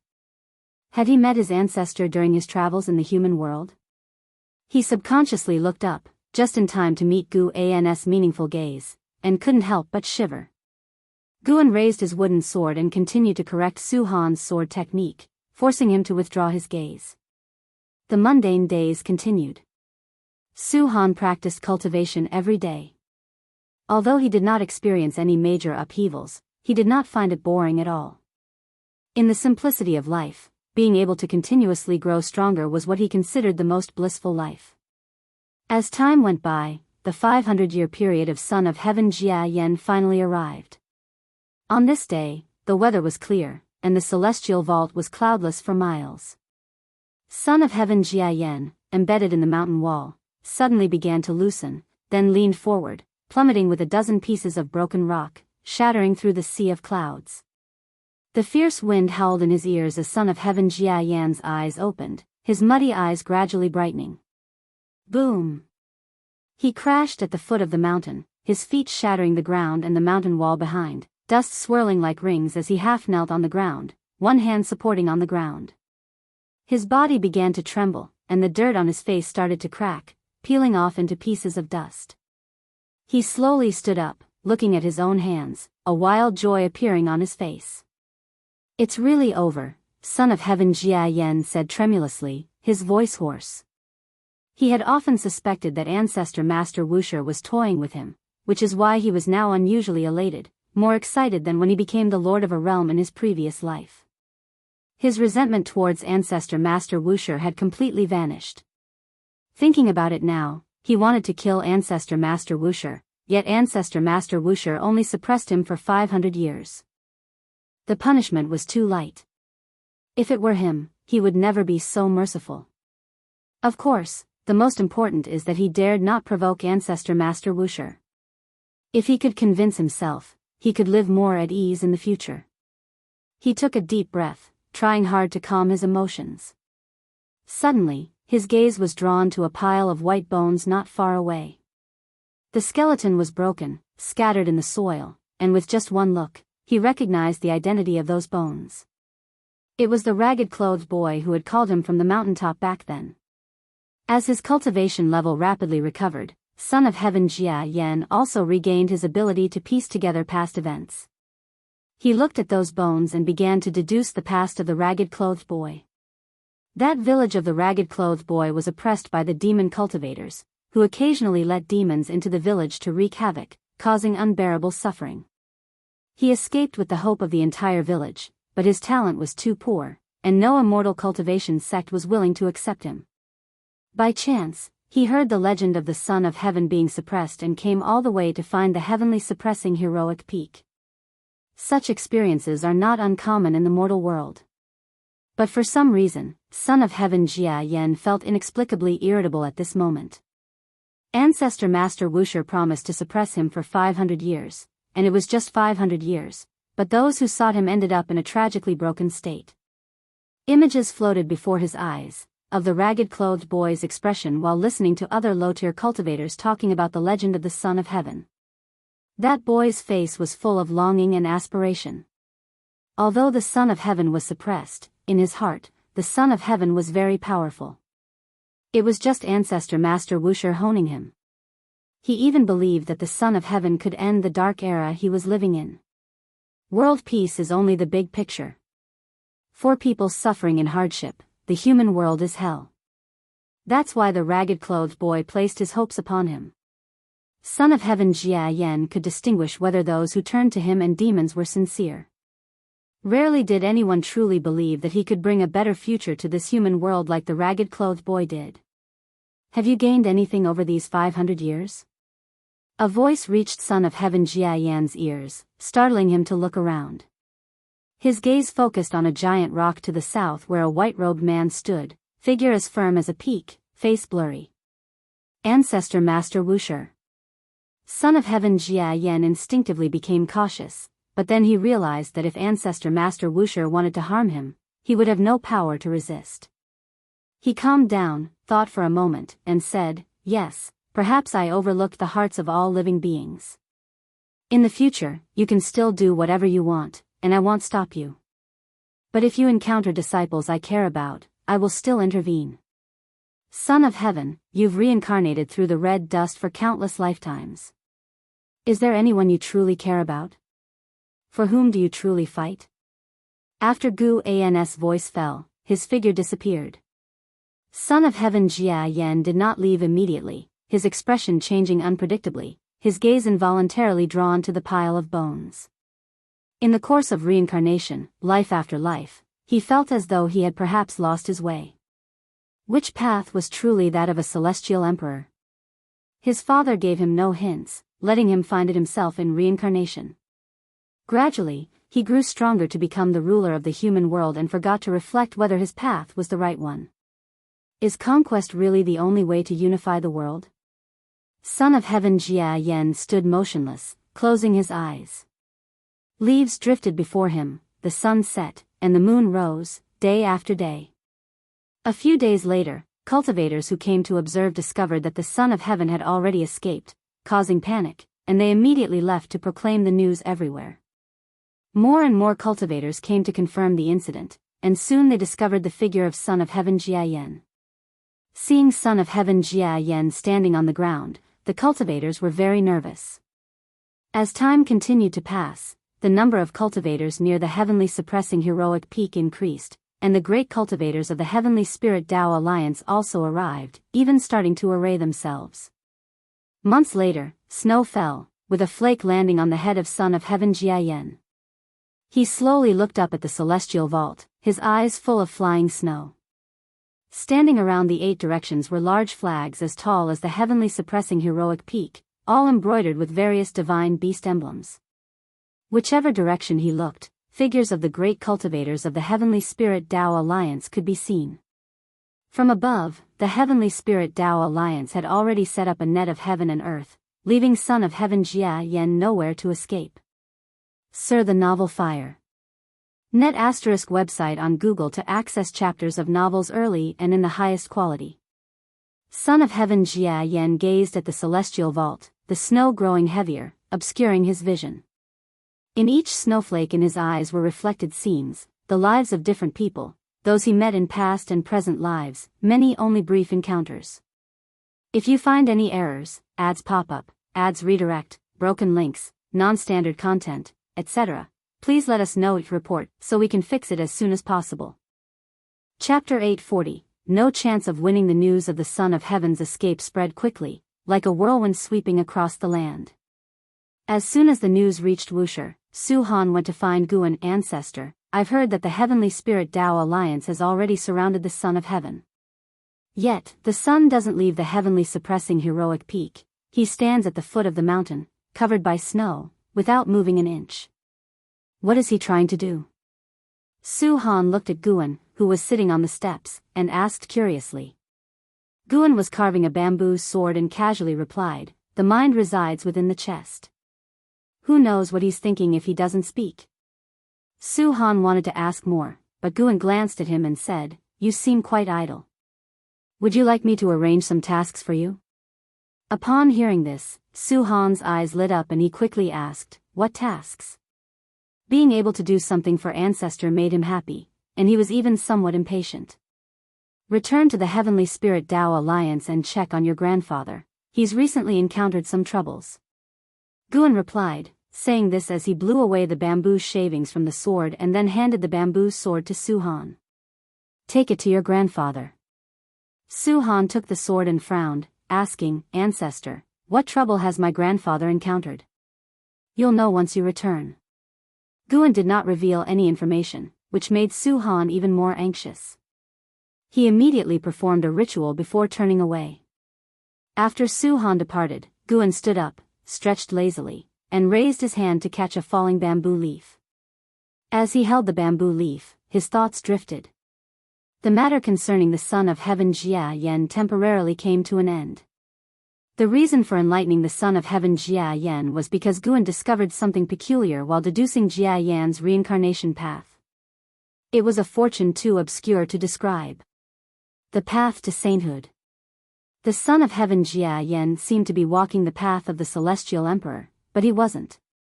The road he walked was guided by the Celestial Emperor, which indicated that the Celestial Emperor was also seeking the path to sainthood. What exactly is a saint? Besides breakthroughs in cultivation realm, Guan believes that one also needs breakthroughs in Tao heart. How to make a breakthrough in Tao heart, enlightenment? Or like the Tao fruit, generate one's own power? Guan stood there and began to ponder. Fire. At website on Google to access chapters of novels early and in the highest quality. The heavens and earth alternated between light and shadow, the seasons changed, and it wasn't until the spring of the next year that he regained his senses. He only grasped a bit of sensation, unable to fully comprehend it for the time being, so he could only set it aside. He still had to harvest the mature medicinal herbs. He wondered if relying on lifespan to constantly enhance cultivation techniques could lead to the discovery of the Holy Tao. Anyway, with lifespan still accumulating, Guan wasn't anxious. Once he had sufficient lifespan, he would focus on crazily improving both cultivation techniques and physique. When these two conditions reached their peak, they would inevitably bring him surprises. Guan turned and walked into the bamboo forest, where the sunlight was bright and the celestial vault was magnificent, just like this world, always in tranquility. Time flew by like a shuttle, and years passed like arrows. 1,000 years passed. The human world remained peaceful after the Son of Heaven Jia Yan left the seal of the heavenly suppressing heroic peak. Initially, the people of the world worried that he would again cause upheaval, but as time went on, they gradually forgot about the Son of Heaven Jia Yan. Without the threat of the Son of Heaven, the Heavenly Spirit Tao Alliance reconsolidated its ruling position, vigorously developing beyond the heavens, exploring other great thousand worlds, and the celestial spirit great world seemed to enter a period of rapid development again. In that year, heavenly suppressing heroic peaks saw heavy snow again, blanketing the world in a vast whiteness. At the foot of the mountain, the tattered clothes of the Son of Heaven Jia Yan leaned against the mountain wall. Beside him lay a reconstructed skeleton, also in a sitting posture. Looking in the direction towards which the Son of Heaven Jia Yan faced, a silhouette could be seen walking towards him amidst the vast snow, faintly gleaming with golden light. As the figure approached, he revealed his true form. It was Tian Hao. He still exuded that impressive demeanor, with Dharma aspect apparent behind him, resembling a divine monarch descended from heaven. Tian Hao looked at the current state of the Son of Heaven Jia Yan with a gaze filled with peculiar colors, stopping 10 feet away to look at him. The aura of the Son of Heaven, I wonder which imperial brother has arrived. The Son of Heaven Jia Yan said without opening his eyes, his tone calm. Tian Hao replied, if it's a matter of the identity of the Son of Heaven, I am called Xianqing. Upon hearing this, the Son of Heaven Jia Yan opened his eyes, his gaze cold, examining Tian Hao, and mockingly said, Emperor Xianqing? Can't recall how long ago it was when I heard the news that father, while training in the human world, also birthed another prince, a rare innate immortal god favored by the celestial Dao destiny. Father took him to the celestial court, showering him with great love. Alas, this son did not cherish it and actually criticized father's political governance, leading to being cast into reincarnation, never to reincarnate. Upon seeing you today, indeed, father loves doing things that contradict his words. He's even left you a path. Tian Hao's expression remained calm as he spoke. Father has also left you a path. In fact, he's left a path for every son of heaven. Some can see it clearly and strive diligently, while others cannot and perish in resentment. The Son of Heaven Jia Yan closed his eyes again. Tian Hao cast a glance at the skeleton beside the Son of Heaven Jia Yan, immediately seeing through the past of that skeleton, making his expression softer. Tai Shang wants to eradicate us. Tian Hao spoke again. The Son of Heaven Jia Yan's brows furrowed momentarily, then relaxed. The dark heavenly court invaded the heavenly Dao. Tai Shang successfully led the defense and defeated the strongest presence of the dark heavenly court, gaining father's approval. He's now in control of the celestial court's power, possibly eradicating sons of heaven who haven't pledged loyalty to him, making him the closest to the position of the celestial emperor. Tian Hao continued speaking, his expression unchanged. The Son of Heaven Jia Yan snorted coldly, even those sons of heaven who pledge loyalty to him will be eradicated. Father once told me that Tai Shang is the most like him, the most suitable son of heaven to become the celestial emperor. Father has no siblings living. Tian Hao said, since we've both come to the celestial spirit great world, we're linked by fate. Let's join forces, your reincarnation trial should be concluded. During your years in reincarnation, significant changes have occurred in the celestial court. The Son of Heaven Jia Yan remained silent, no longer responding. Tian Hao didn't continue speaking but instead stood there waiting. The snow kept falling continuously as if wanting to bury the entire heaven and earth. After a long time, the Son of Heaven Jia Yan opened his eyes, his body leaned slightly forward, and he looked at Tian Hao and said, there is no chance of victory. His power is already unbeatable. Now in possession of the celestial court's power, he will surely absorb the celestial Dao destiny. Facing him leads to no good outcome. Even with a powerful presence like Ancestor Master Wuxia assisting us, there would be no chance of victory. Perhaps Ancestor Master Wuxia foresaw the current situation long ago, which is why he distanced himself from the celestial court. Tian Hao stared at the Son of Heaven Jia Yan and asked, no chance of victory, so sit and wait for death? Calmly seek enlightenment, and fleeing into chaos someday might be a path to life. I never expected the once unyielding Son of Heaven Jia Yan to fear Tai Shang like this. Tian Hao mocked him, his tone filled with disdain. The Son of Heaven Jia Yan stared at him, eerily saying, kid, even if you find father, you might not be able to turn the tide. Do you know why father delegated power to him? If you find any errors, ads pop up, ads redirect, broken links, non-standard content, etc., please let us know each report so we can fix it as soon as possible. Chapter 841, Sweeping Across the Heavens. What do you mean? Are you saying he already has the power to rival father? Tian Hao frowned and asked, his tone suddenly turning colder. After regaining his memories, his feelings for the celestial emperor returned to their original state, filled with resentment and dissatisfaction, but undeniably, the celestial emperor was the most powerful existence in his heart, even his master Guan could not compare. Guan secluded himself here, surely with some unspeakable secret. While the celestial emperor is high above, overlooking all beings, none can shake his dominion. Son of Heaven Jia Yan remained unfazed and replied, you don't understand father enough. Before Tai Shang, no son of heaven had wielded the power of the celestial court. If father gets angry, even the celestial Dao Venerable would be stripped of the immortal position, falling into the red dust would be minor, and in worse cases, both body and soul would perish. How could Tian Hao not know the celestial emperor's dominance? After all, he too has fallen into the mortal realm. If not for encountering Master Guan, he felt he would still have to undergo countless reincarnations, not knowing where the end lies. There are not few sons of heaven like him. Within all heavens and myriad realms, many sons of heaven rise and fall, not to mention the errant immortal gods. The thought of the number of heavenly court immortals brings an immense pressure upon Tian Hao. They not only have to face the son of heaven Tai Shang, but also the entirety of the celestial court's power. If Tai Shang truly has power not inferior to the celestial emperor, then they indeed have no chance of victory. The two fell into silence once more. Son of Heaven Jia Yan closed his eyes again, continuing his enlightenment. Tian Hao turned around, preparing to leave, but just as he was halfway turned, he suddenly asked, "Are you staying here because of that mortal child?" "I am only contemplating the true path I should take. Since you and I are brothers, let me advise you, if you cannot resist Tai Shang, why not distance yourself from the celestial court, spend the remaining time on enlightenment, perhaps when you find your own road, you will see a path to life." Son of Heaven Jia Yan replied with his eyes closed, his tone more gentle than before. Tian Hao gave him a meaningful look, then turned and left, heading back the way he came, soon disappearing into the vast white snow. The snow continued falling, landing on Son of Heaven Jia Yan. Day by day, Son of Heaven Jia Yan was buried by the snow, merging with the world as one.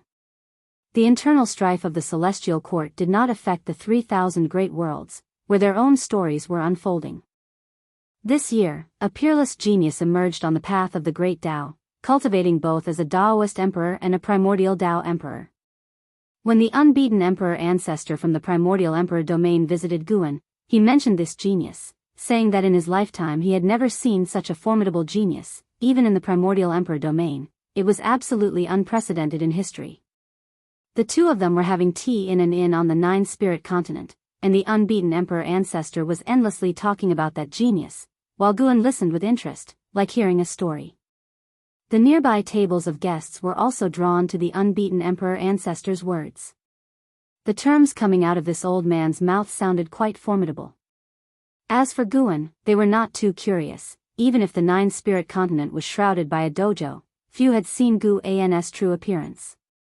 Emperor Xian has already declared that he wants to challenge all the strong of the 3,000 great worlds, and then wage war on the primordial emperor domain, Misty Immortal Court, Ling Mountain, and other extraordinary domains.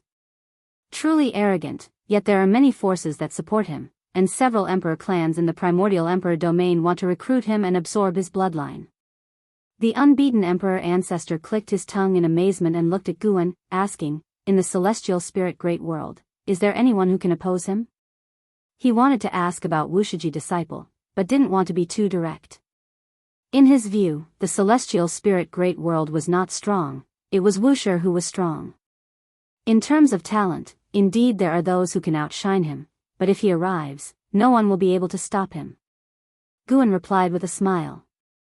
He wasn't speaking frivolously, as this was something destined to happen. Emperor Xian was meant to become a legendary myth. The reason for his widespread conquests was because he had heard tales of his own legend. Unlike those tragic heroes' stories, Emperor Xian's life was smooth and successful. He would sweep through the heavens, sealing himself a god with supreme glory, becoming part of the immortal class, and in the era of Ji, legend has it that Emperor Xian ushered a brilliant golden age. Looking at it now, Guan saw even more. The reason for Emperor Xian's success was because he had an extraordinary existence supporting him. The son of heaven Tai Shang, now the ruler of the celestial court. Indeed, Emperor Xian has grown up now. The unbeaten emperor ancestor remarked with admiration, and at the same time, he secretly respected Guan's magnanimity. It was clear from Guan's words that he was not planning to suppress Emperor Xian. The two continued their conversation, turning to the topic of the primordial emperor domain. Recently, the undefeated emperor clan was also facing troubles, and in the primordial emperor domain, there were many emperor clans. Since previously suffering a setback on the path of the great Tao, the status of the undefeated Emperor clan had been declining. His visit this time wasn't just to see the Emperor clan staying in the celestial spirit great world but more importantly to seek help. In the past tens of millions of years, he considered his performance fairly satisfactory, so he mustered the courage to come. After he finished speaking, Guan said, "I cannot help you directly, as that would violate the heavenly Tao. The current repercussions for the undefeated Emperor clan result from your improper conduct, so this is a hardship you must endure. However, I can give you hope.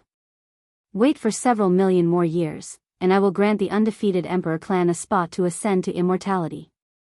But this spot has a threshold, and the person must satisfy me." Hearing the first half of Gu An's words, the unbeaten Emperor ancestor felt despondent, but upon hearing the latter part, he became overjoyed. Ascend to immortality. Even in the primordial Emperor domain, the pursuit of an immortal position is sought after. But the threshold of the celestial court is extremely high. At most, they can nominate a clansman to participate in the celestial army selection. Treading the heavenly ascension stairs is exceedingly difficult, nearly impossible. Suppressing his joy, the unbeaten Emperor ancestor asked, "May I ask of which tier is the immortal position?" Guan replied, "At least a star monarch. As for the specific immortal position, it depends on one's own fortune." Star monarch. The unbeaten Emperor ancestor's eyes widened, his breath becoming rapid. Once, a star monarch descended to the primordial Emperor domain, and even ancient existences with higher cultivation levels than this star monarch were forced to kneel. That scene remains unforgettable to him. Heavenly court immortals are immortal, and this is their confidence when facing stronger forces. For immortal gods, cultivation level doesn't seem as important, such as the power of the celestial court. If the undefeated Emperor clan were to bear a star monarch, it would truly soar to unprecedented heights, surpassing even its peak period. Their conversation aroused more curiosity among the surrounding people, who frequently glanced at Guan, discovering they couldn't see his true form, which surprised them secretly. With such a grand tone, could this person be one of Wuxi's first 5 generations of disciples? Guan stood up and smiled, "We've had our drink, accompany me for a walk. Together, see what the 9-spirit continent looks like now, and offer your insights." The unbeaten Emperor ancestor hurriedly rose and followed Guan out of the inn. His emotions were uncontrollable, the smile on his face impossible to suppress. The Novel Fire. Net website on Google to access chapters of novels early and in the highest quality. If you find any errors, ads pop up, ads redirect, broken links, non-standard content, etc., please let us know to report so we can fix it as soon as possible. Chapter 842, Guan and the unbeaten Emperor ancestor rode the clouds forward, admiring the scenery along the way. The unbeaten Emperor ancestor praised everything about the 9-spirit continent. What if the person you choose is completely inclined towards the celestial court? Guan suddenly asked. The unbeaten Emperor ancestor replied without hesitation, "Impossible, would never choose such descendants." Walking from the inn to this place, he had already constructed a series of plans in his mind. After reclaiming his position as the heavenly court star lord, his next target was the celestial court. He feared the power of the heavenly court immortals, craved the heavenly court immortals' authority, but would never forget his hatred. His wife and child died at the hands of the heavenly court immortals, and until now, he hasn't been able to avenge them. In the long years that passed, he almost gave up. Facing the unshakable celestial court, he had not a single chance for revenge, especially as the undefeated Emperor clan passed down through generations. He dared not make a move against the heavenly court immortals. Back then, he submitted to Guan not just because he resented the celestial court but because living on was the only way to protect his family. Now, Guan offered him a chance as star monarch. He not only saw hope for the clan's prosperity but also the possibility of vengeance. Countless years have passed, and that celestial god must have climbed to an even higher immortal position. He wished to investigate from outside, it was almost impossible. If an associate could infiltrate the celestial court, it would be much easier.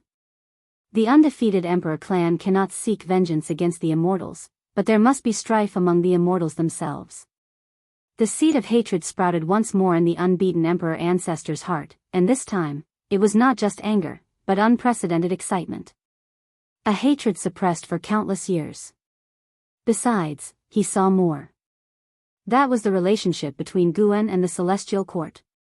Tens of millions of years ago, Guan clearly had an unknown conflict with the Celestial Court, but now, Guan could intervene in the immortal position, leading to many associations regarding Guan's true identity. Guan could perceive the psychological activities of the unbeaten emperor ancestor but did not point them out, only sighing inwardly. Even though the unbeaten emperor ancestor possessed the immortal emperor's eye, he could not see through the terrifying nature of the heavenly Tao. The human heart is fragile in the face of the heavenly Tao. After that, Guan spoke no more, shifting the topic to the cities along the way. Guan had his own considerations in wanting the undefeated emperor clan members to ascend to immortality because he saw that the clan would give birth to a second pair of immortal emperor's eyes. Why the immortal emperor's eyes were dreaded by the Celestial Court, Guan still couldn't discern, because the cause and effect of the immortal emperor's eyes had been severed, leaving no trace within the Celestial Court. 8 million years later, the human world acquired a new visage, the son of heaven and earth, Guan Tianyu, of the heavenly spirit Tao alliance, fully matured. Although a profound Yuan-free immortal, he could challenge a Luo Tian-free immortal without defeat, shaking the universe. The name Guan Tianyu spread throughout the land, even Qi Cultivation realm cultivators discussing his might. In the eyes of the world, Guan Tianyu was already number one. However, the good times did not last long, as the celestial spirit great world received an unexpected guest. It was none other than Emperor Xian, who combined the Daoist Emperor and Primordial Tao Emperor titles, arriving through the World Gate, with the Celestial Spirit God not obstructing him. If he infiltrated the Celestial Spirit Great World, he would be captured and exterminated by the Celestial Spirit God. Emperor Xian called out to the entire Celestial Spirit Great World, attracting all the great cultivators to battle in outer heaven. The Heavenly Spirit Tao Alliance, as the Heavenly Sovereign, naturally led but, unfortunately, news of consecutive defeats reached within the universe, causing all living beings great unease. If such a formidable existence was to invade the Celestial Spirit Great World, it would spell an apocalypse? In the summer of this year. *** The Nell Fire. Enter website on Google to access chapters of novels early and in the highest quality. At the foot of the heavenly suppressing heroic peak, the son of heaven Jia Yan was meditating and cultivating, a skeleton still by his side, just it became more natural than before, showing no signs of having been shattered, and was identical in posture to him. Now the human world no longer paid attention to him, including the Heavenly Spirit Tao Alliance, which, ever since Guan Tianyu matured, completely ceased to surveil him. Boom! A deafening roar came from the sky. The son of heaven Jia Yan looked up to see a golden rainbow light appeared in the celestial vault, akin to a dandelion in bloom, followed by a meteor wrapped in fiery flames streaking across the celestial vault, falling beyond the horizon. Master, what's happening in outer heaven? Why doesn't it settle down? A voice came from beside him, the talking skeleton, its voice identical to the cloth-clad youth back then. The son of heaven Jia Yan replied, "It's just people in combat, don't worry, the heavens won't collapse." Is it that self-proclaimed Emperor Xian fighting? Yes. It's been so long, he hasn't been defeated yet? Master, will it be your turn to fight one day? You are the son of heaven, you must be the strongest in the world. If I was the strongest, I wouldn't be suppressed here. That Emperor Xian is indeed powerful. I can't defeat him, at most remain undefeated. The son of heaven Jia Yan's response made the skeleton lift its head, seemingly surprised by this answer. Afterwards, the son of heaven Jia Yan closed his eyes again and said, "All right, work hard in cultivation, and transform early. It'll take you to see the human world and help address your regrets." The skeleton murmured, "I've died countless years ago, further regrets hold no meaning." The son of heaven Jia Yan did not respond, continuing with his cultivation. The battle outside continued. The celestial spirit great world did not besiege Emperor Xian, since Emperor Xian sparred without taking his opponent's lives, preventing the heavenly spirit Tao alliance from acting recklessly. Yet as one renowned great cultivator after another was defeated, the Heavenly Spirit Tao Alliance grew anxious. Would they truly let an outsider sweep the celestial spirit great world? They had to call upon Guan Tianyu to take action. Guan Tianyu was indeed strong, giving Emperor Xian significant trouble. He was the longest-lasting opponent in this realm. Unfortunately, he ultimately succumbed. The Luotian free immortals of the Heavenly Spirit Tao Alliance could no longer hold back and went into battle. The news of Guan Tianyu's defeat spread to the human world, causing an uproar. The campaigns of Emperor Xian were unending. Within years, he claimed 1,000 victories, showcasing an unmatched victory stance. In the dim cosmos, Emperor Xian stood proudly in the void, donning a silver battle armor, with 2 long sashes swirling about his waist and back. Behind the menacing helmet were 2 golden crescent moons hovering. His face was handsome, his gaze cold and indifferent, an inseparable air of arrogance exuding.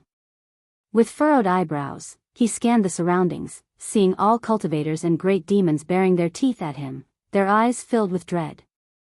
Is there no stronger presence in the celestial spirit great world?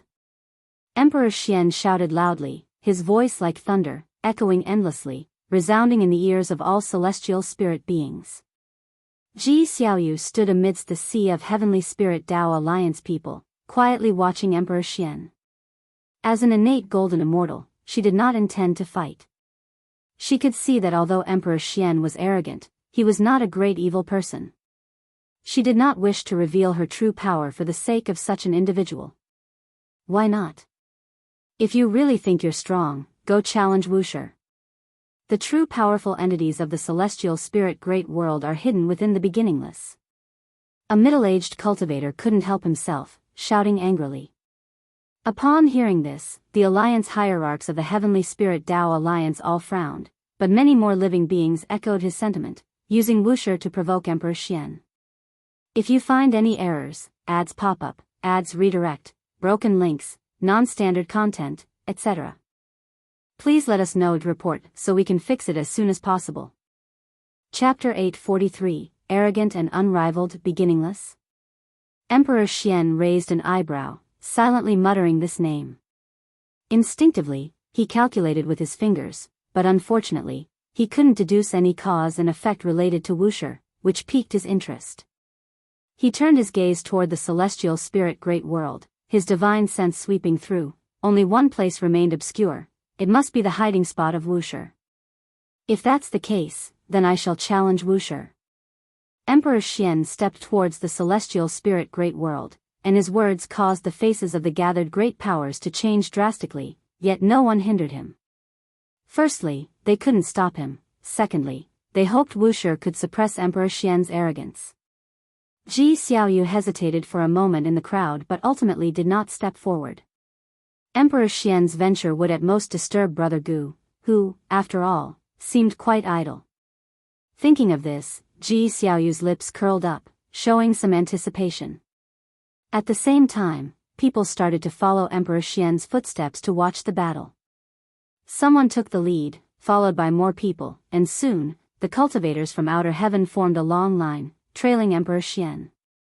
They had absolute confidence in Ancestor Master Wuxia, as he had never been defeated. The only suspense lay in how Emperor Xian would be defeated. On the other side, Guan was not within the Daoist field of the beginningless. He was in the middle of guiding Shaolan's cultivation. Currently, Shaolan also reached the heaven-encompassing free immortal realm, and in terms of cultivation level, she ranked among the top 5 in the celestial spirit great world. Of course, this did not include the immortal gods. Guan was not directly helping her become an innate golden immortal. Instead, he wanted her to mature a bit more and accumulate insights. It wasn't because he favored Ji Xiaoyu more, but Ji Xiaoyu's reincarnation experiences far exceeded those of Shaolan. The two stood in a forest, Shaolan raising her right hand, with a green lotus suspended above her palm, continuously emitting silvery threads, and the light it produced illuminated her face, highlighting her expressions of anticipation, anxiety, and joy. Guan stood beside her, watching with admiration, and praised, condensing Tao into lotus. Your thought Tao has achieved something. The thought Tao is the Tao of thoughts and ideas, distinct from the soul Tao but intricately connected to it. There must be a soul to have a mind, and with a mind comes endless thoughts. Cultivators comprehend the Tao, with the 3,000 great Tao, but few choose to cultivate the thought Tao. Guan, although primarily focusing on the path of cause and effect and the path of power, has dabbled in the 3,000 great Tao, and even if he is not familiar, his perspective and insights into the thought Tao are enough to benefit Xiaolan greatly. Without Brother Gu, how could I have such fortune? Xiaolan looked up at Guan, speaking with a bright smile. In the Xiao family, she was the supreme and revered ancestor, but in front of Guan, she was always the younger sister.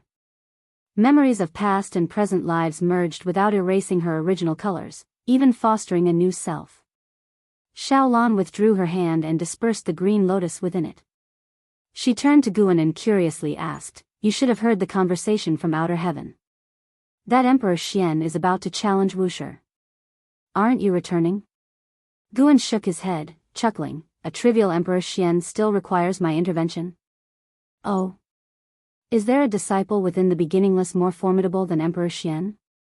Xiaolan grew more curious. Guan smiled silently, then followed up, "Since you don't want to practice anymore, take me for a walk.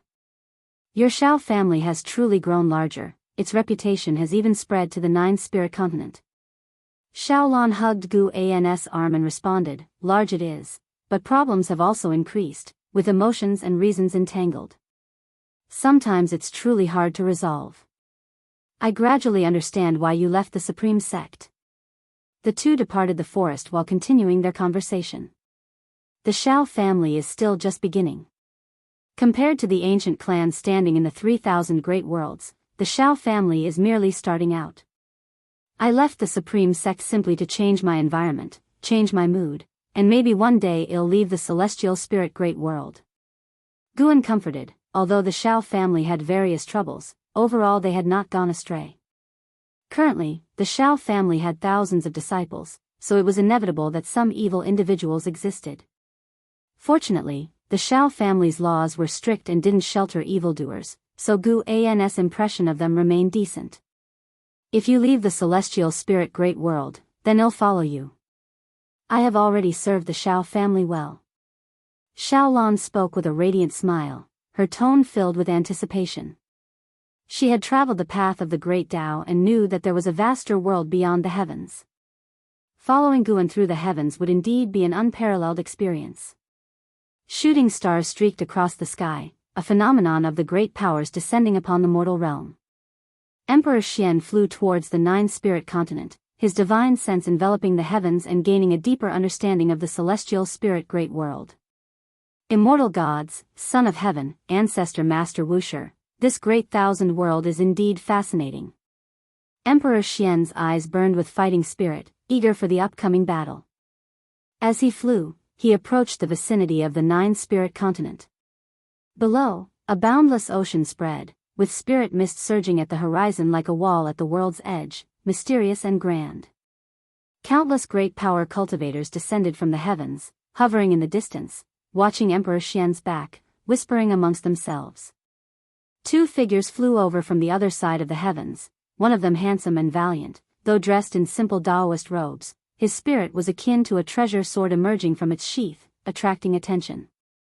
This person was the top prodigy of the Heavenly Spirit Tao Alliance, Guan Tianyu. After being defeated by Emperor Xian, Guan Tianyu returned to heal. Upon hearing Emperor Xian challenging Wuxia, he couldn't resist coming to watch.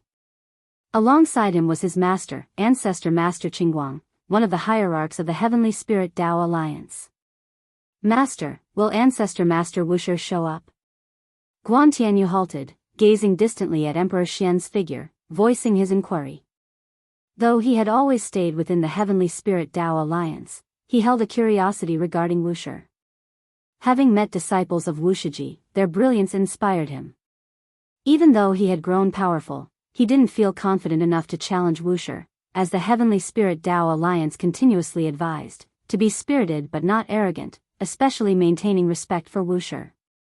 As one senior hierarch noted, all living beings in the celestial spirit great world owe a debt to Wuxia. Ancestor Master Qingguang mused, "It's unlikely that he will appear, but with Emperor Xian already at the doorstep of Wuxi's Dao sect, an entertaining show awaits us. Guan Tianyu was about to further inquire when suddenly, Emperor Xian's voice rang out, resounding stone-shattering.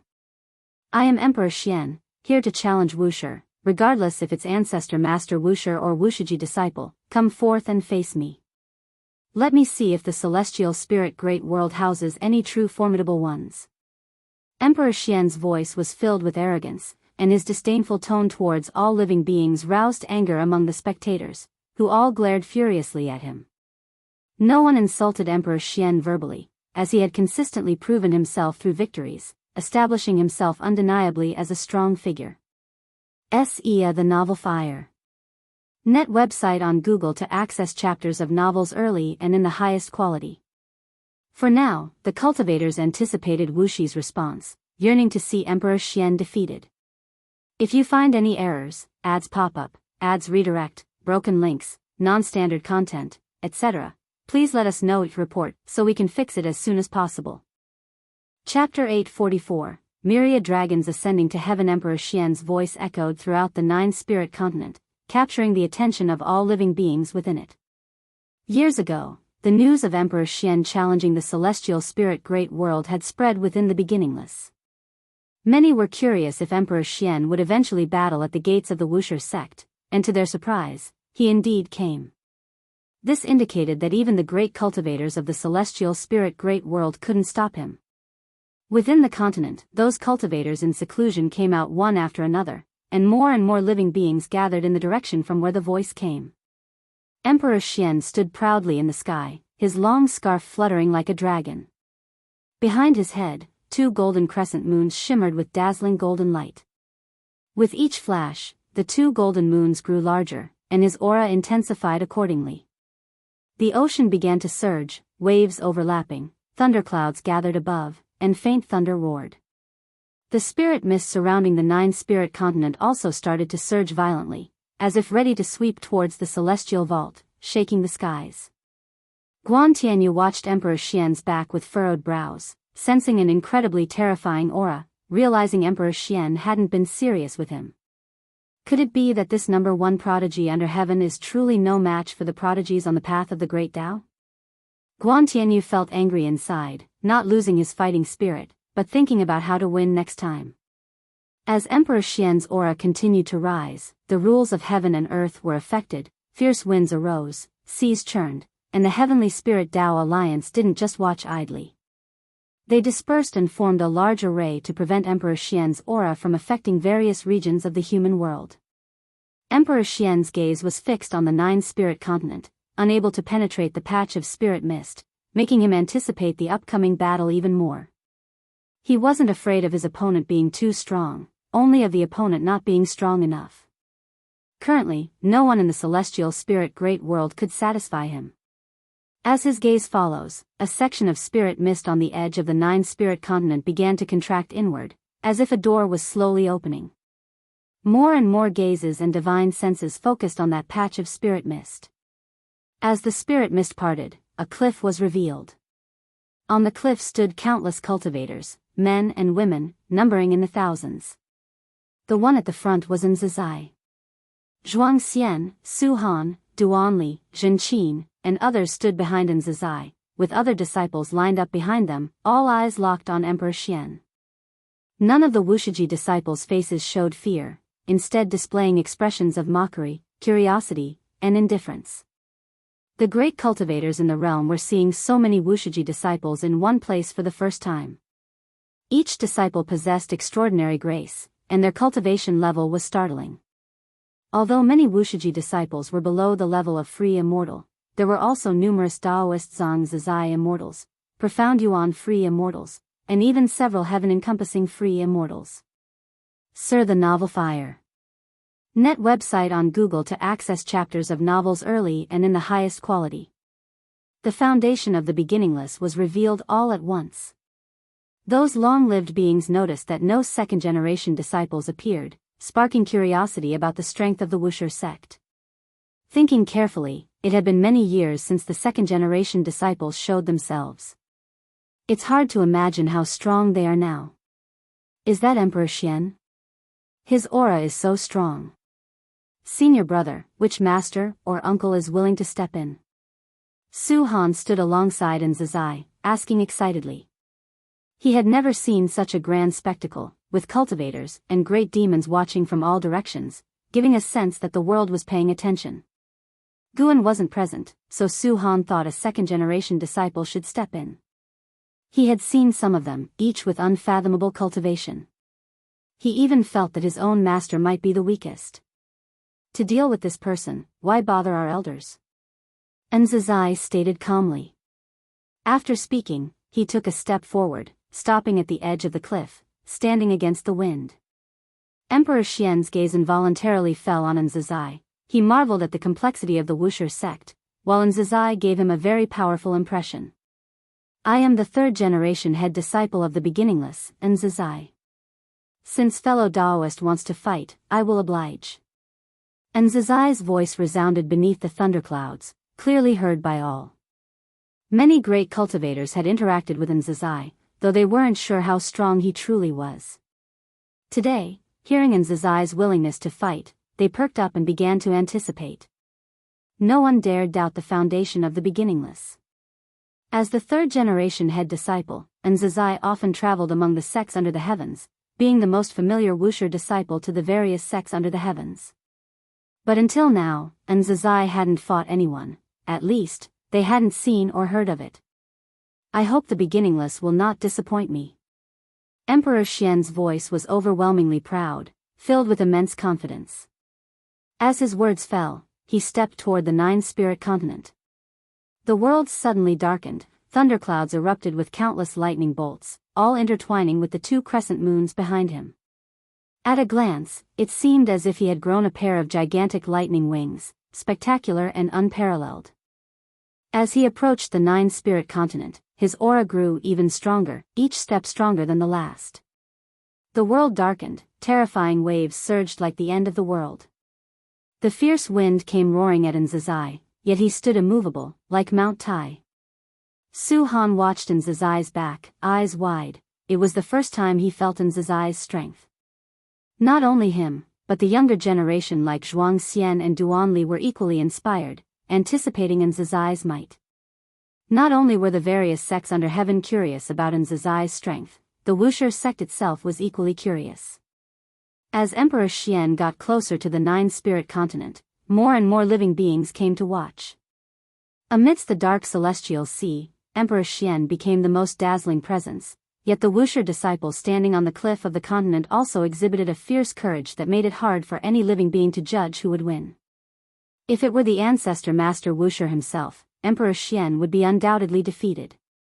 But now, with Nzazai stepping up, none among the viewers dared to make light judgments.